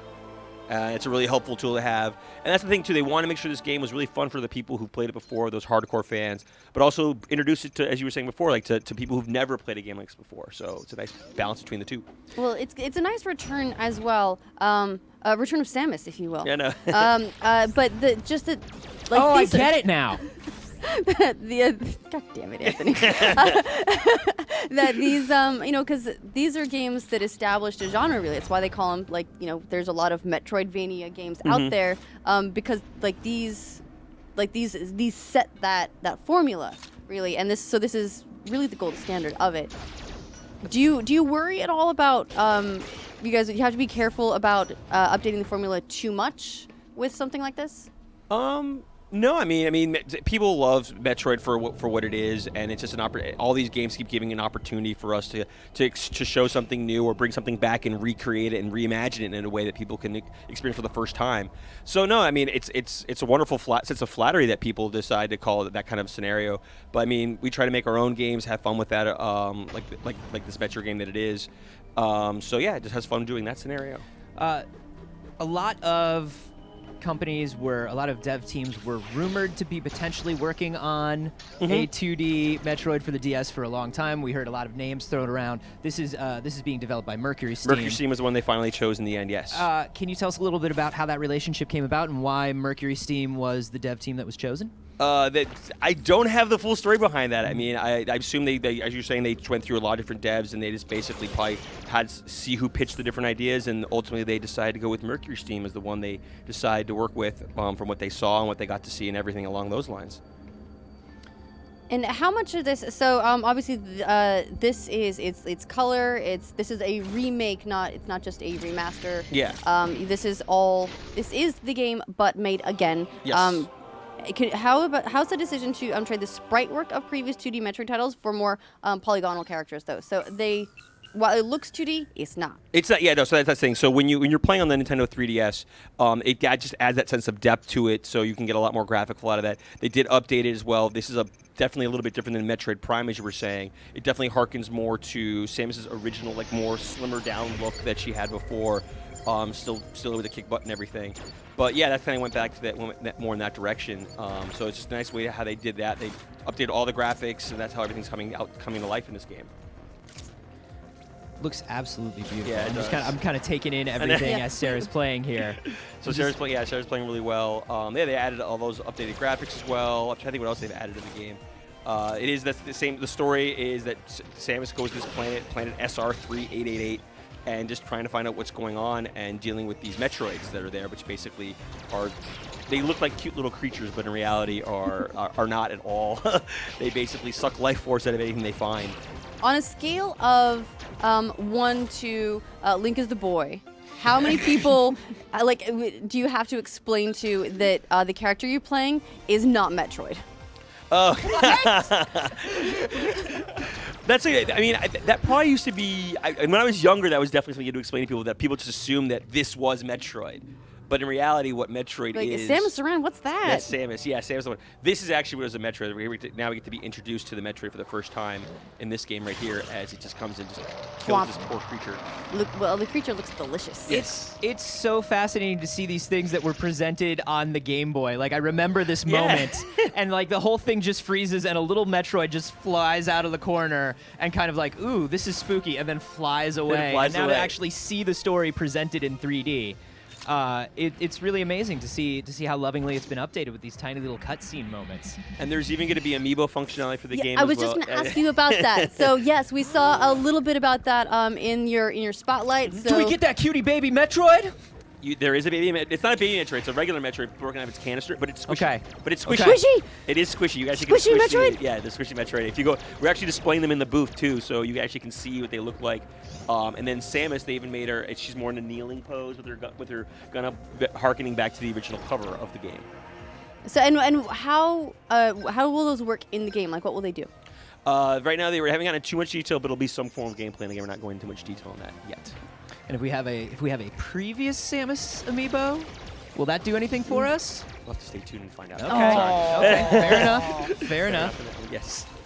So yeah, no. Basically, Sarah's still going through this right now. There's the counter move right there, basically that knockback we were talking about, and then shooting right away. And yeah, she's basically getting close to fighting against that Metroid that we just saw earlier. She got a chance to fight against them to see what's going on. I love that because there are these things that were in the original game and in the early Metroid games that were just sort of the way games were at the time, right? Cardinal direction shooting. Not being able to like throw these things back. And so anytime you walked into a room where there were 3 enemies that were going to spiral down at you from a ceiling, you were like, okay, I got to take this really carefully. Yeah. And that just doesn't feel legitimate now in the current day. So I really love the idea of being able to aim my shots in advance. Yes. Be able to parry if I need to at the last moment if there's something I didn't see.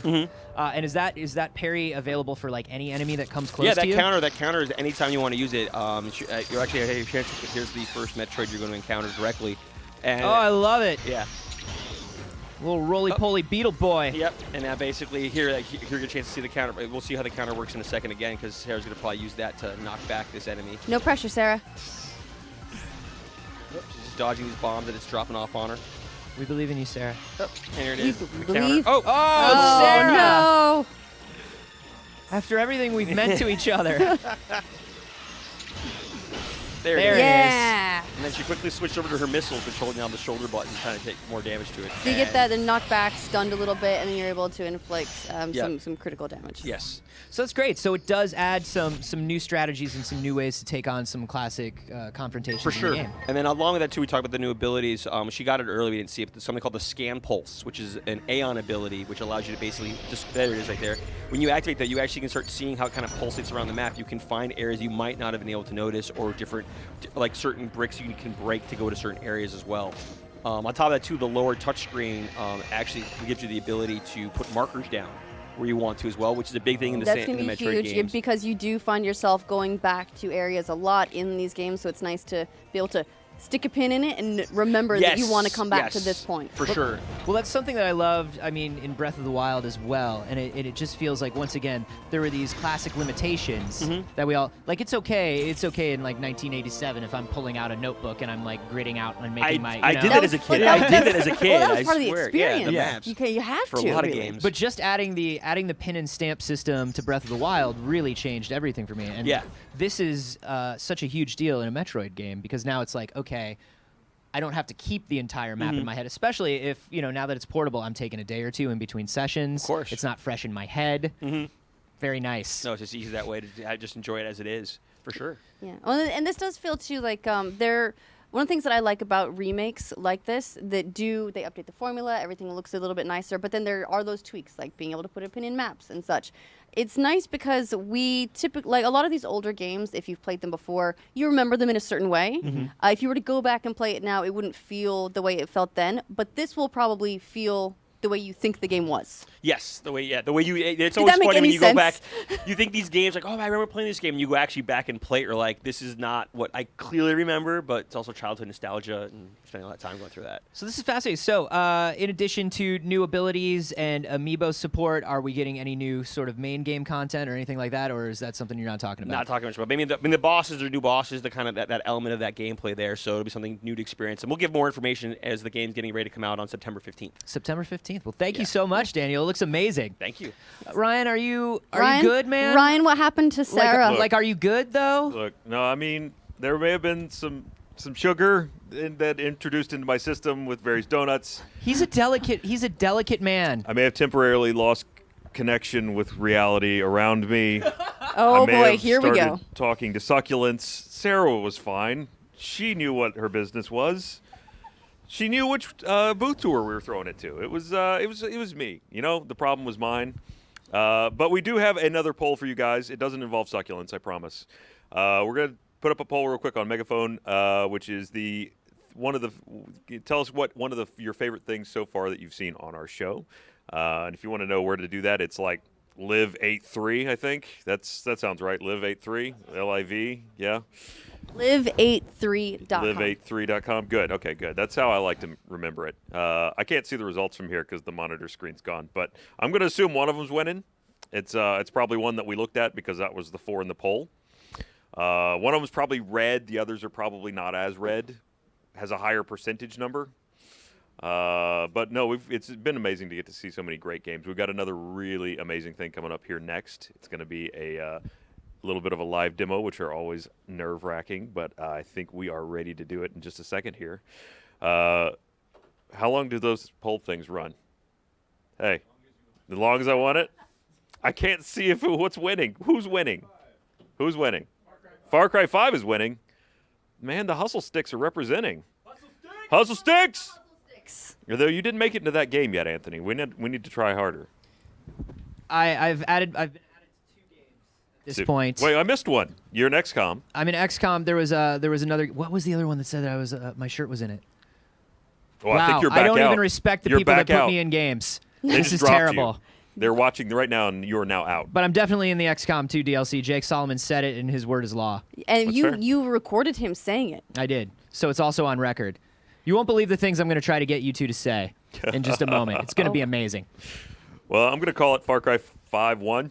Yeah, Far Cry 5-1. There we go. It's on the screen under me, but I can't see that because it's invisible. We do have one more entry before we cut to these guys for our YouTube's trailer battle. So if you want to take a look at them, go to youtube.com/E3. And this is the trailer for Destiny 2. Take a look.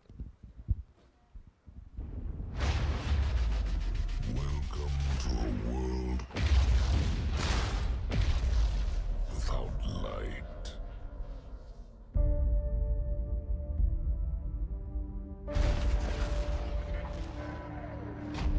You are weak, undisciplined, cowering behind walls. I command legions, conquered worlds, waged war across the galaxy to prove my worth. I alone am worthy of the Traveler's light. You're not brave, the fear of death. Allow me to reacquaint you.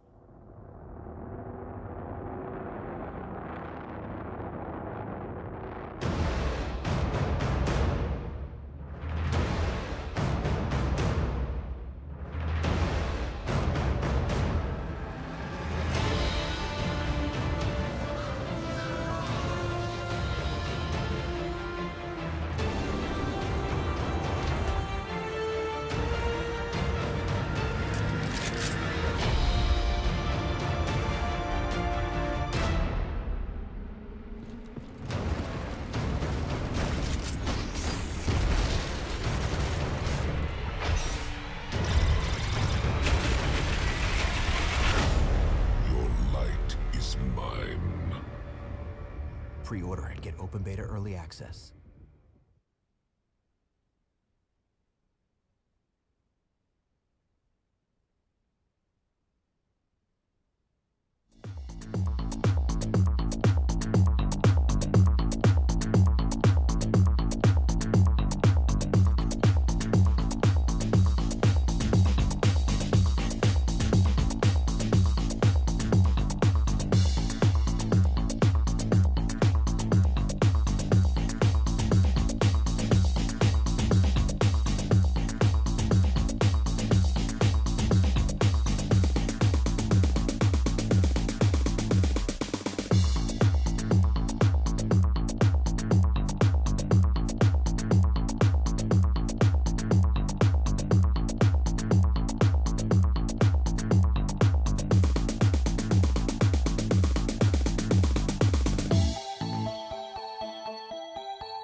Hi.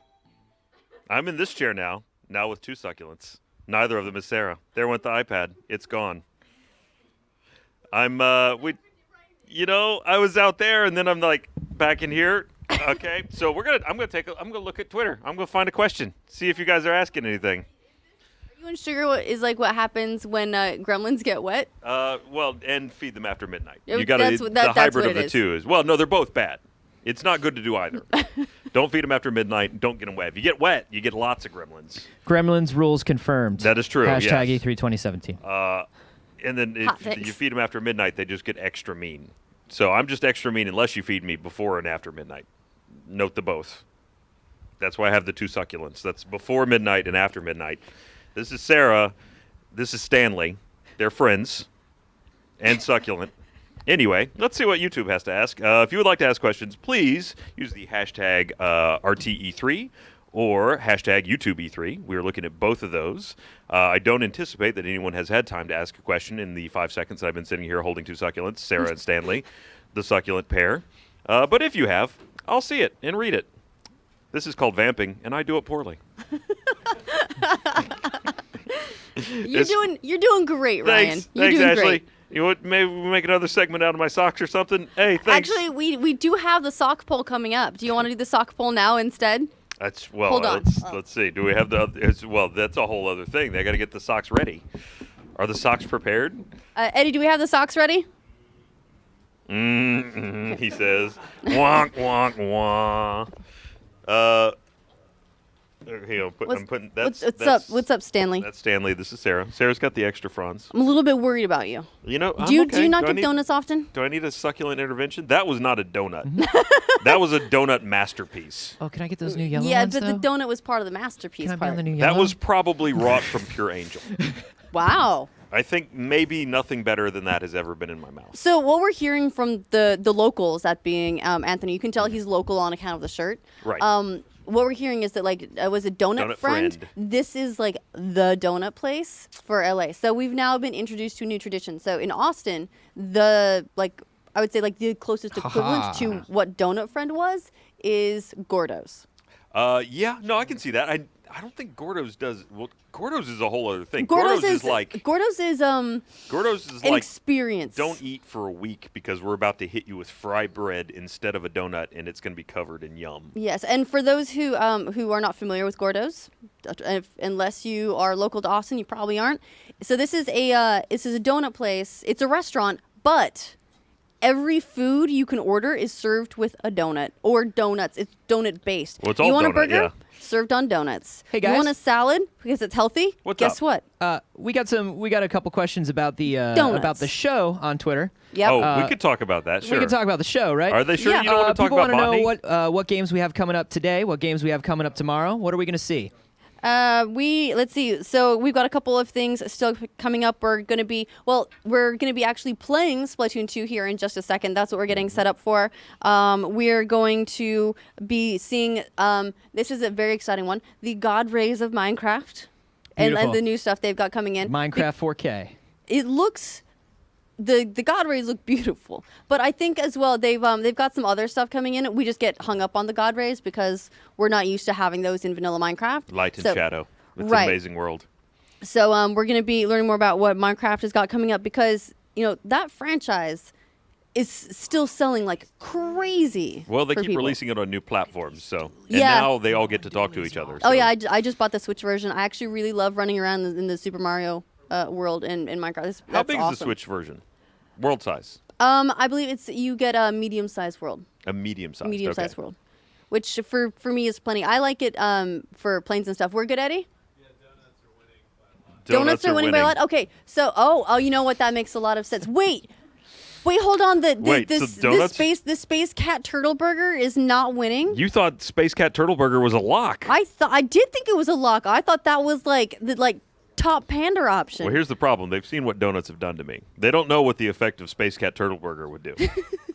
Space cat turtle burger. It needs until it has a proper name. That's what we're running with. Yeah. So if you're just tuning in, this is what's happening with this. Yes, we frequently make fun of Ryan for his footwear in particular. Yesterday we ran a poll here on live at e3.com asking you to fix Ryan's sock stitch. And you gave me poop. voted, and you guys got to vote on what socks Ryan's wearing today. So that's how he ended up with poop emoji socks. That is my life. As yes. you do. And so now we're doing this again. We're gonna fix his situation tomorrow. Welcome and to he's gonna wear the socks you want. I don't think my right. This is I'm delighted that I get to participate in the prestigious coverage of an incredible international event for we're covering it for YouTube. And we're discussing my poor sock choices in life. Well, we're fixing your poor sock choices in life. So, Eddie, what did that end up being? That was like 90-something%? That's like Overwhelming donut. 75%, which is pretty close to 90. That is pretty close to 90. That's on the 90 end of the spectrum. It is. It's closer to it than it is further away. That is true. All right, so I think we're set over here. We're gonna play a little bit of Splatoon 2. Ashley, would you mind making the commute 3 blocks to Studio A, please? Oh, yeah, Ashley I'm sorry. to Studio A. Hold on, let me get in the shuttle. You run. Oh, well, that kind of. There we go.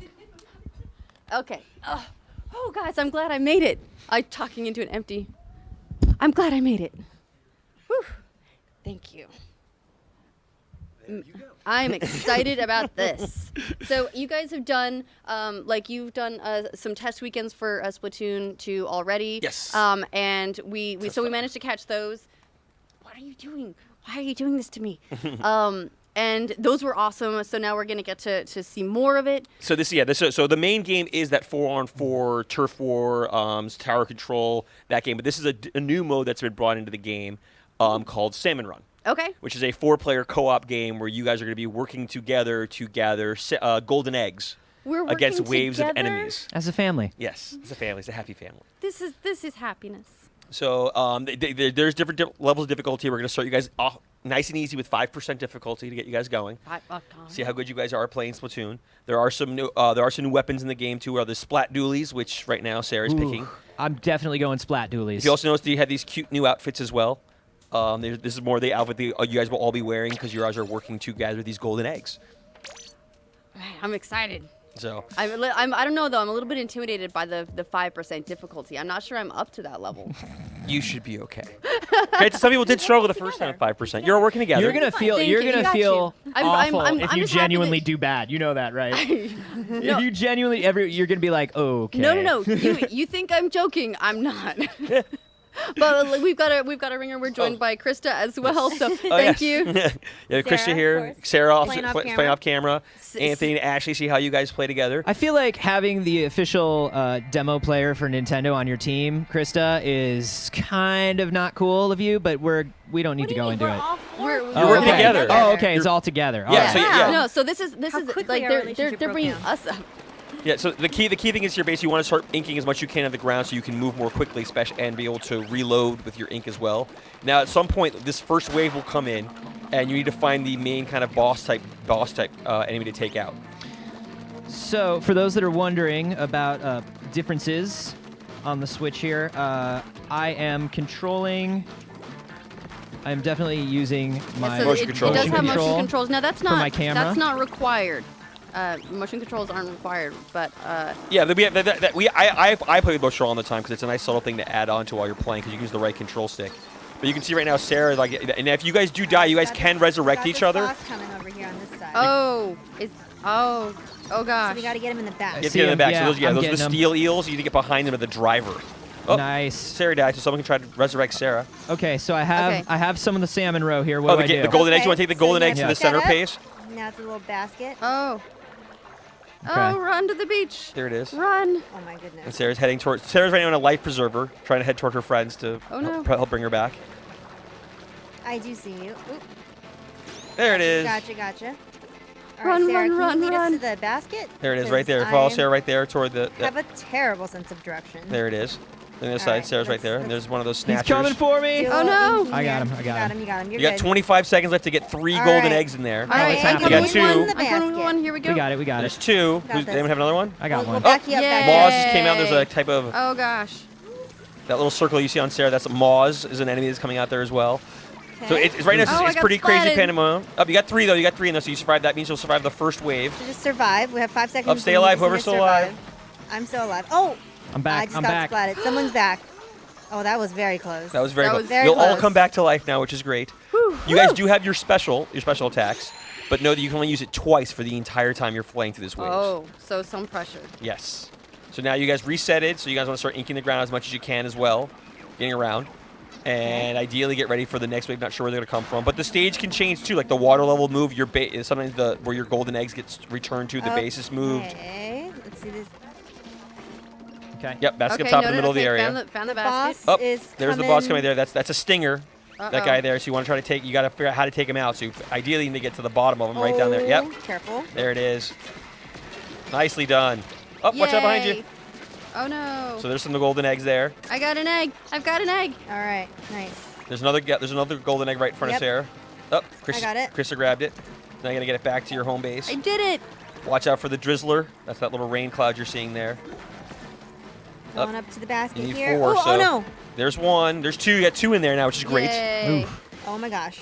So it gets crazy. And this is only, remember, you're only playing at 5% difficulty right now. Right. So there's the drizzle right there. That's an enemy. In order to take him, you have to go All right. underneath him. My egg is in. Sarah still Mario, got that I'm one. coming up behind you as an inner tube Oh here. my gosh. These Oh, little you got it. eggs are- There it is. Now you're Thank back. you. Andy's Oh, I gonna got grab one of splattered. the golden eggs now too. So yep, Okay. you got. There's 3. Backing up a Oh, they got 4. bit. You got the. You can keep going higher in the quarter though. That's good. Nice. Oh, someone stole an egg. Yes, there are things called snatchers. The snatchers What? will steal the No. eggs. There's one right behind you. Oh, I see one. Ooh, I got there's one him. here. Okay. And somebody's down. Who's down? I'm down, but Okay. I'm up by the basket. I'm Coming coming. for ya. I'm coming up to get There you. it is. Sarah's got you. Yay! There you go. So that's the whole point. Yeah. So it is a lot about communicating, Good working teamwork. together. 15 more seconds before you get to the next the next wave. But yeah, once the golden eggs are in the home base, they can't take them. But if they're still lying around, the snatchers can come grab them. Now talking about communication and playing together on this one, we did see a Splatoon headset. We saw something coming out. We do know that we're waiting on sort of chat communication. The details of that, yeah. Yeah. Do we have any further details of that? Is that something you guys are working towards getting ready by the time Splatoon is out? Yeah, we're working to get that ready by time the game's out. We'll have more information to share on that soon as well. But I do want to mention one thing about Salmon too, since you're talking about online versus offline. Like right now, we're playing this in a local network right here ourselves. So Right. that's one way to play. You can always play it in like local network like this if you guys are playing together over local wireless. But the main game, if you want to play it online, it's going to be like Splatfest. It's going to be a timed event occurrence. Okay, So it'll gotcha. happen at some different times. And the cool thing is, if you actually do participate when those events happen online, you can get a special reward. Well, that's cool. So this is something where we'll see that like a salmon run mode is up and available for a weekend or something. Yes, exactly, something like that. But you can always play it offline with your friends if you want to get together. Like we are here on your show, guys. All four of us together is playing. All right. Here's Where's the other basket boss this round? Over here. I've got Baskets up top. Oh yeah, so that's the Yay. fly fish. Gotta throw So a fly bombs. fish, you got to throw your your splat bombs into that basket hole. Oh, No. Here, hold on. No. Someone manage like the little guys smash. at the bottom. There and you then go. one See, that's person. yeah. One person covers the ground while Covers other the people worry ground. about. Yep. That's good. Oh, you get him in there. Oh, careful. It's Oh, getting real crazy. two down. Oh, I just got splatted. But I'm right next to Luigi. I'm coming. There it is. Coming up around. Where are you guys? I'm about to oh, be you're down. back behind me. I got you both. I'm down. Anthony's got to save everybody right now. Save Shoot us, him, Anthony. You got to shoot him. Oh, Got to shoot him. Okay. On it. Okay, No. I'm back. I'm back. All right, I'm coming to you. I'm coming to you. Anthony down? Yay! I am I'm up. down. Someone help Anthony. I'm right behind coming you. towards you guys. Okay, I got you, Anthony. Got you. There you go. There you go. Everyone's back up. Okay, we're back. this is let's, great. Let's get up a little bit more Oh, higher you still ground need here. 2 more golden eggs in 10 seconds. Oh no. That's I don't not think feel you're doable, gonna make Oh, it. we're not guys. gonna make it. I don't know Splatted that. by nope. chum. Oh, we defeated. We did pretty good though. You made it there. You Lasted made it to pretty the end. Now, if you want, we could try to up the difficulty a little bit. If you think I that's would okay. love that. long. Yeah. How high? 75.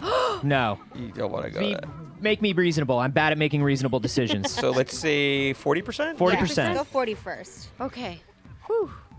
The game gets incredibly harder as you increase it. Like there can start being fog can start appearing. The water levels are changing. More waves of enemies keep coming at you from different directions. So yeah, it's Oh, we're endless. go-getters now. Look at us. Nice.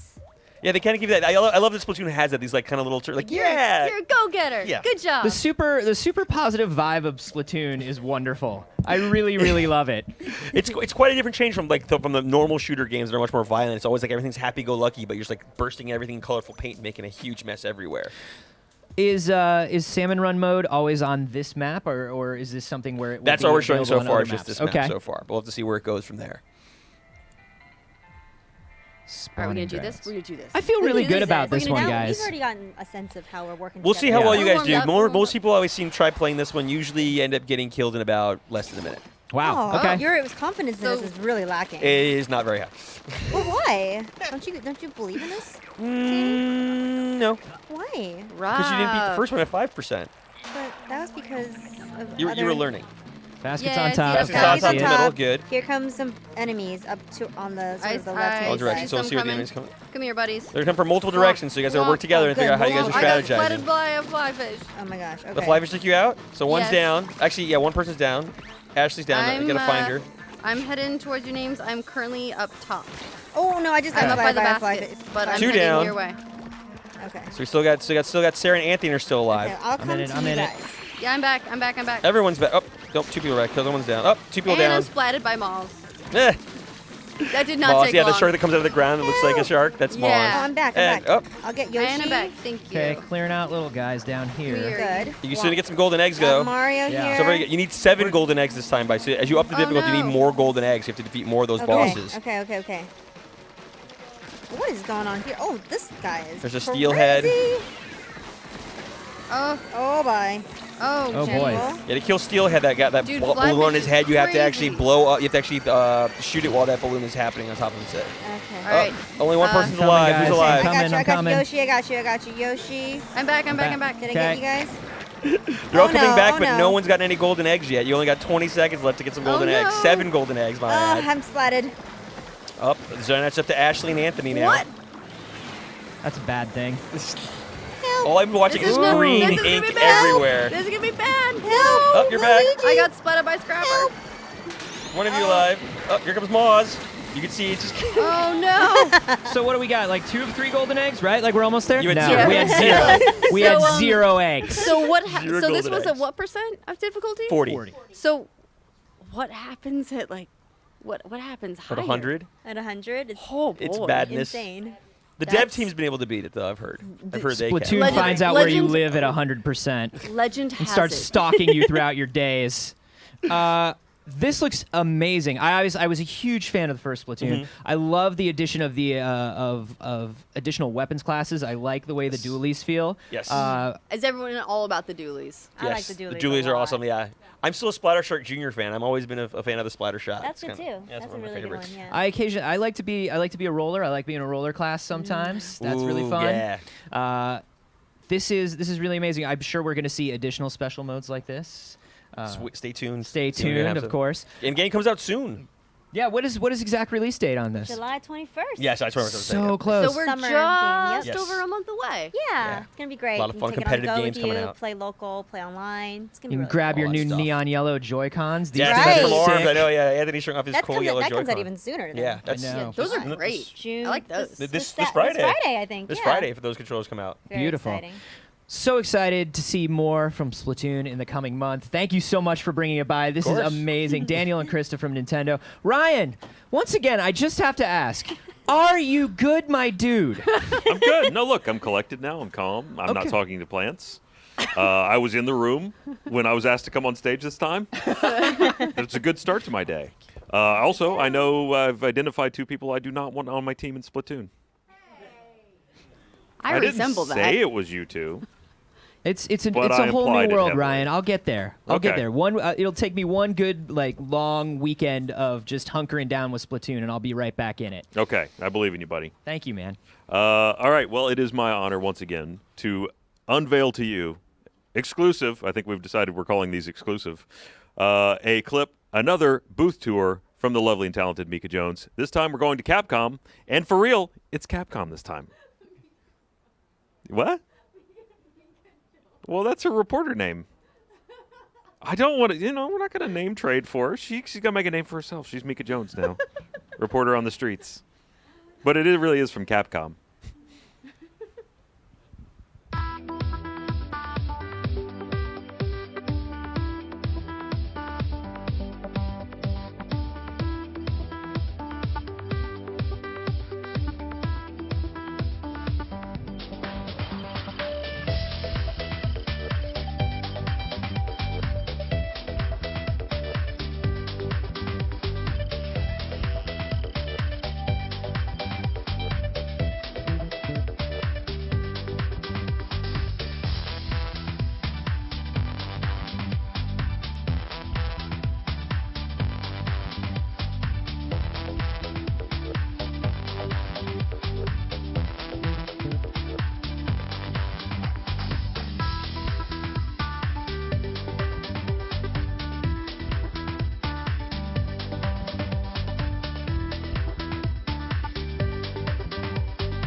Hey guys, welcome back. All right, we're just taking we're taking a moment to reset here, so we're just gonna have a little bit of a chat. It turns out Bernie found the secret nap room. I did. I found a room around the corner, Rick. Now, here, let me tell you a secret to napping in a convention center. When an armed police officer comes in the room, don't pop up and say hello, because it's a good tip. What happened? Almost turned into a level from a video game. Now that I scared the guy. He was coming in to eat his lunch. There's like a hidden panel room here that has nobody in Oh, it. so he thought that he thought it was his secret room. Yeah. You guys established a schedule for Guess tomorrow? what? He had the gun, so it still is his secret room, and I'm back over here now. It's funny though, because E3 is in a really interesting transition period where it's going from an industry-only event to a public event. So there's lots of spaces in the LA Convention Center that have not traditionally been used by E3, like panel rooms and things like that.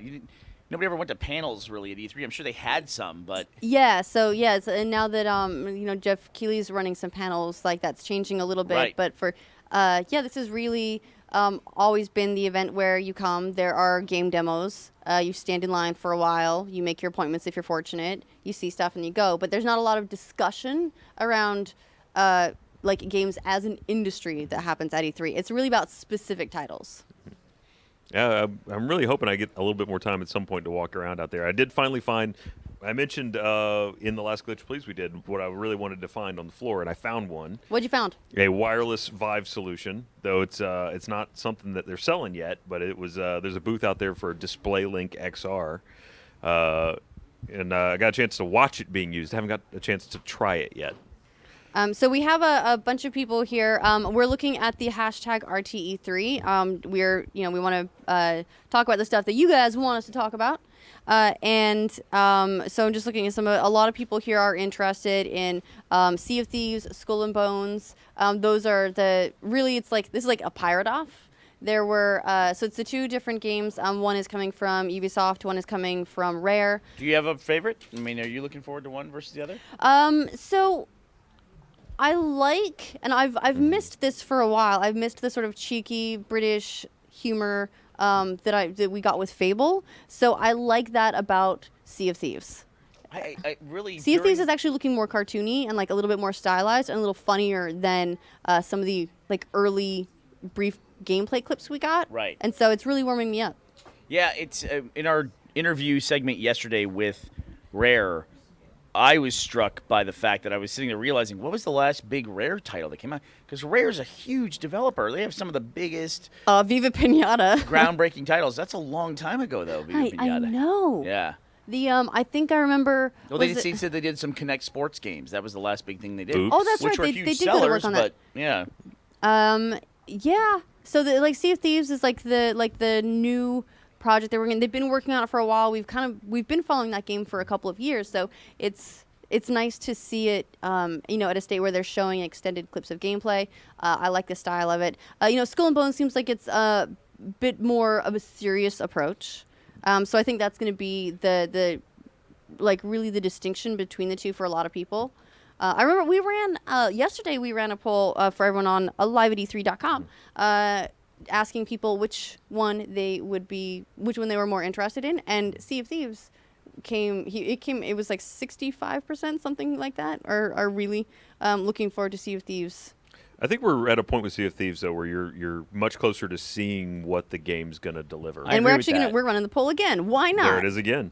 So I mean, it may not be necessarily fair to Skull and Bones at this point because they're a little bit earlier in where we're going to get what the final game is going to look like. Whereas Sea of Thieves, I feel like we're getting pretty close, pretty dialed into what the finished product's going to be. I will say that I very much enjoyed all the ship-based combat that was in Assassin's Creed Black Flag. And I definitely get a vibe that what we're seeing from Skull and Bones is just kind of lifted out of that experience and then applied in a new Right, way. like they used that as the skeleton and then built upon those Skull and Bones. Well, it's also a big gameplay difference though between nice, big gameplay difference there between the idea of having multiplayer on one ship versus multiplayer on multiple ships. So having 5v5 be 5 ships on 5 ships, I gotcha, as opposed to a crew. Right. Yeah, and here's the thing: is that might end up tilting me a little bit in the Skull and Bones direction. Is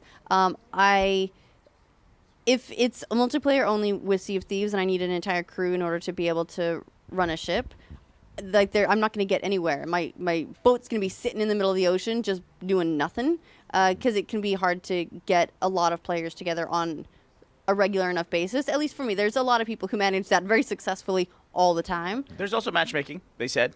But And I I don't know how think- many people are going to enjoy that game. Right, it's like sailing a ship together. It's going to be a little bit different. Most people just, I mean, most people have mics and don't use mics. Mm-hmm. You know, that's just the first thing they take out of the rotation. Well, and sometimes those who use mics we wish didn't. That is 100% true. Yeah, absolutely. It's like, who knows what you'll encounter. Well, if only mics were a privilege, not a right. Pirates are a salty lot, so. That's true. That may be just giving you a more authentic experience than you otherwise would have. Yeah. Also, if I would like to think that there's a mechanic in there. If you have a pirate on your ship that is a real huge nonsense, you can just walk them on the plink. Yeah, there you go. Just like leave them in the middle of the ocean somewhere. Kieran Western at KWest663 says, wasn't Rare Replay the last thing that Rare did? Technically. They did. I mean, yeah.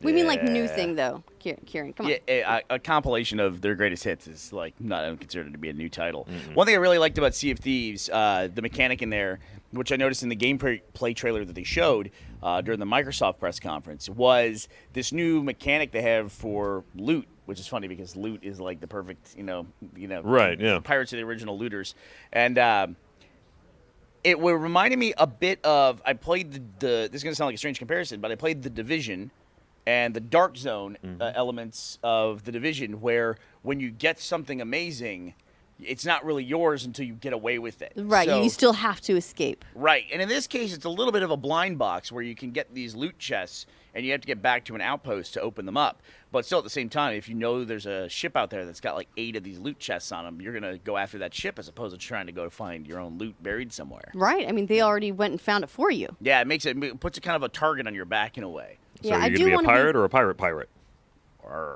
squared. There you go. A pirate or of pirates. I was trying to come up with like some sort of like square peg. You can tell which one they wordplay. are. It 'cause didn't they have work. The 2 eye patches. And it's funny because there's a lot of like games that are kind of paired off this year, and another some of your other odd one pairs? is XCOM 2 and Mario plus Rabbids. Mario of all plus things. Rabbids, yeah, of all the franchises that I thought I'd never be comparing to each other. Those two franchises is like I really want to play both of those, but I mean Mario plus Rabbids is obviously the newer experience, and it's I'm curious to see what they've done with it. I feel like there's room for both of those games, though. I thankfully. definitely think so, yeah. I don't. There may be with the pirate head-to-head. There may be people that go for one or the other. I feel like Right. the XCOM and Rabbids and Mario plus Rabbids, people are going to get both. Well, that's also might be a platform thing. Right. Like you've got to Switch, Mario plus Rabbids. It's the game you got get this you year. got not Switch, you got XCOM. Yeah, I think that like almost Mario plus Rabbids feels like it would be an introduction into that, and someone would graduate from that to playing the XCOM franchise. I feel like.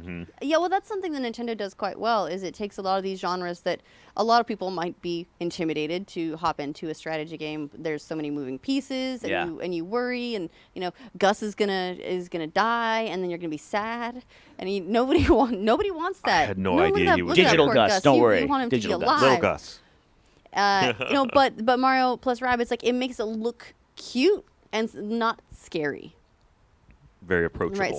So it can be a way to get into the genre without realizing necessarily that you've now fallen down the black hole of strategy games. I'm pretty sure you get a lot more huggable merch out of Mario plus Rabbids than out of XCOM too. There is that.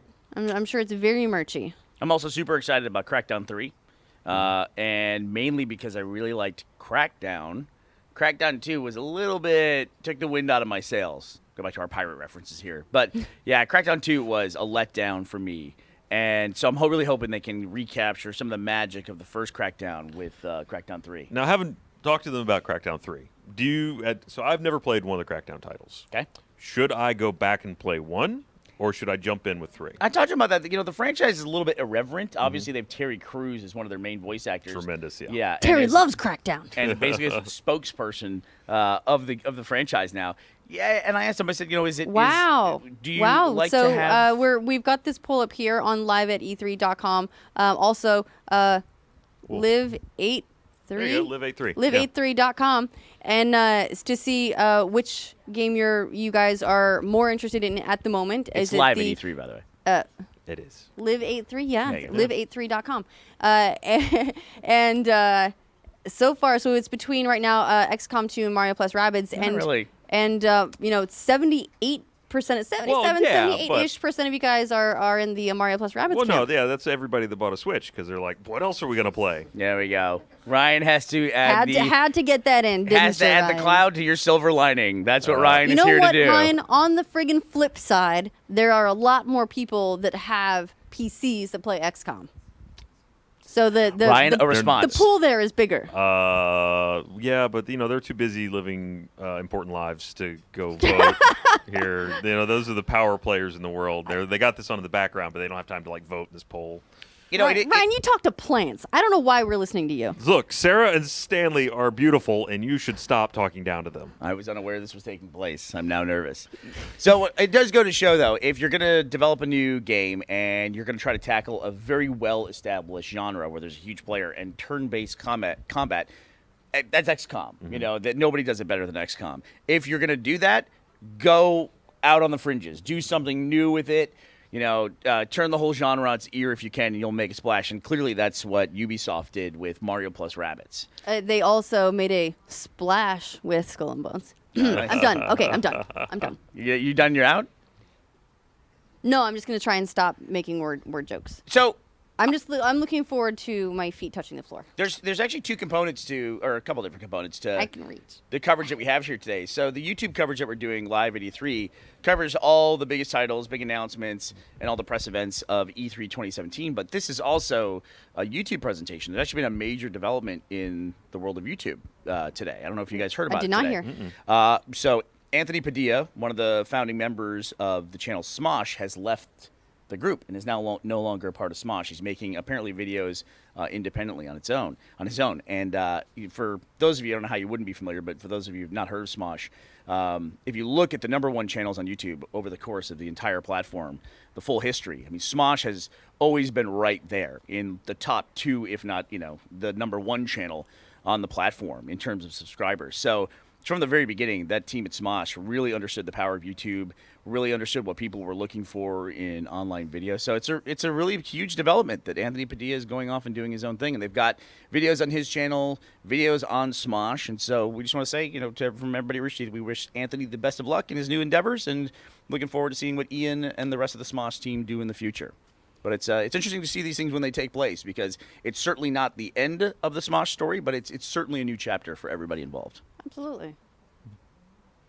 There's not many brands out. There's not many brands out there that are like Rooster Teeth, where it's a group of people, working on something. Usually, a YouTube channel is one individual, like a person, and the channel's named after the person as well. So it's like whenever we've looked at things we were doing, and we tried to find other people who were doing something similar out there in the online video space, I always came around to people like Smosh or College Humor, and looked at them and saw what they were doing. So it'll be interesting. It'll be interesting to see what happens, but I'm sure everyone will be very successful. Yeah. YouTube's a really awesome platform just as far as making it really easy for people to get started, get doing stuff. You can go from zero to making things. Yeah. Which is super awesome, and they've made all of this possible for us. They're real enablers, and I'm digging it. Yeah, well, that's crazy. I saw Ian at an event in New York just recently, the other half of Smosh, and I saw him, and he's like, they built this huge media empire. And then I don't know how it came out, but it's like he's still in his 20s, and he's been doing it now for over a decade. It's just like they started at such a young age, and I think really demonstrated the power of just people who have a creative vision, can find a good core audience and then just grow it from there. Well, it'll be interesting to see where it goes for sure. For now, we're going to go to Gus. That's me. I'm Gus, and I'm sitting over here. Were you talking about not wanting to do matchmaking in Sea of Thieves or doing single player stuff? Yeah, I want to be able to do a lot of single player where I don't need to rely on other people. They did mention when we talked to them the other day that if you play by yourself, you can get a little mini boat. I get a little bitty boat? Yeah, you get a little mini boat, and you can do stuff on your own. Can I give myself orders? You can order yourself around. Yeah. You can even take a succulent on the boat if you want, Ryan. Yeah, Sarah, Stanley, fight to the death. So I just want to let you know because I remember that we did ask him about that. No, And, thank you, yeah, Gus. I appreciate that. That makes me happy. I will take the little boat. All right. So A sloop, perhaps. a sloop, maybe. I want to thank everyone for watching YouTube Live at E3 with Rooster Teeth. Also want to thank War for the Planet of the Apes for sponsoring us, and want to remind everyone that if they want to go check out a screening of the show, of the movie, before it comes out, they can. They just have to go to War for the Planet's I said it wrong. warfortheplanetscreening.com, and you can put your location in there and see if there's a screening near you where you can catch the movie. I just loaded it myself, and I'm checking it out. And we're all super excited. I love the series of movies. It was one of my favorite classic franchises, and I think they've been doing a killer job with the most recent movies. And I believe we've got a little trailer to show. So why don't we check it out?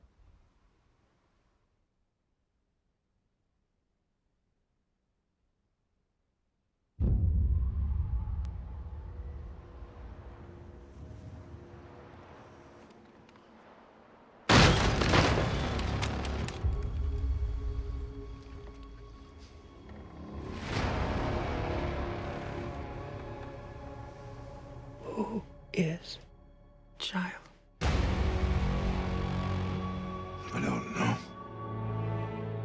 But she was you. She has no one else. We are not savages. Apes fight only to survive. Bad human can kill ape. All dead now. A long time. Long time.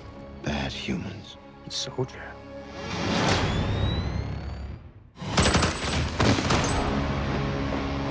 Years from now, your children will ask you, what did you do in the greatest war? And you can tell them, I fought to protect this world. We created them. But now,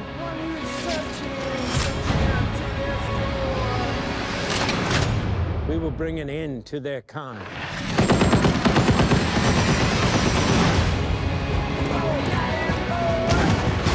No mercy, no peace.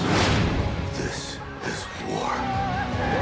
Apes together, strong.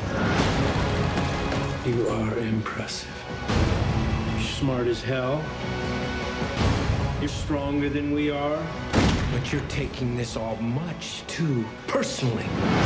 So emotional!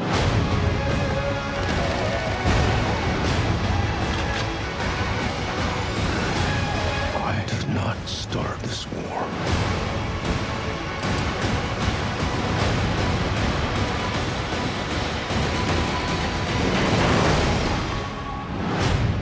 But I will finish it.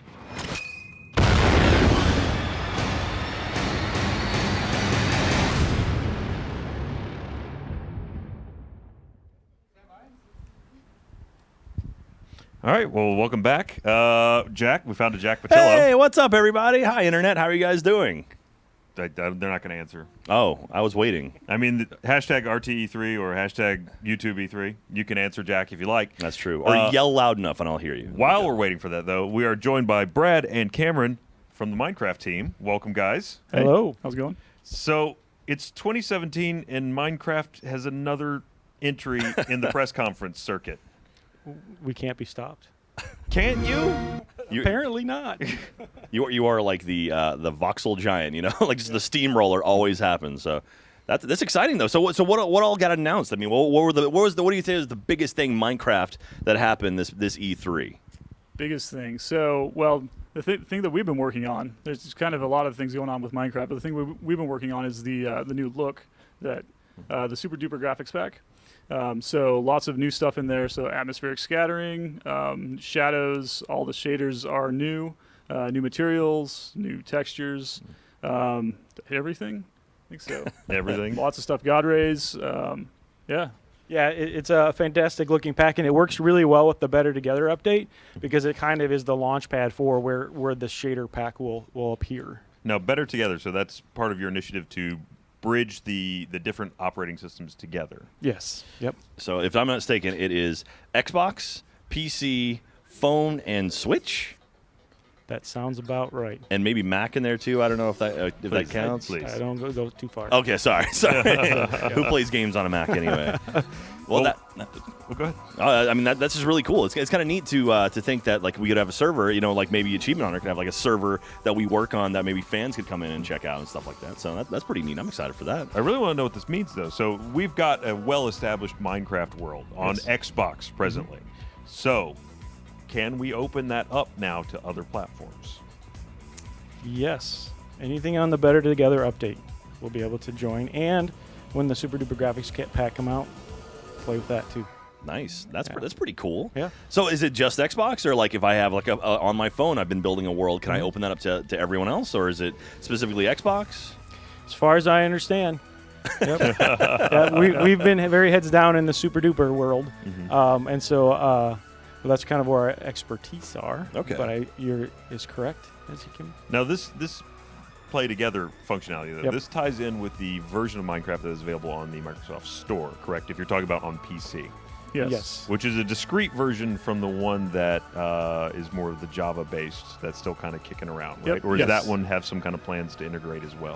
We don't have any plans to announce about Java and Win 10 and any of the futures there, but the Win 10 version is the base, the bedrock one that's going to be spread across all the other platforms that you were talking about earlier.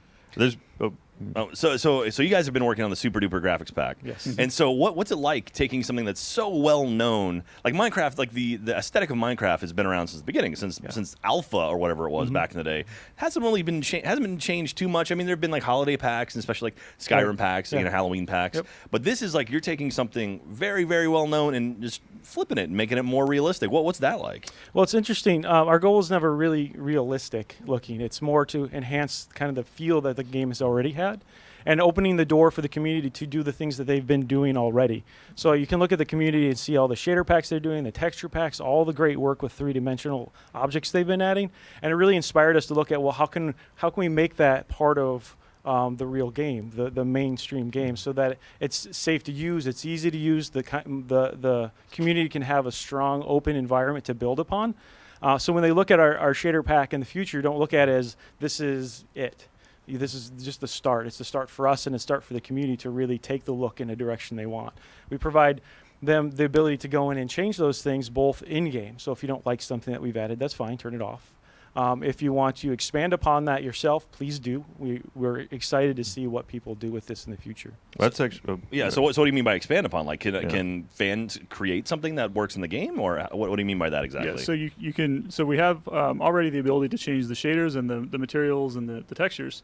But what we've added with the Super Duper Graphics pack is that now you have more information to work with. So you have normals and tangents, all the stuff that you need inside of the shaders to actually make things work the way that you want them to work that you didn't have before. So we really kind of look at it from a perspective of this isn't just a once and done thing and something that just we make, but we like to enable our community to make all kinds of new things. It's kind of the Minecraft mantra altogether. Well, what will the process be like for someone that makes something? Can they share it? Is there going to be a common place where they can go to give those, get those in front of other people? Yep. So they can package it all up inside of a resource pack and then just share it as they like. Across platform, so these things will work on.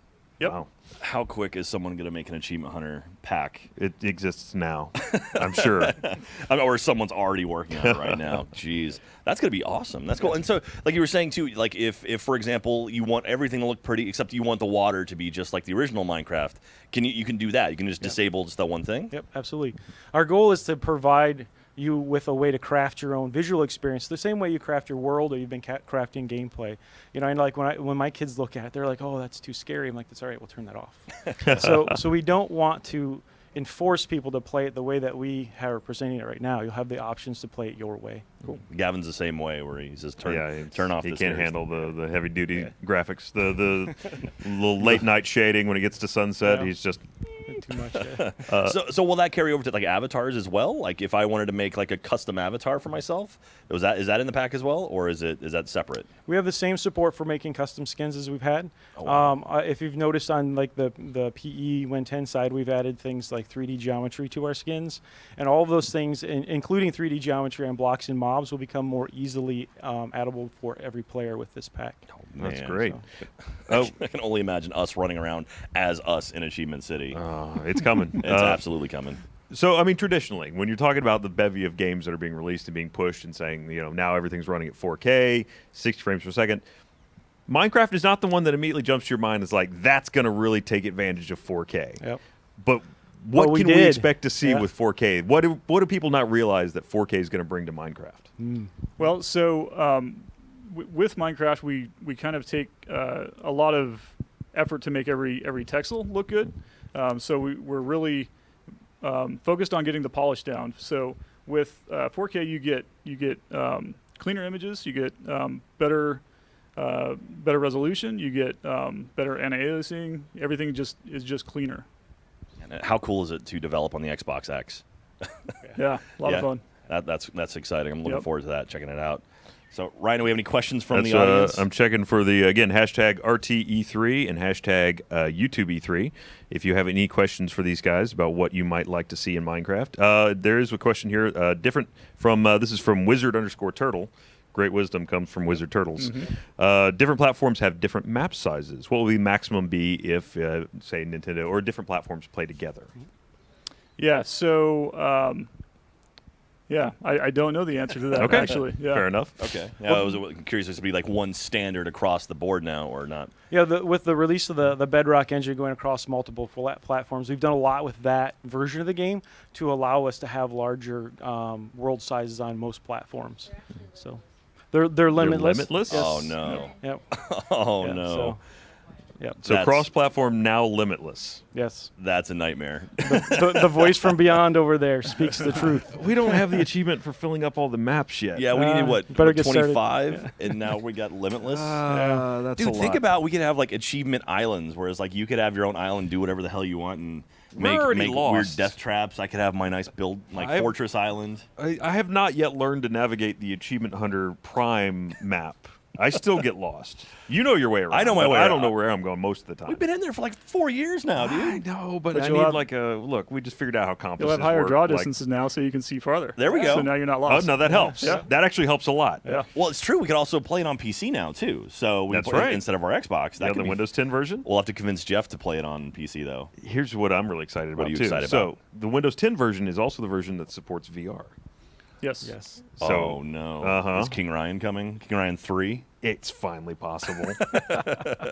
That's one of the things I've been really excited about is being able and if this works as it sounds like it will, we will be able to use that save and open it up to our PC platforms, which means putting a world that we have experienced purely in this 2D, 3D realm and put it into virtual reality, which I can't wait to experience that place that we've lived for so long in such a different way, especially with prettier graphics. Yeah. VR experience is very cool. It's very, very immersive. It's a much different experience, actually. Yeah. So. Have you guys got to play a lot with it? Yes. Oh yeah. Yes. Yep. What's your favorite thing about moving it into VR?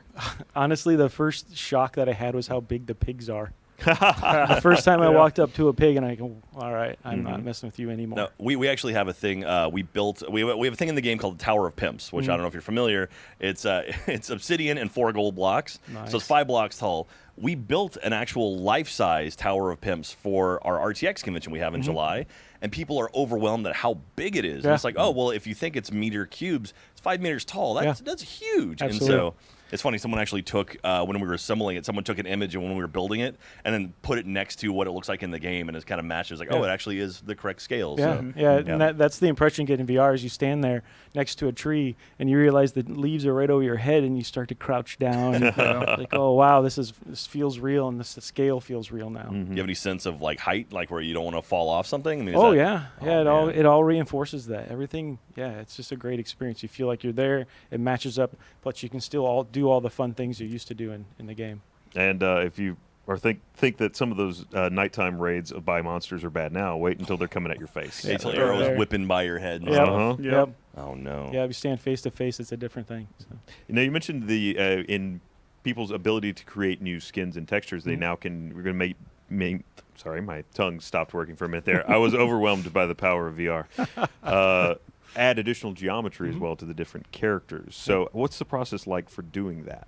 Well, we internally have quite a robust tool set, so we're going to see how the community can interact with different ways of adding 3D geometry.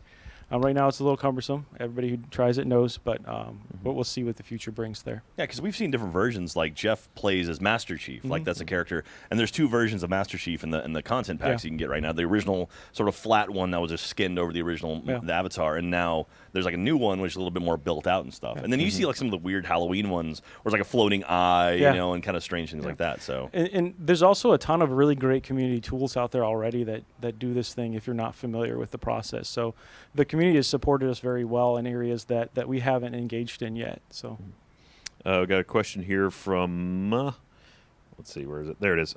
Mimi or Burdork. So now that you're synchronizing these so they can play together, does that mean also we assume that the updates will be across the platforms simultaneously? Yes. From here on out. Yeah. Okay. Yep. So that's one of the big things everyone's excited about. Yeah. And do you anticipate keeping up this pretty regular content, regular update schedule for all the platforms? Yeah, absolutely. Yep. Where's this going? Where is Minecraft? What's the endpoint for you guys at this point? There is no endpoint. It is as unlimited as the world's are absolutely. now. Yeah. That's right. Yeah. No, this is a game that has a bright future, both for us and our community. And our community drives what we do, and we help to drive what they do. So there's no signs of an endpoint. Yeah, I mean, that's one thing about Minecraft is the community feedback has always been a huge part of the game. I mean, like, ever since it was alpha back in the day, it's like you've listened to your community, been very proactive about that.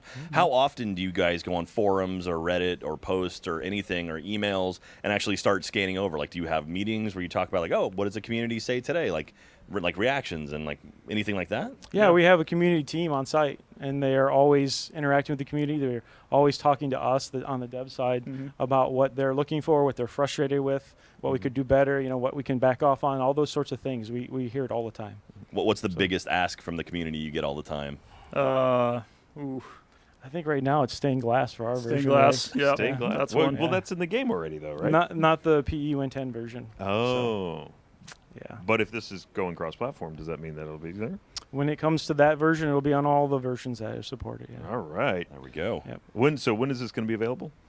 The cross-platform one? Or are you trying to get stained glass? Well, let's start with cross-platform. Cross-platform, what's our answer on that? This summer. Yeah. Summer. Yeah. Okay. All right. Yep. Summer. So this summer, 2017. Yes. Okay. Which we currently we're in right now. So right now. Imminently. Okay. Nice. There we go. It's dropping literally seconds from now. Yep. Maybe. Yep. Maybe. We don't. Yeah. There's a big red button just outside the room, and someone is jumping up and down on it furiously, trying to get it. And then when's the super duper graphics update coming? So that's this fall. Yep. Fall. Okay. Okay. We'll be with the Scorpio launch. Oh, okay, cool. Xbox One X. It's okay. Still in my brain. They just announced it. It's fine. You got at least a couple. It's like when the year changes over from 2016, 2017. You got a couple months where you can still keep calling it the last year. Yeah, It's I'm gonna fine. need it apparently. You miswrite the date down, so that's exciting, man. I'm looking forward to it. Ryan, are you looking forward to limitless Minecraft? Yeah. I'm looking forward to limited. I'm not looking forward to the lack of excuse I now have to building a lot of things. That's true. I've been riding that I'm gonna do. We do Let's Play series, and I've been riding I'll do it when we can do it in VR for a long time. Yeah. You guys really just took that away from me. Yeah. But it's going to be so amazing to play that with something that previously you had to use mods to get to that same level of fidelity. I'm sure in some ways things like Optifine and that were kind of inspired the new look that you guys are going for on the console. Absolutely. The community's been fantastic, and they continue to inspire what we do. And, we just want to help them do more. And so we try to find areas where we can do that. Is there any potential for future support in more of a mod community? Because that's something that's very big on the other PC version. I know that's a weird space when you talk about moving into console and especially into mobile. Is there any possibility of future mod support? I think right now, if you look at the server updates that we're doing, you'll see a lot of the groups that were kind of exclusively working in that area coming over to the Bedrock PC area that we've got. Beyond that, just don't have anything planned for that right now. Well, for the time being, though, that's still pretty big. So Yeah. server-supported mods are still going to be very playable. Like we've played some of those as well. Yep. And if you look at our new marketplace too, that's a great place to see what might be traditionally called mods coming into the main game as well. Is that going to be something that'll be open to more people in the community to be able to create their own servers with modifications on it, or is that still going to be, for the time being, a little bit more tightly controlled? Well, it's hard. That's not exactly my area of expertise, but I would say yes. Okay. Until somebody A tells me tentative no. yes. I'll take that. Now, I'm curious, like, so if we have Achievement City, that's our main server, is there any way we're going to be able to open that up publicly and like lock it down where no one can break or destroy anything, but people can just jump in and walk around our creations, or is that something we're not there yet? I think that we are on the path to that. Okay. Right now we're just getting started, so we've been working very closely with some teams to help us figure out what's the best way, the easiest path for people to join the marketplace, and we'll see where that leads us in the future. Great. Well, hey, thank you guys so much for coming and talking to us. Fantastic. Thank you. We're both very excited to see where this Thank you. goes. Great. Sorry. Anything that'll keep us in Minecraft a little bit longer and keep us involved. And I'm excited to see Ryan do more work. That's I'm gonna- always fun. Make him build stuff in You're Minecraft. not going to be excited because I'm going to do terrible things. Oh to god, you. you're gonna make so many like high-rise things and like it's gonna be a nightmare. If I don't make you nauseous in VR, I will have failed. There's gonna be giant pigs everywhere. Oh, no. Now that I know pigs are giant, absolutely. And just wait till the cows get you. Oh Yeah, god. You gotta stay away from those chickens too. Well, thank you guys. We're going Thank to throw you. it over to Gus on the side stage, All right. and we can't look forward to it more. I don't know why I phrased it that way, but I did. We get it. We get it. Thank you. Can't look forward Shut to up. it more. Right? I would expect better from someone who spends his day talking to plants. We can't not look forward to it any less. I can't not Right, possibly unlisten to that. It's true. All of those are acceptable. So thanks, guys. We're joined by Matt Pat here. Yeah, glad to be here. Thanks for getting me out of the craziness of the show floor. So have you spent a lot of time on the show floor? Yeah, I mean, I've been doing a lot of different kind of like live streams, a lot of talks about VR. Hashtag humble brag, won a Pokken tournament earlier today, kinda sweet. so I'm now like the E3 champion of Pokken, which was pretty cool. But no, I've also got. Are you really the E3 champion? I mean, I'm the E3 like YouTuber champion of Pokken. That's so, so- like, that's pretty awesome. I beat out 3 other people, guys. It was pretty exciting. Well, that's all. It's a desert out there. There's only like 4 people, right? Right, So, yeah, exactly. So I beat out everyone who was interested. No, but it was a cool kind of like, hey, you're a first comer to the series, so how do you do? And then they matched you up with a professional. He trained you a little bit, and then kind of like threw you into the ring and see how you did. So I did the best. It was good. That's awesome. I feel like I've been stuck in here, so I'm just like trying to live vicariously through you. I'm gonna always just ask you about what it is that you've seen and Absolutely, what it is that you sure. like. So I feel like leading up to the show, the thing I can't shut up about it. People are probably sick of hearing about it. Like I've just been obsessed with Mario plus Rabbids. Have you had a chance to check it out? So I haven't gotten a chance to actually get hands on. I'm doing that tomorrow, but I have gotten to talk to Nintendo about it. I've gotten a chance to see the gameplay. I've stood in front of the screen, but I actually haven't gotten a hands-on experience yet. Looks incredible. Never was really too excited about the whole Rabbids franchise, but sprinkle a little Mario in it, looks great. It has the look and feel of like an elaborate paintball match in a lot of ways. The strategy element looks really cool. It's like a Final Fantasy Tactics almost, only in like the Mario universe. I'm also curious, me as the theory guy, I'm also really curious because you see the Rabbids taking on the personas of the various Mario characters. Could that tie into Super Mario Odyssey and like how the hat is able to capture, these other creatures or take possession of their souls or whatever? Maybe there's something there too. I had not made that connection yet. So that's the universes are coming That's together. the ridiculous ways that my mind works sometimes. Yeah, I could see that, and they do say capture. I know. I think we were talking with them the other day, and I think at one point we said possess and they said capture. No, they are very. They're very proud of their pun work when they say it's the capture mechanism. It's like, oh, yes, all right, capture. Well done, guys. Well done. Y'all are very punny. You've done a great job. They understand the internet sense of humor. Yeah, no, it's funny. I like it. What are, like, if you had to list like the top things you have seen so far? What are they? Yep. So So even though I didn't get hands-on with the Rabbids game, I did get hands-on with Odyssey. So Super Mario Odyssey, Nice. and it is great. I think it's a really cool kind of like next evolution of the Mario franchise. The different worlds that you're going to be hopping between are all really interesting, all very different. The capture mechanic spices up the gameplay. Mario games, you tend to kind of what you're getting in for, but being able to like capture the different characters and hop between like their own unique abilities and things like that is adding a lot of depth to the gameplay and making it a lot more varied than it normally would be. And it's adding a lot of mustaches to the gameplay. A lot of mustaches, which I'm very excited about. Bullet Bill was a mustache, right? Looks great. The frog. I love that the internet. Yeah. I love that the internet, like the biggest meme to come out of the E3 kind of press conferences wasn't like gigaflops of gaming or like 4K or this and that. It was look at me, I'm a frog. Yeah, I'm a frog with a mustache. That was it. Gaming in 2017. Right. Who cares about the tech specs? Yeah. Give us a frog with a mustache. Well, and to Nintendo's credit, they really get it, right? Like they get that the internet is such a meme-ish culture. They get that like give us a fun game to play, something that we can kind of play along with and joke about and kind of like lightly rib. And it's cool that Lightly rib it.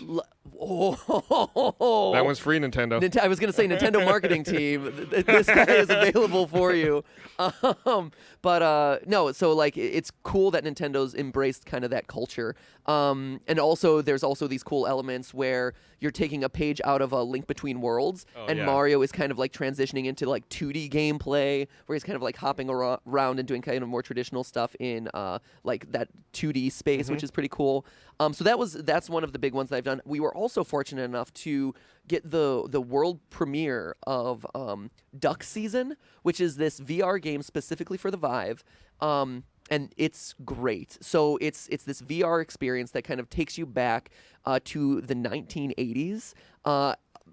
In your living room with like your retro Nintendo console sitting on the floor, your mom making sandwiches in the kitchen behind you, and it's this incredibly meta game where you get like this game's equivalent of Duck Hunt. You can like blow into the cartridge and things happen. You can blow into the console and things happen. You plug it in, you're thrust into the world of Duck Hunt.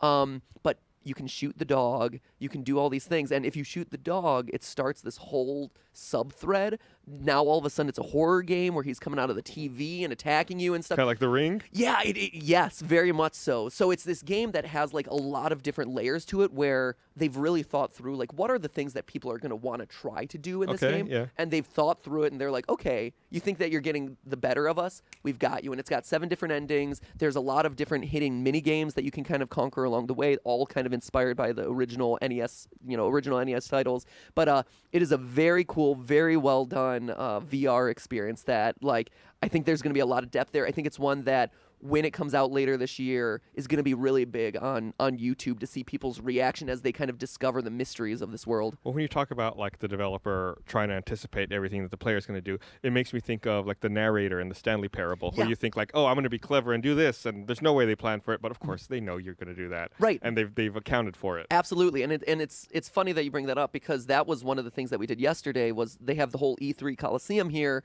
where it's kind of a every day has its own sequence of panels with the different developers, different kind of celebrities coming in, and we did a panel about what's the difference between a good game versus a good game for viewers online. And I think it's a very different element, right? Assassin's Creed looks great, sounds great, going to Egypt, that's super fun, but is it a game that people are going to be really excited to watch online? Not necessarily. Like past Assassin's Creed games have shown that people are kind of like, okay, this is a rote story. The YouTuber or Twitch personality can't really convey their own personality through it.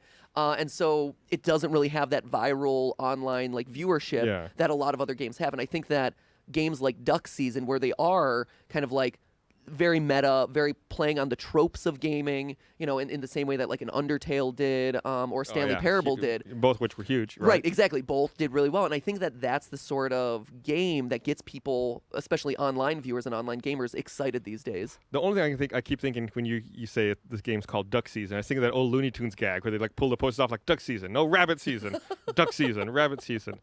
So yeah, speaking of like streaming and Twitch, like I feel like I've been watching a lot more gamers streaming on Twitch, simply because of how much I love PlayerUnknown's Battlegrounds, and I feel like here it's been, I feel like there's been a buzz everywhere. I hear attendees constantly telling each other like, oh, have you been playing Battlegrounds? Did you see Battlegrounds? Did you see the update for Battlegrounds? And I don't know if it's just because I'm listening for it, but I feel like it's everywhere and people are really talking about it and really excited about it. And I feel like they've been doing a great job this E3 of not just having one big announcement, but every day it's still like another announcement or another update they're working on. And I feel like they're really in touch with the community and doing a good job. Yeah, it was so exciting to see that make an appearance in the big press conference. Like, I think this is a game that most of the people in the industry probably weren't aware of going into this. But to your point, like, it was a game that was already gaining a lot of traction in the online community, especially on Twitch, and you're starting to see it kind of seed into the YouTube community as well. But I think and so it already had this like really positive momentum, a lot of traction, and now all of a sudden that it was featured in the press conference. It's a huge buzz around here, and I think that's the one that's going to really explode onto the scene as well. And it's been and rightfully so. It's a fantastic game. It really deserves a lot of the attention that it's getting right now. It's really smart for kind of this digital age, the online consumption, and so I'm really thrilled to see people in the industry who wouldn't have heard hide nor hair of it are starting to be like, oh, what is this game and how can we kind of like incorporate its mechanics or thought processes into what we're doing. Yeah, and I've already started to see. So it's not, I mean, obviously there have been other battle royale games. It's not like they didn't invent the genre. I just feel like they've really done a good job of polishing it and perfecting it. It's about kind of refining the mechanics, figuring out like what is the right mix, how do you kind of squeeze those communities together, things like that really set that game apart. And we were even joking before that some of the announcements they made seem trivial or dumb to have an announcement like they're going to add vaulting or the ability to jump over obstacles. Like, yeah, you would think that's like game mechanic 101. Like that should have been there, but everyone's like losing their shit because it's so awesome. Right, absolutely. If the game is one that people are really excited about to begin with, any news is good news for them, right? Because that the game can do no wrong, sort of thing. Yeah, absolutely. You just want to be on the good side of the gaming community and not have to kind of like win their trust after the game is already out. Yeah, absolutely. So I think one of the other big moments that's come out of this E3 that people are talking about is during the Mario and Rabbids unveil, Miyamoto coming out on stage, joking around with Igimo and. Of course, calling out the creative director for the game in the audience, who they cut to. He's like teary-eyed. And I was reading a story about him this morning where the creative director was talking about how he was living in Milan, like in 2002, and he had heard a rumor that Miyamoto was in town. So like he like stalked Miyamoto and like waited outside of his hotel room or outside of his hotel in the rain for 10 hours. To try to bump into him just to get his autograph. So like it like adds even more context to that story. That's incredible. That like, and it's stories like that, the human element, that is so exciting. And I think that's overall, like, I know people have been kind of on the fence about whether this was a good E3 or kind of like a, not a super exciting E3. But I think what all of the companies have done is do a really good job of telling human stories. Yes. Like, you had Microsoft's press conference that was like, here are the gamers, and these are the gamers that we care about. We are a game, forget the sports, sports, television, games. Like, we're focused on gaming. We're going to show 44 games. We are like a gaming platform, and we're going to emphasize you. EA's press conference was, hey, here are gamers that we have kind of thrust into the spotlight through, esports or whatever. But like, here are gamers. We are creating celebrities out of people who are just playing this game on their couches. And then Bethesda started off theirs with like, we are Bethesda. Here's our kids. This is why we're passionate about making this. And it's so great to see the walls come down around these sorts of things and to have this actually feel like a community rather than just like a sales event. Right. Usually it's like here's all the smoke and mirrors, here's all the flashing lights, here's all the like big fancy CGI trailers. But no, it's great to see people who are passionate about gaming say like, this is something I care about. This is something I worked really hard on. I present this to you. And those human stories and those human elements are ever present in every single game that comes out. And it's cool that this E3 has really brought those to light. Yeah, I agree. And I think, those are like the moments people want, those like story, those human moments. And I'm a little invested. So I'm a little, what's the word I'm looking for here? I'm a little biased in what I'm about to say. But I also like that we're starting to see influencers and gamers incorporated into some of these presentations. People who are passionate about the games that they're going to talk about. Right, in ways that aren't cringy, mind you. Because I think like last year and maybe the year before that, you saw a lot of kind of like early phases of like incorporating influencers, and it was always like, ooh, that's so forced, or oh, that's so uncomfortable. But here, showing off like, hey, we brought in a group of players who are passionate about the first game in the series. We're taking all of their advice, or they're kind of like a guild of people who are helping us kind of like shape this new game into what they always wanted it to be. Or hey, here's a group of players who are naturally playing this game, engaging in this world, participating the way that they normally would. I think that was, you're starting to see companies be smarter about it and start to understand the digital space, the gamer space, the influencer space a lot better. Yeah. That being said, the Darwin Project, maybe not so much, where they brought on the Shoutcaster. Oh, and right. That yeah. one was a bit, like, when it came to, like, there were good ones and then there were bad ones. It was a little too much passion. Yeah, a little bit too enthusiastic for that scripted event that he was calling there. Like, just because Shout is in your name, Shoutcaster, doesn't necessarily mean you actually have to do it the whole time. And I've, even as a fan, I've been playing video games for decades, and it's crazy to me to sit here. I was, this morning I was talking with one of the people working on Crackdown 3. It's like, I love the Crackdown series. Like, I've been playing these games for years, and now I'm lucky enough, through this opportunity to sit down and ask, why this, why that, why does the game go this way? So it's really, really cool. Yeah, no, and it's funny that you bring that up, because I actually had the same conversation with Nintendo earlier today after we finished with our tournament. It was, I made the comment to them, I'm like, hey, if I had told 5-7-year-old Matt Pat that you're going to be working with Nintendo at their biggest stage of the year, doing kind of like being the first to get hands-on experience with some of their biggest titles that people are looking forward to, I wouldn't have believed it. And so to live that life now and to, be able to be such a partner to them in a lot of ways, it's a dream come true. And, I have them to thank, but I certainly have, my online viewership, the loyal theorists out there who've helped me to get to where I am today, like, for literally making my dreams come true. That's awesome. Yeah, imagine telling little 7-year-old Matt Pat, you're going to play a Pokemon fighting game, and Nintendo's going to be cheering for you. Right. Yeah, and that there will be people who will be lining the E3 stage and like rooting me on and doing the sprinkler time dance and this and that, which is a super inside joke for our live streams. But it's one of those things that, like, to know that people are so invested in the gamers that they follow online. It's such a cool environment. It's such a golden age for gaming, and it's really exciting to see kind of gamer culture evolve into what it is today. Yeah, absolutely. So thanks for taking the time to sit here and chat with me. I really appreciate it. It's always a pleasure, sir. Hopefully you get out and get to actually like experience some of the show floor. I'm hoping I might have a little bit of time at the end of the day today. I was going to say either end of the day today or tomorrow it starts to ease up a little bit too. So. Yeah. All right, we'll throw it back over to the main stage. I see Bernie and Ryan over there. Yeah, thank you, Gus. We're joined now by Sean Grady and Mike Young of EA, here to talk a little bit about Madden. I gotta jump right into the beginning of this because I was in the room for the EA press conference, and when it came up, the thing that I immediately latched onto when the Madden trailer started was university teams. And I was a big fan of the NCAA franchise when EA was producing that. So can you talk to me a little bit about that? What's going on with the story there? Yeah. So we have a story mode. Right. It's our first story mode in the 29-year history of Madden. Really excited about it. It's a very emotional journey. It's an origin story of a character named Devin Wade, who we pick up the story at the regional combine, the NFL regional combine, and him and his best friend are trying to make the NFL. And it ends at the draft. So our story is about, can these two guys get drafted?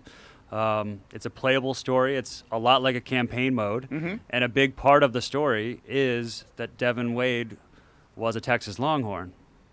So it adds that credibility. A Texas kid being a 5-star quarterback. Right, big football state. If we had a fake university or college, I don't think the Madden audience would have accepted as much as, oh, he's a Longhorn. That means something. Right. That's Vince Young territory. That's Colt McCoy territory. Yeah. You knew what it took for him to get to that level.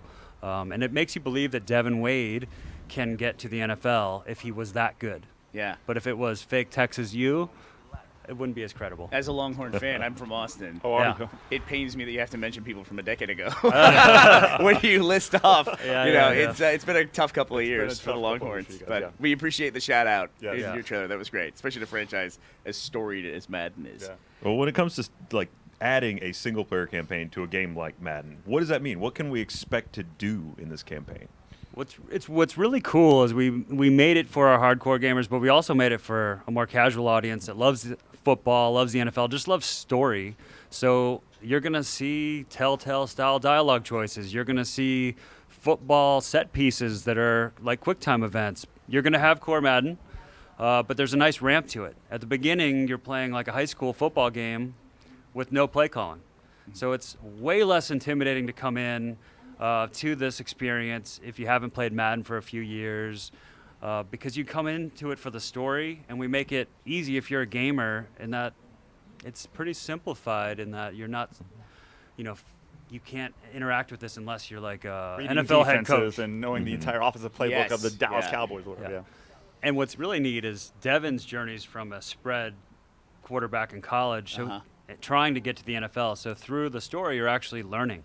There's actually some moments where you're in a classroom actually being grilled about, footage of plays and having to kind of read defenses and learn what play calling is. But it's all interactive, and your choices matter. You are going to decide whether Devin Wade and Colt Cruz make it to the NFL. You know what this sounds like? It sounds like a great entry point for people who now, EA being a global company, is people who live in countries where American football is not popular. It sounds like this is a great entry point for the people to come in and almost get like a football primer. Absolutely. Yeah. I was going to say, as we've shown this within the company, at meetings, promoting what it is, a lot of our European counterparts always say, I don't really get American football. The rules are kind of complex, but I'd play this. Right. And I like a good story. And like Mike said, it's going to teach them a little bit about American football rules along the way, to the point where they don't even really know that they're learning about it. Yeah. Pick up on it. And like a lot of people love shows like Friday Night Lights. They weren't necessarily football fans, but they just loved great story, and there's an authenticity to that town. That's the tone we're in. That's the type of storytelling we're doing. In fact, one of our main characters is played by Jason Street, Scott Porter. So we feel like this is a movie quality experience. If you'll come for the story, you'll learn a little football, but it's just a great football story with an amazing cast. We have Academy Award winner Mahershala Ali in this. Wow. We have Dan Marino playing himself. Really? Just really cool. You old guys know that name, we all recognize it. I was going to make an Isotoner's glove joke, but that really dated me. Offensive line. Yeah. Yes, I know that reference. But, all right, so can you tell us, can I have specific questions? Like, will we be able to play combine events? Will we be able to play at the high school and NCAA level? You will. It's an interactive combine. So Devin Wade is a quarterback, so you're going to do things that are authentic to a combine for a quarterback, throwing route trees and footwork drills and pocket movement.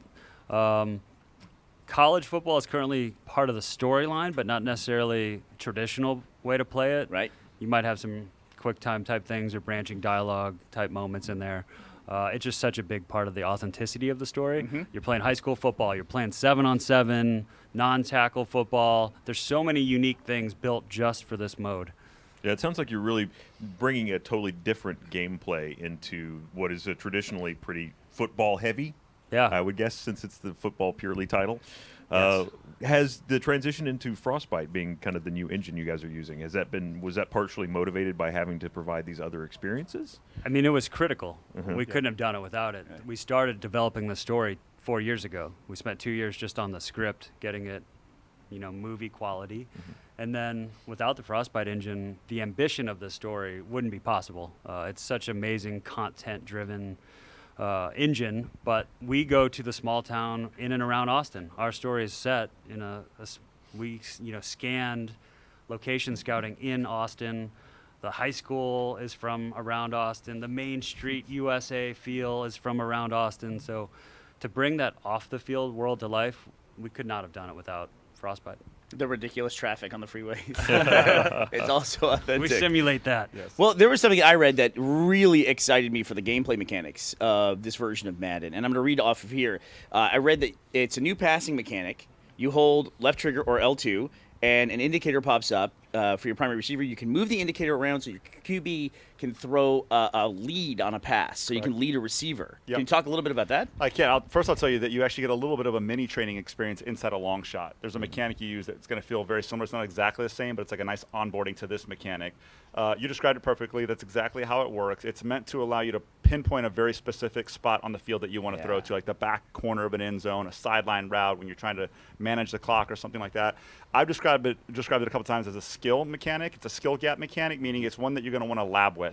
You don't just pick it up and immediately you figure out how to do it. You might throw a pick or two when you first start to use it, but I think over time our most elite players, which we have quite a bit of competitive gaming going on starting from last year, are going to really figure out when and where to use this mechanic and separate themselves from other players. Yeah, I'm so excited about that. For those of you who listen to the podcast, you know that I've talked about a game I used to play in arcades. It was John Elway's quarterback, and they had a separate spring-loaded joystick for the quarterback for the passing, one for movement and one for passing. And it was, it's a very difficult skill to be able to move the quarterback or stay in the pocket, stay protected, and still then lead the receiver. So I can't wait to see what especially some of the top Madden players do with that. Yeah. That'll be amazing. That's an interesting reference because one of the risk rewards with this mechanic is you're using the left stick, which is what you usually use to navigate your QB. Yeah. You're giving that up. So you're kind of sitting in the pocket, potentially unprotected. You got to get rid of the ball pretty quickly. You're not moving him at the same time. So the outside linebacker comes to yeah, the exactly. inside and blows gets you up. Yeah. Yeah. I was about to ask because that's got to be a huge mechanic change whenever you're playing with that split second frequently as the quarterback to throw the ball. Anything that you add that changes the complexity of what that interaction is like is got to be scary to manipulate. That's why I say you got to lab with it, And you actually, at the start of the play, you've got a hot route that's identified by a color when you go into your coach cam. That's the guy that is going to have the target passing icon on it first. But in pre-play, you can navigate to somebody else because you do want to know ahead of the play kind of who you're targeting first. You're not locked onto that guy, but it's better to at least have a first read, if you will, before you use this mechanic. Yeah, it's funny, we were making jokes earlier about like references to Dan Marino and things like that. But I mean, one of the things that's very unique to this franchise is, as far as I know, it's the only EA sports franchise that is not named after the sport. It's named after, it's a legacy name with Madden. And I wonder how many of your players or in your community are even aware of John Madden and his influence over the game. Yeah, we actually talk about this a lot. I have a 10-year-old son, and he asked me one day, who is Madden? What is Madden? And I'm like, he's like one of the greatest coaches of all time, won a Super Bowl. He's certainly one of the greatest broadcasters of all time. But he's also the namesake of our video, and a generation has just grown up with that name as a authentic NFL football game. That's what it means. Madden that's what it means. Yeah, the premier football game on a console. Yeah, absolutely. What else can we expect to see from this new version? I mean, you guys are so deep into the history of this game at this point, and it's like any other great art. You're never done with it. Right. So each new iteration, you get a chance to tweak a few more things. Is there anything else you guys are really excited about people getting their hands on with this title? Yeah, 29 years consecutively this summer it's coming out, which just blows my mind whenever I get Really? to say that. 29 consecutive years. What video game wouldn't want to say that they've come out for 29 consecutive years? I mean, honestly, there's probably 3 television shows in the history of television that lasted 29 seasons. Exactly. If that, yeah. I mean, we got a lot of passionate fans that show up every year that just love the sport, love the game. Probably the thing that our core fans, those guys that do show up every year, are most excited about is MUT Squads. It's the return of online team play. We had it on the floor at EA Play. It's 3 versus 3 human-controlled players inside of Ultimate Team. You're merging your Ultimate Team lineups together so you can play as a head coach, offensive coordinator, or defensive coordinator, and based on which role you provide, you're bringing in some portion of your lineup. It was a runaway hit at EA Play. You had people, hooting and hollering, I'm wide open, give me the ball, which is exactly what we want. Very social, fun gaming experience. Everyone's always open. Yeah, absolutely. And everybody's TO, and the defense is nowhere to be seen as long as I'm the one controlling the Exactly receiver. right. Absolutely. I'll break away from this guy who's all over me at the moment. Yeah. And within that, there's also some new gameplay mechanics as well that you can use outside of team play. But one of the reasons why we wanted to wait to bring it back is we wanted to give you more things to do than just I'm the quarterback or I'm running the ball. So you can have a little bit of a battle at the line of scrimmage if you're a defensive back or a wide receiver. You can block really effectively now. We fine-tune the tackling mechanic a bit. So there's some things you can do outside of just being the quarterback that we think makes it really fun. Yeah, it's obviously a sport, real world sport that people are very passionate about. It's a digital franchise that people are super passionate about. So to work on it year after year, it must be challenging. What do you keep, and what do you add, and what do you kind of like let drift away from the franchise? Yeah, it's been a hard one because I think we've gotten better in the last couple of years of keeping things in the game. When myself and our former EP, who's the GM of our studio now, came on in Madden 13, we had to let go of some things that just weren't kind of up to the quality bar that we wanted. But in the last 5 years or so, we've really only just kind of grown what's in the game. And now with our first ever story mode experience and team playback, it's kind of right where we want to be. Does the working with new consoles now with Scorpio and the PS Pro, does that open up things that you guys have wanted to try for years and haven't been able to do? Certainly, it makes the game look fantastic. Right. We've got the build on the floor with Microsoft right now. We've got 3 kits of the Xbox One X, as I'm getting used to saying now. Congratulations on saying the correct name. That was great. Been practicing. But yeah, it just looks great, and the PS4 Pro looks great as well. So yeah, and of course with the Frostbite engine, it's just a fantastic looking football product. You know, it's funny too. It's like you look at the time of in the calendar that Madden has spanned now, the franchise.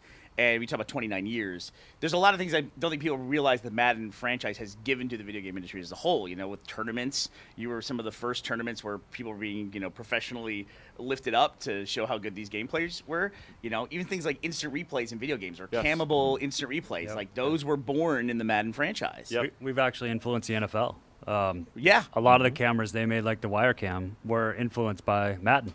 Yeah.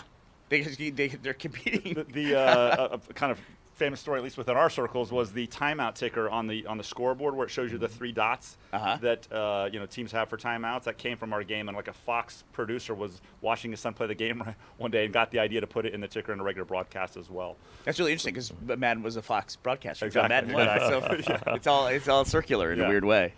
You guys kind of touched on this briefly a second ago. So you said 3v3 online play. Yep. What other multiplayer modes are available? Is there going to be local multiplayer available as well, or is it purely online? Yeah, no, we've had that for a while now. You've got 3v3 local multiplayer as well. So couch play, it's because you're on the same camera, not always the best experience. I think this 3v3 online is going to really take it to the next level. But all the ones that we've had for the last couple of years will be there as well. Do you guys find there's much crossover?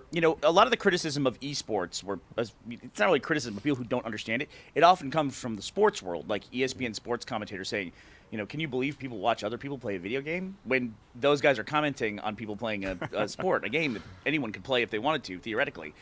Do you find that there's a crossover between people who watch real-world sports and then will watch the esports versions of those same sports online? I think we're getting it because our fans at the end of the day are NFL fans, so they're probably following their team, they're going to the game, they're watching those games, they're going to sports bars and watching the game, and if they're very into the Madden product, they want to see how the best players play.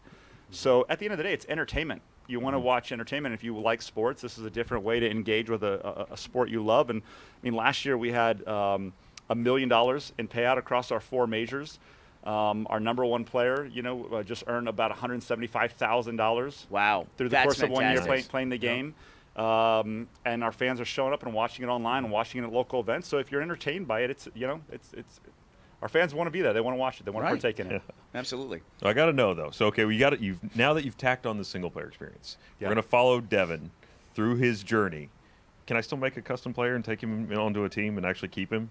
Absolutely. All that custom team stuff is still there, and I can. Or is there any kind of integration there? You get out of hand with your custom players. You're going to make somebody who's like 2 feet tall. I'll keep it very legitimate. He won't be a 9-foot Goliath that can throw Funhaus on a pinpoint. He'll have a Warhammer as a lineman. I play the game, I think, more differently than anyone else I've ever met, where one of my favorite things to do is in the off-season, load up Madden and just let it run a game and just have it on in the background or something. So there's some iterations of the game where you can't do that, where you can't have no players playing, but it's one of those things that's just like, I just like it, to have it on in the background, hear the cheering and everything else. I've got a story for you around that. So Little Wayne, I'm pretty sure he's the one that tweeted this out, used to do that very thing where he would set up 2 teams to run against the CPU, and him and his buddy in the studio would make $10,000 bets on what team was going to win the game. And apparently they did this multiple times. Yeah. So that's taking it to the next level. Yeah, I didn't do that. Yeah, I wasn't at the Lil Wayne level, I'm sure I'm going to be making $10,000 bets on our CPU playing each other. It's a great Madden story. Maybe you guys can get a commission on that or something. Yeah. We got a hard-hitting question here from Twitter. Joshua Palarone asks, hey, what are you going to call Madden in the year 2025? Because you've already got a Madden 25.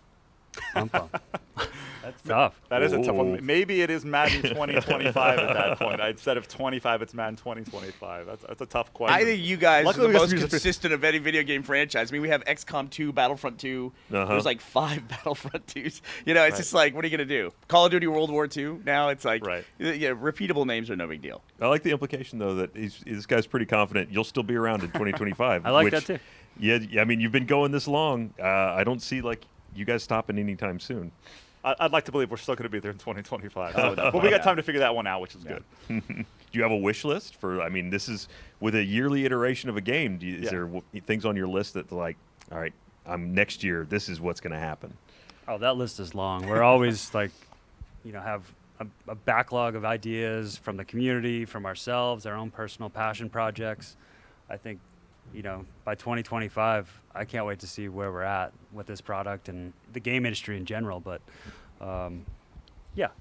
I mean, there's no shortage of ideas. It's funny. I talk to some people outside of the industry, and they're like, it's football, and it doesn't change year to year. Like, how can you keep coming up with a game for 29 years? Like, how do you have new features? And like, there's no shortage of ideas, no shortage of new things we want to do. Certainly no shortage of things that our fans want us to do. So it'll keep us busy through 2025 and beyond, I think, at the end of the day. It seems like a very passionate group of people. It's like if you're working on Madden, it seems like a bunch of NFL fans that would work on the game. Is that accurate? Oh, absolutely. It's fans of the game, fans of the sport. Now fans have grown up playing Madden for 29 years, right? And they're working on the franchise. Former players. I mean, we've got a guy who played for the Patriots, played for the Redskins. He's a former offensive lineman, which we're always told are the smartest guys in the NFL. Yeah. He's obviously the biggest guy in the room when he walks in. We have a former college quarterback from the University of Florida. We've got a guy who played, I think, an offensive lineman for a smaller college. Wake Forest. University of Florida, you said? Yeah, unfortunately, yeah. Florida State guy. Yeah, go Knowles. What are you gonna do? But hopefully, you somewhere on staff, you also have that. There's always that one guy who's a rule savant who knows, like, oh, that pass was backwards behind the line of scrimmage in a southerly wind, so that was a safety that happened. These really ridiculous things that can come up in any NFL game at any given point. Yeah, we have a guy who is essentially an assistant NFL head coach. He's very connected with all the coaches around the league, and he knows every playbook. He knows all the rules. I mean, he's incredible. And then we have our college guy as well, right? We have a guy who knows, a producer on our team who knows every history of every college, every run out that they do, every story they've had. It's amazing. It takes a lot of experts, honestly, because of the bar the fans have for how authentic this has to be. There's a guy on our team that his job, and he's a photographic mind for jersey details. Really? Oh, wow. Pads that players wear, which face mask. And that stuff's important to everyone. Yes. Not everyone. Some people. But a lot of our people. fans think that's so important. So if you get one of those face masks wrong on your favorite player, That's the right. whole game's terrible to you. Yeah. And I think that's the coolest part about our team is there's so much passion and so many departments need that expert who is the bearer of quality for our game. Well, when can players get their hands on the new Madden? If you do the GOAT edition, the greatest of all time, you can argue whether or not Tom Brady is that, but he's our cover guy. We have a GOAT edition. You can pre-order it, get an early release on August 22nd on a Tuesday, and the worldwide release will come out on Friday, August 25th. Fantastic. All right, looking forward to it. Gentlemen, thank you for sitting down with us and talking about the new iteration of Madden. And now we'll kick it over to Gus and Ashley. Kick it on over. Thanks, It's Bernie. more of a punt, really. So. I like it. It's a good one. What, Is it more of a punt? We're gonna run it back. I don't know. I was grasping there. You want me to take a knee? Let's huddle up and make sure we got our game plan together here. You need to stop. What? You need to stop. Are you guaranteeing my safety? Are you gonna hurt me? People are begging me to stop off camera. Please. They're begging you to stop on camera too. Please, Gus, don't. They are. So I want to remind everyone, if you would like me to stop, you can also tweet at us using hashtag YouTubeE3. Just tweet at Sorolla, stop. Stop. No. Hashtag RTE3, hashtag YouTubeE3. I know I've also got the chat here on YouTube up, and we can take a look at what you guys are saying and interact with you guys. Like, let's hope they're all saying stop. No, not one person wants me to stop. They're all about it. So I feel like we're close to the end of the day here. We've seen a lot of really cool things today. We're getting close, but I saved one of my favorite things for last. You would know this about me, guys. You would know that I am a slut for Ni no Kuni. Oh right? yeah, I know that. You know that well because they're actually going to be the final game we have here today, and we're doing it live. Oh, really? Yeah. And that's like no safety net. No just safety like out net. there in front of no, everyone. we're going to do it live. Nice. I'm really excited. So Ni no Kuni was Wrath of the White Witch.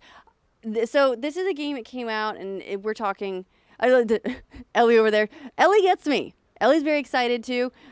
So cool. So this was a Japanese RPG. It came out for PS3. It's got like a very Studio Ghibli sort of. Yeah, it's a beautiful In fact, game. I think they might have worked with. I think they worked with Studio. I think they worked with them a little bit. Yeah. But it's from. It's a it's like a Miyazaki looking JRPG. It was wonderful. It's it was like a lot of fun. you got peanut butter in your chocolate in your peanut butter. Yeah. And it's also got the. It's been a long day. Look, we're putting things in all kinds of things, and it. Don't look at me like that, Gavin. And it.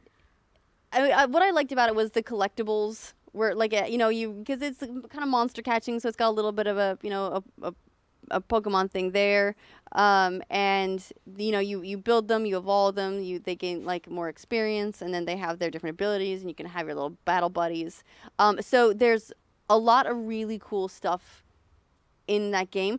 I was concerned that it was too niche, like too specialized to be able to get a sequel. I figured it was just going to be a standalone forever, and this is the experience that I had, and that's great, and I've had it, and I will never have it again, and I'm going to have it again. Yeah, all over. Yeah. So and we've now they announced it a while back, but now they've shown gameplay, and now we're going to see some real gameplay. It's going to be like proof that like the game is here and it exists. It's here and it's real. So I want to point out excited about that. some interesting thing here. Okay. A lot of people on Twitter telling me to stop. Thank you. Including Adam Thank you, Baird. everybody. A lot of people in YouTube chat telling me to keep going. What? No. No, only like 2 people in YouTube chat said to stop. Our different platforms are very divided for their love of puns. Stop. Can we get a poll? Yeah, okay. Well, let's get a poll. Should Gus stop? Eddie is spooling it up right now.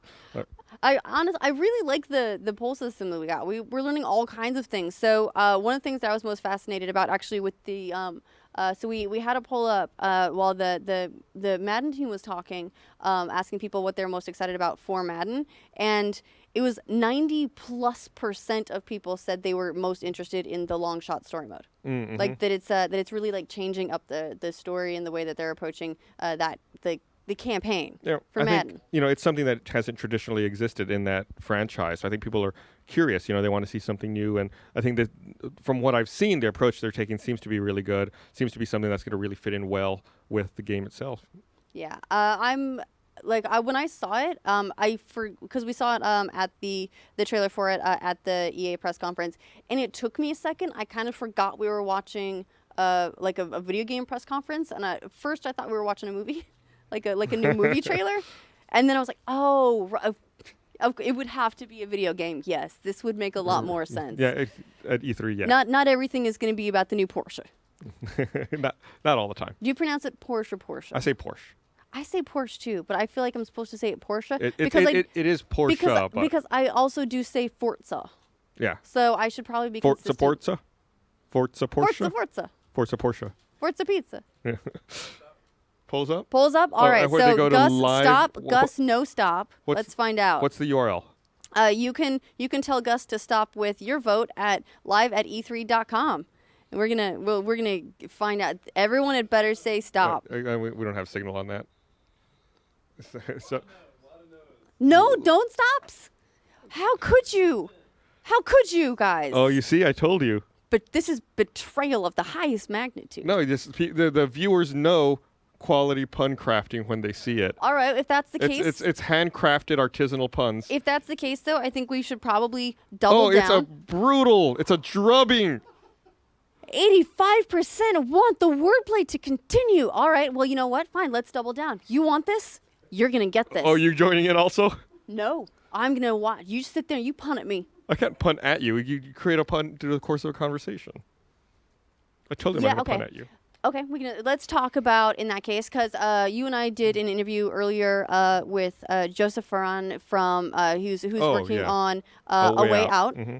Also an EA game. It was announced at their press conference. Interesting, awesome idea for co-op. It's intended as a couch co-op game. It is 100% split screen. Even if you're playing it with someone online, you will still see each other's screens. It makes sense to me. And he was so passionate about the game. I can't remember the last time I saw someone with that much passion and confidence about a game they're working on. What did he say? He said if people didn't like the game, they can come break his bones? Yeah, like every bone in his body. It was like it got a little bit dark for a minute. But thankfully. He was like, mess me up. Yeah. My house, take all my things. Well, he does do all his own stunts and everyone else's. Nice. So maybe he's used to it. Yeah, but I love seeing that passion. I feel like we've talked to a few people who, I mean, everyone here obviously is super passionate about their projects they're working on. But I feel like even amongst that, there's been a couple, and he was one of them, who are at the top of that, like the most passionate. He had so much energy. So I don't know anyone who has that kind of energy day 1 of E3 or day 0 of E3, let alone into day 2. Mm-hmm. By this point, we're all destroyed. I've barely got a voice. Anthony's still going pretty strong. And look at the shirt, He's man. drawing energy from that shirt. The He's power like, of the it's shirt. like solar powered. It is the Feeling power good. of the shirt. He's feeling good. He's eating a bagel. I can't tell what kind. I think it's plain. I don't even think it's It appears toasted. to be the bottom, so it doesn't count. It's all the bottom of the bagel is always the same. So we have some catering here in the studio just because we're in here all day for the full stream. And so they bring food to us, which is really, really nice.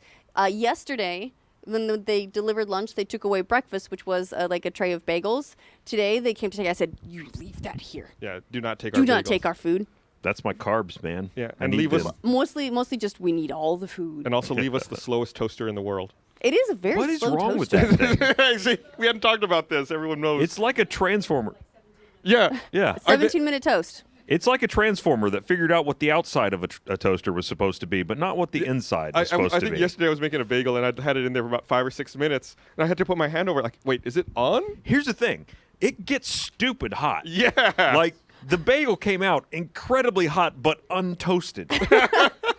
It's just not got like the contact heat. You need that like broiler, that hot face. There's a bagel button on it. I don't know if you've been hitting that. I've not been hitting the bagel button. There is a bagel I've button. been The depressing bagel the button plunger. will create that toast on it. Ooh. But it does take a long time, though. Tomorrow I will try. Yeah. Either way, though. You would think if they give you a toaster with the bagels, you would think it would be designed I for think bagels. that is actually designed to bake the bagel. You're supposed to insert raw dough, and it will produce for you a bagel. Eventually. I'm just happy that they gave us a toaster. That's true. I'm going to be grateful for the small things. Yeah, I mean, normally I'd be just like eating a cold bagel, like trying to chew it and tear I'll it gnaw apart. my way through it. Let's go. At some point, we just need sustenance. Sustenance and succulence. I'll eat this couch if I have to. Thankfully, it's covered in donut dust. Yeah. I've still got donut dust all over. I just remembered. Did you have something you were going to show? Did you want I to do was. that, or do you want to do that later? Was it gonna oh yeah. So earlier we had you guys help to fix Ryan's fashion sense for socks. Fix, make better, improve. Ryan, all socks are improvements. So here's what we got today. We got Poop socks. the cute poo socks. Voiced by Patrick Stewart. Yes, his socks are voiced by Sir Patrick Stewart. And then we had you guys vote on what what socks he's going to wear tomorrow. Now, here's the thing. I was really surprised by the results because there were a couple options. There were beer pong socks, there were donut socks, and there was one that I thought was like a 100% lock to win, which was it's a cat with sunglasses in space on a burger that's got a turtle in it. That sounds like a winning combination. It sounds like the internet. Mm-hmm. So I was very surprised to see donuts won. It might be because we were talking about donuts at the time. Yeah, it's very advantage. topical. Yep, you're pandering. But I need you guys to see what you're missing as a result. So I got these. Look at this. Oh, What? It wasn't. The cat burger was not in the poll? Oh my God. Eddie, what did you do? Hold on. We're going to revote. We're going to pull this up. We got to make this happen because we need to know. Maybe we can get them to wear one of each. Oh yeah, absolutely. Thoughts? One of each. You guys. You got to see this. Should we do 2 polls? One for left foot, one for right foot. Yes. Innovative. This is the kind of out-of-the-box thinking. and you should have no sock as an option for each foot as well. Look at these. Look at this. Look We're at at the E3. socks. This is all about games, Ryan. Gamifying my feet. We're gamifying feet now. We're gonna microtransaction it. Look, once we got to fitness, there's nowhere to go but to socks. Look at this. That Look at your cat. footwear. You could have these on your feet, Ryan, or at least on one of your feet. The other foot might be donuts. It's whatever still. the people want. We got to give the people what they want. Ryan's walking away, shaking his head. That cat looks pretty cool. I think that cat's too cool for me. I don't think I could hang out with that cat. It's got rainbow sunglasses. Yeah, believe me, I noticed. So I'm like I don't know. I love stupid socks. I love that we can dress Ryan. I didn't get into dolls really as a kid, but I'm seeing the appeal now. I can't wait to see Ryan with no sock on one foot and that sock on the other foot.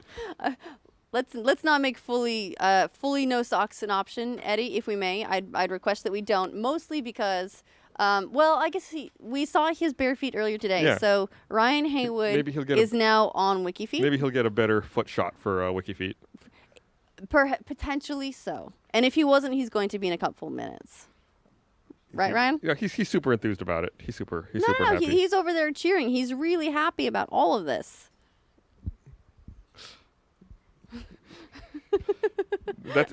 Don't be fooled. That's his happy face. That's the way he looks when he is happy.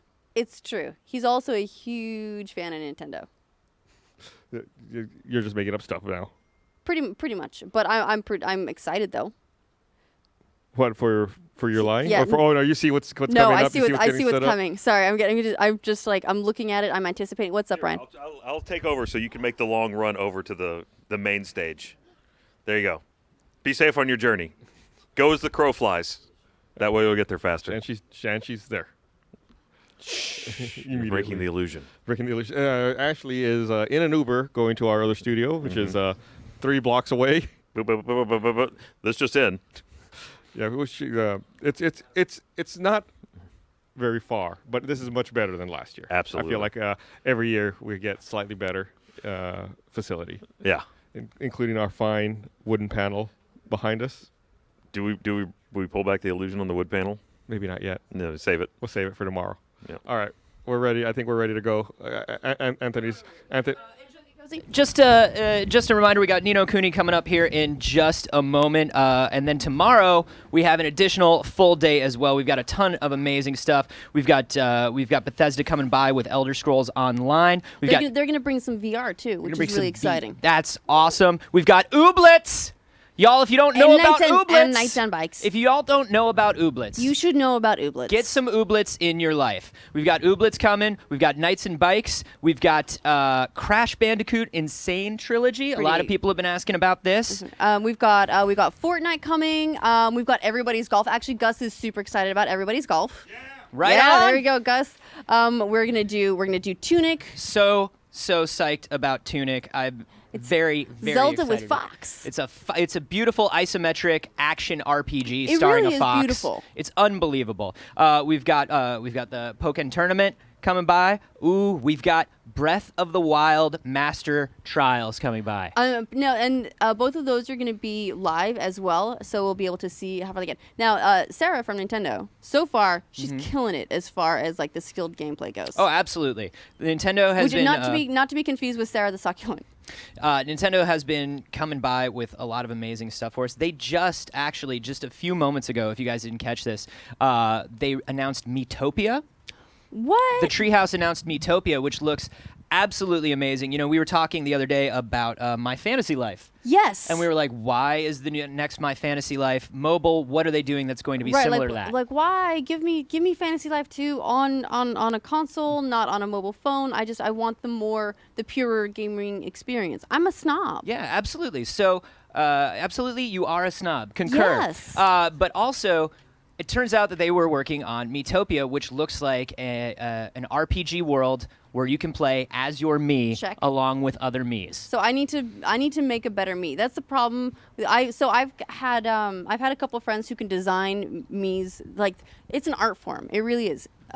You can get ones that look surprisingly representative. What I end up with is just like Well, she's blonde, so I think we nailed it.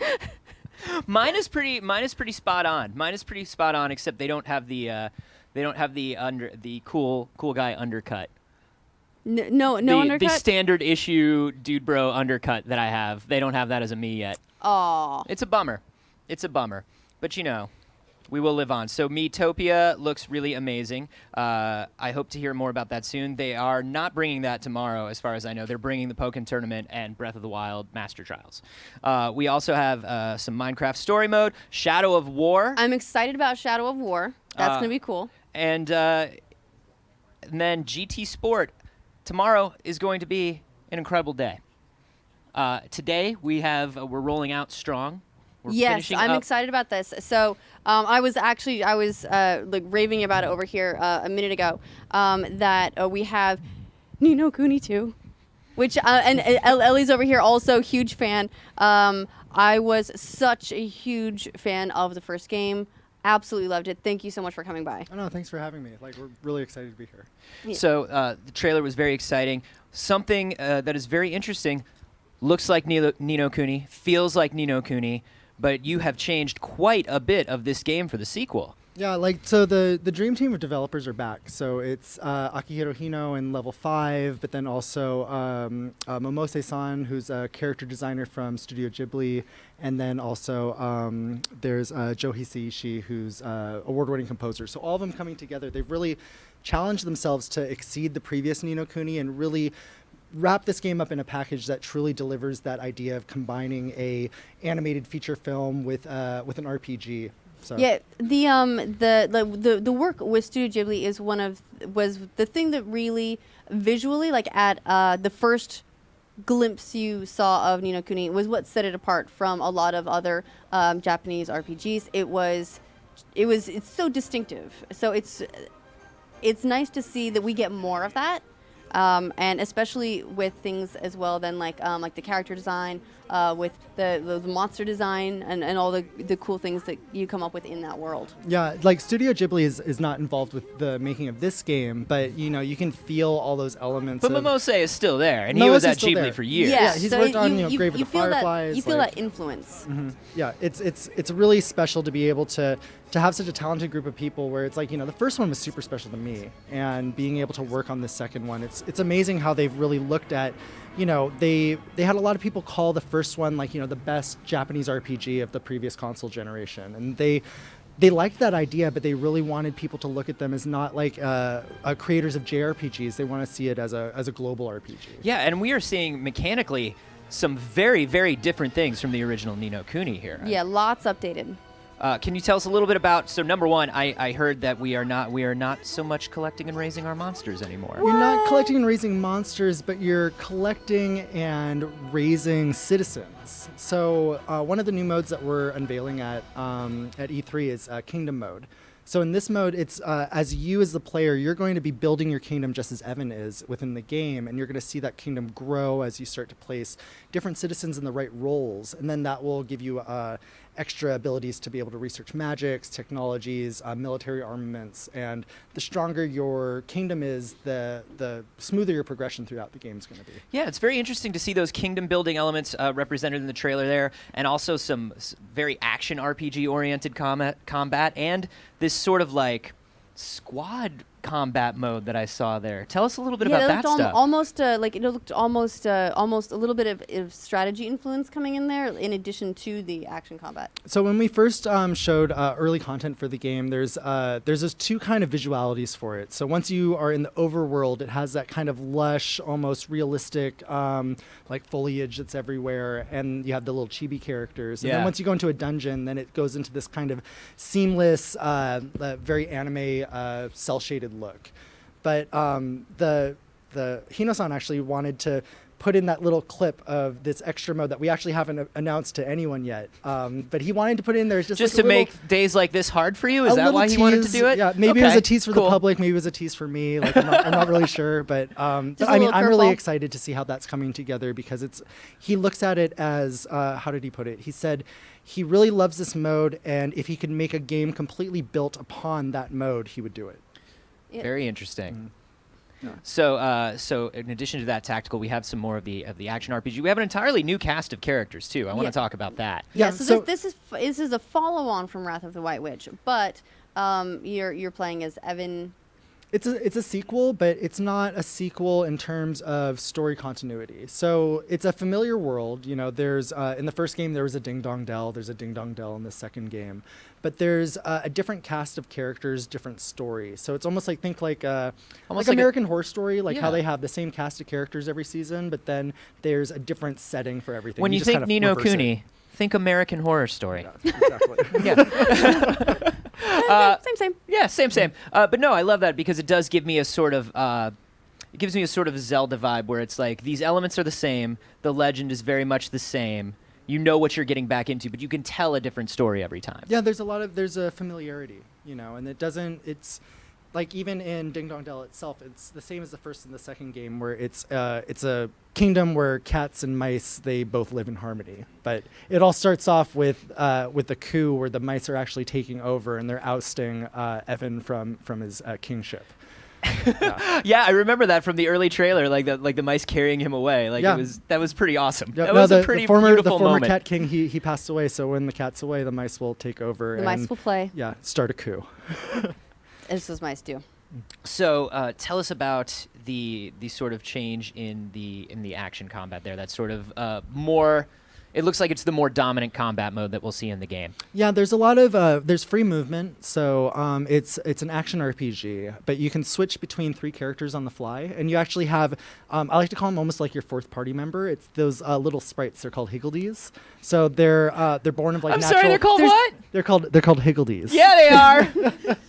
They're so cute. Well, because there's different versions, so it depends on like what natural phenomena they're born from. So there's like wind, fire, and water, and then there's the regular ones, which are actually the Higgledy-Piggledies. Yeah, they are. Yeah. And we broke Anthony. So we've actually got a poll up here too. If you're at live@e3.com, asking people what they find most important about role-playing games, and by far the #1 hugest, bigliest takeaway is the Higgledy-Bigglediest. Is the Higgledy-Biggledies is that everyone really loves story. That's what they come to an RPG for, and this is the story of a boy who would be king again. Yeah, it's kind of a coming of age story, but I think the challenge for us has been when the story is something that's so important for fans of RPG games, and then especially for people that played Ni no Kuni 1.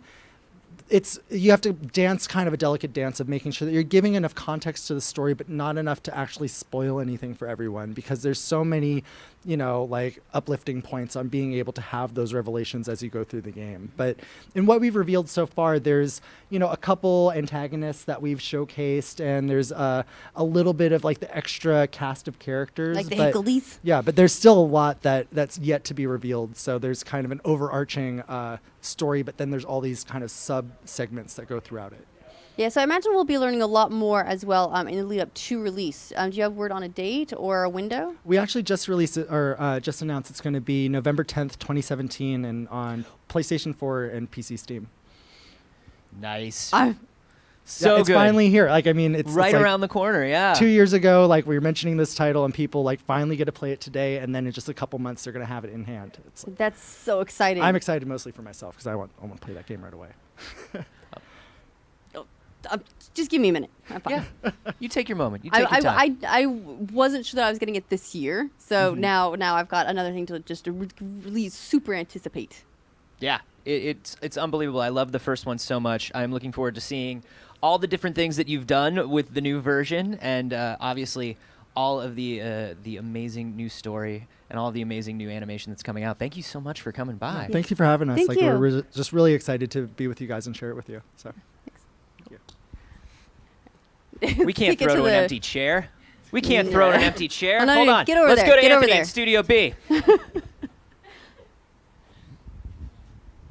Thanks, Anthony. Ni no Kuni 2 looks absolutely amazing.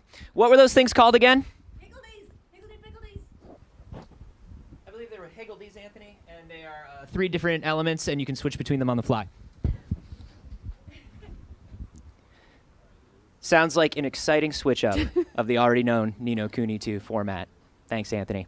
Guys, we have so much more coming up. We have one more day of E3 ahead of us. As I said, we've got Shadow of War coming by tomorrow. We've got Knights and Bikes. We've got Ooblets. Once again, I say unto you, familiarize yourself with the Ooblets if you have not yet. We are still taking your questions, your comments, things that you want to see from developers that we have had here today, answers that you want about games that we're going to see with developers tomorrow. You can tweet at us with the hashtag YouTube E3. You can also tweet with the hashtag RTE3. We are watching them both. And as always, we have live polls going on throughout the day, and you can vote on those at live@e3.com. Anthony, what are we going to poll? I don't know. What do you want to poll? We can poll anything. Let's pull Ryan's socks. I swear if we do one more sock thing today, I will murder you all. I will murder you all. There, I said it, I got it out, it feels good. Do we have any game-related questions we might want to ask people, Eddie? Gamer socks? I'm out. I'm going back to Studio A. Can we offer you a succulent? No, I'm good on succulents and microphones. You sure? Yeah. All right. Well, I'll just keep these 3 microphones to myself then. Going back over the things we saw today. It's like college. Obviously, Ni no Kuni was something that you've been looking forward to, Ashley. Yeah, that was a huge deal for you. Yeah, I broke a little bit with the release date. It was unexpected for me for sure. It's been announced for a while, and it's one of those games where you get the announcement and you put it in the back of your mind because you know it's gonna be a while. Yeah. Like at this point, I'm pretty sure. Like I've just decided, like Kingdom Hearts 3 is a fever dream. It doesn't exist. It will never exist. Sure. And this was one of those, not to that level for sure, because it's been like 2 years, but it was announced, and I just thought, cool. Let's forget about it for now because it's going to be a while and you'll just be sad. You'll be sad waiting around, like in your pretty dress, no one coming by, no game to play. How did you know that I played Ni no Kuni entirely wearing a pretty dress? It's the style. Yeah. It's a style. You managed to match your tennis shoes to your shirt. That's how I know. Like you got that level of style. Yeah. I can match colors. Seriously. I'm pretty impressive. I'm a pretty impressive guy. No, seriously though, I don't know how you managed to find shoes with the same color combination as the shirt. Well, you just dream big and you work hard, and eventually it all comes true. You know what I think? What I'd like to see from you though. Okay, go on. What if we got you some socks? Nope, no more socks. No more socks. I gotta say that probably my highlight today was getting to play some Splatoon. Splatoon plays awesome. I admit the motion controls take a little getting used to. I kind of suck at them right now, but there's that learning curve for sure. So they had a couple of the Splatoon 2 test fires, several weeks ago. And when I played those, rough couple matches as you warm up and then start to settle into it. And it plays really easy. It's very friendly. You immediately understand, oh, okay, this is what I should do. This is what I shouldn't do. So for people who didn't play the original Splatoon on Wii U, of which there are many, because a lot of people skipped that platform, Splatoon 2 is going to be their first time playing it. It's a very accessible game. It is Nintendo's take on the arena team shooter. So they want to distill it down into what are the most enjoyable moments of that? What are the most fun gameplay loops of that? But how do we do that in a way that makes everybody feel like they are good at it? What is the reward? Like when they loop that call we you a add? go-getter? Yeah, like you're a little go-getter. You turn up your difficulty to 40%, and they say you're a go-getter, and I like that. And then you die terribly and quickly. Oh, well, we did. But that doesn't mean anything. I do like that there's the legend of the developers who beat it, but no one knows if that's real. It's a secret masked developer. The game's not even out, and it's already faded into myth. Yeah. We did get to see the mode that we played was the first time anybody has seen the Salmon Run mode. I think this was the first at E3. They are showing the demo. Yeah, it looks amazing. Awesome. This is kind of like a response to a lot of people's criticisms, not criticism, but just sort of like, hey, here's a wish list for Splatoon 2. I want some more co-op. I want more single player. That is something that I still am very excited to see. They have not single shown player off stuff? any of the single player No, stuff yet. they're keeping it close to the chest for now. But this is a really enjoyable mode. I could see myself like getting together with a bunch of friends and playing the salmon run mode quite a few times and really learning to kind of like speed run through it. Yeah, absolutely. I would agree completely, and it's a nice way to do it. If for example, like Bernie and I, we play as a family. There's like we have a team of 4, 2 boys, us, and it's nice to have a game where we can co-op like that. We've tried Overcooked. Love Overcooked. That's had some mixed results.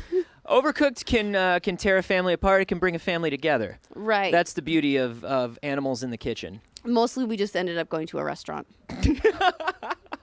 But this looks like it's a lot of fun because everyone, everyone can do everything, and it's less of a you need to pick your role. You're the dishwasher. Yeah. Kid, don't you move from that this dishwasher. Salmon Run, I think, was very intelligent in how. And you can bring each other back. Yeah, you can. I think it was very intelligent in how they put the different weapon and character classes, because character classes in Splatoon are weapon classes, right? Mhm. So it was very interesting in how. I like the roller. Yeah, yeah. I usually play as a roller, and it's interesting seeing how all that stuff works in the Salmon Run mode, because as the roller, when you're in the first few seconds before the first enemy comes out, it's like you can paint create as that much path. as possible. You need to paint as much as possible, make that path, so when that giant enemy comes, we have like somebody with our sniper rifle in the back. We've got the new dual guns that can run right up and almost melee. I really enjoyed that. Digging the dualies. Yeah, I love the dualies. So I think it's a very intelligent mode, and I'm excited to see what other things they learned from the first Splatoon that they are going to be adding into the second one. Yeah, Nintendo's doing some really cool stuff too, just with genres overall. So obviously, Splatoon 2 is their take on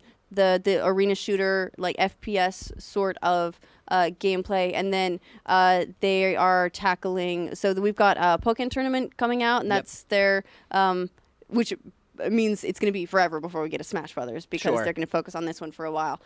But that's like got fighting genre, and then you've got now which Mario. they're coming by with that tomorrow. Yeah, tomorrow so we'll be able afternoon. to see that. Yep. Also, it'll be live gameplay. Yep. So I'm very excited to see that. But yeah, that's their fighting game. They have Mario plus Rabbids now, which they're working on, which Ubi is making. So but now they got that's a kind of like strategy. strategy game with the Mario characters. So they're managing to hit all these different genres, and yet Nintendo all of them. Mm-hmm. So that's. They have this way of really putting. I mean, all games are fun, right? Like you hate to use the descriptor "fun" because we're having fun whenever we play a game. We're so fun. But Nintendo really wants fun and accessibility to be 1 and 2. Yes, like right there, like at the forefront. They want, like, and it's also it's friendly. It's not intimidating. It's easy to understand and easy to pick up. Difficult to master. Yeah, co-op, a big theme this year. Obviously, we had A Way Out. We had the developer in here just like about an hour ago.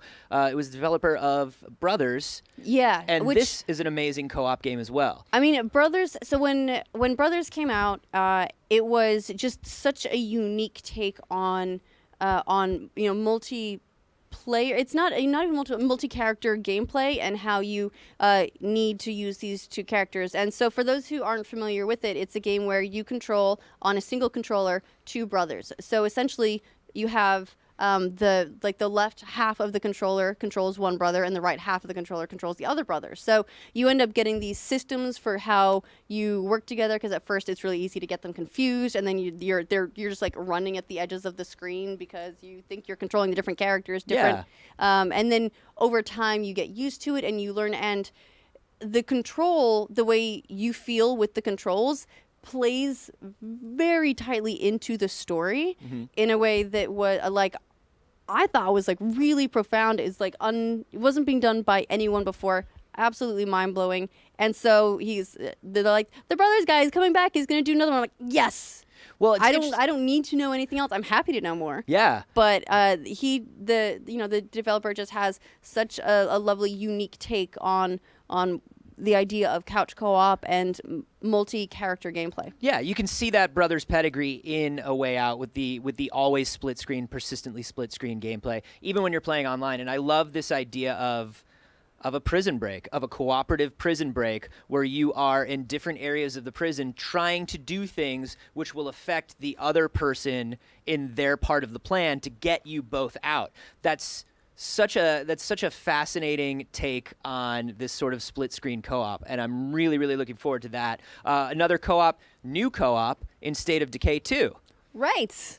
Very exciting. Online multiplayer co-op State of Decay 2. That's going to be nuts. And like there's State of Decay 2 was another one of those games that took a lot of people by surprise with how it approached things.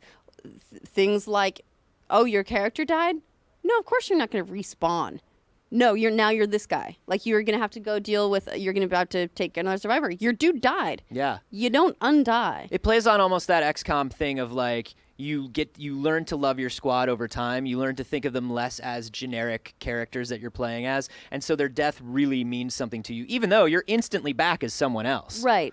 But that character is gone. Yeah. And you don't get them anymore. And it'll be fun to see how people's different strategies towards the game influence sort of the stress between people. That's something that Bernie and I were talking to with Steve, or we're talking to Steve about when he was here, where it's like, if I'm somebody who has a completely different idea of how we should be hunkering down and building our fort, what does that mean to the person who has to go out and actually get these things? And it's like, dude, I don't want to get all that stuff because that's the most dangerous stuff to get. You don't have full buy-in from the stakeholders here. We don't even need to build it up that much yet, and it's going to be interesting to see that push and pull that we're familiar with in zombie movies and in zombie cinema. Right, and it makes sense. It's a cool thing to have because you imagine, say, zombies broke out, we're all in this together. We are absolutely going to disagree on how to survive. Look, when zombies break out, we're going to have a disagreement. Sometimes when zombies invade, we're going to disagree. We disagree. That's just people. This is That's just happen. zombies. So we've got a poll up here. You can vote if you want to participate on live at e3.com. We're asking the types of co-op games you like the most. The surprising number of these polls have been like runaway.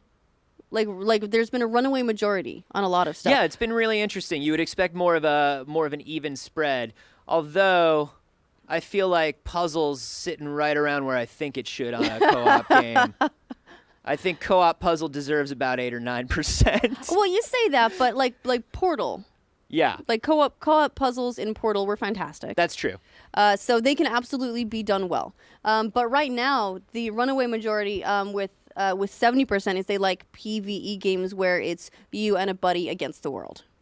Yeah, and I think those are the most fun for me too. I like having a little squad and a little like band of buddies where we go out. We're a band of buddies. A band of buds. I'm not a big PvP guy. I think we've talked about this a bit before. If I'm going online with people, I just kind of want to like cooperate and have fun and play together. Yeah, I used to be very big on the into competing and being the best around, Mm-hmm. but I don't have time to practice and be like an upper tier competitor anymore. What I like is the experience. That's what I play a lot of games for now. I just want to win without putting any work or effort in, guys. Right. How is that hard to understand? Like, here's the thing, Anthony, is I want it, and that means that I've earned it, right? Yes, that is exactly how it works. I've always lived my life by the same philosophy. Guys, thank you so much for joining us for day 2. It has been amazing bringing all this stuff to you. We are starting tomorrow morning at 10 a.m. again. Yep, it'll be tomorrow morning at 10 a.m. Pacific time, so that's 1 p.m. Eastern time. That's 6 p.m. UTC, and you can do the translations from there. We have a bunch more awesome games on. I'm super excited about Shadow of War in particular, as well as some of the really cool indie titles that we're going to have a look at. Yeah, it's going to be a great day tomorrow. We will see you at 10 a.m. Pacific time. Take me out with some sweet, sweet royalty-free beats, would you? Oh, yeah.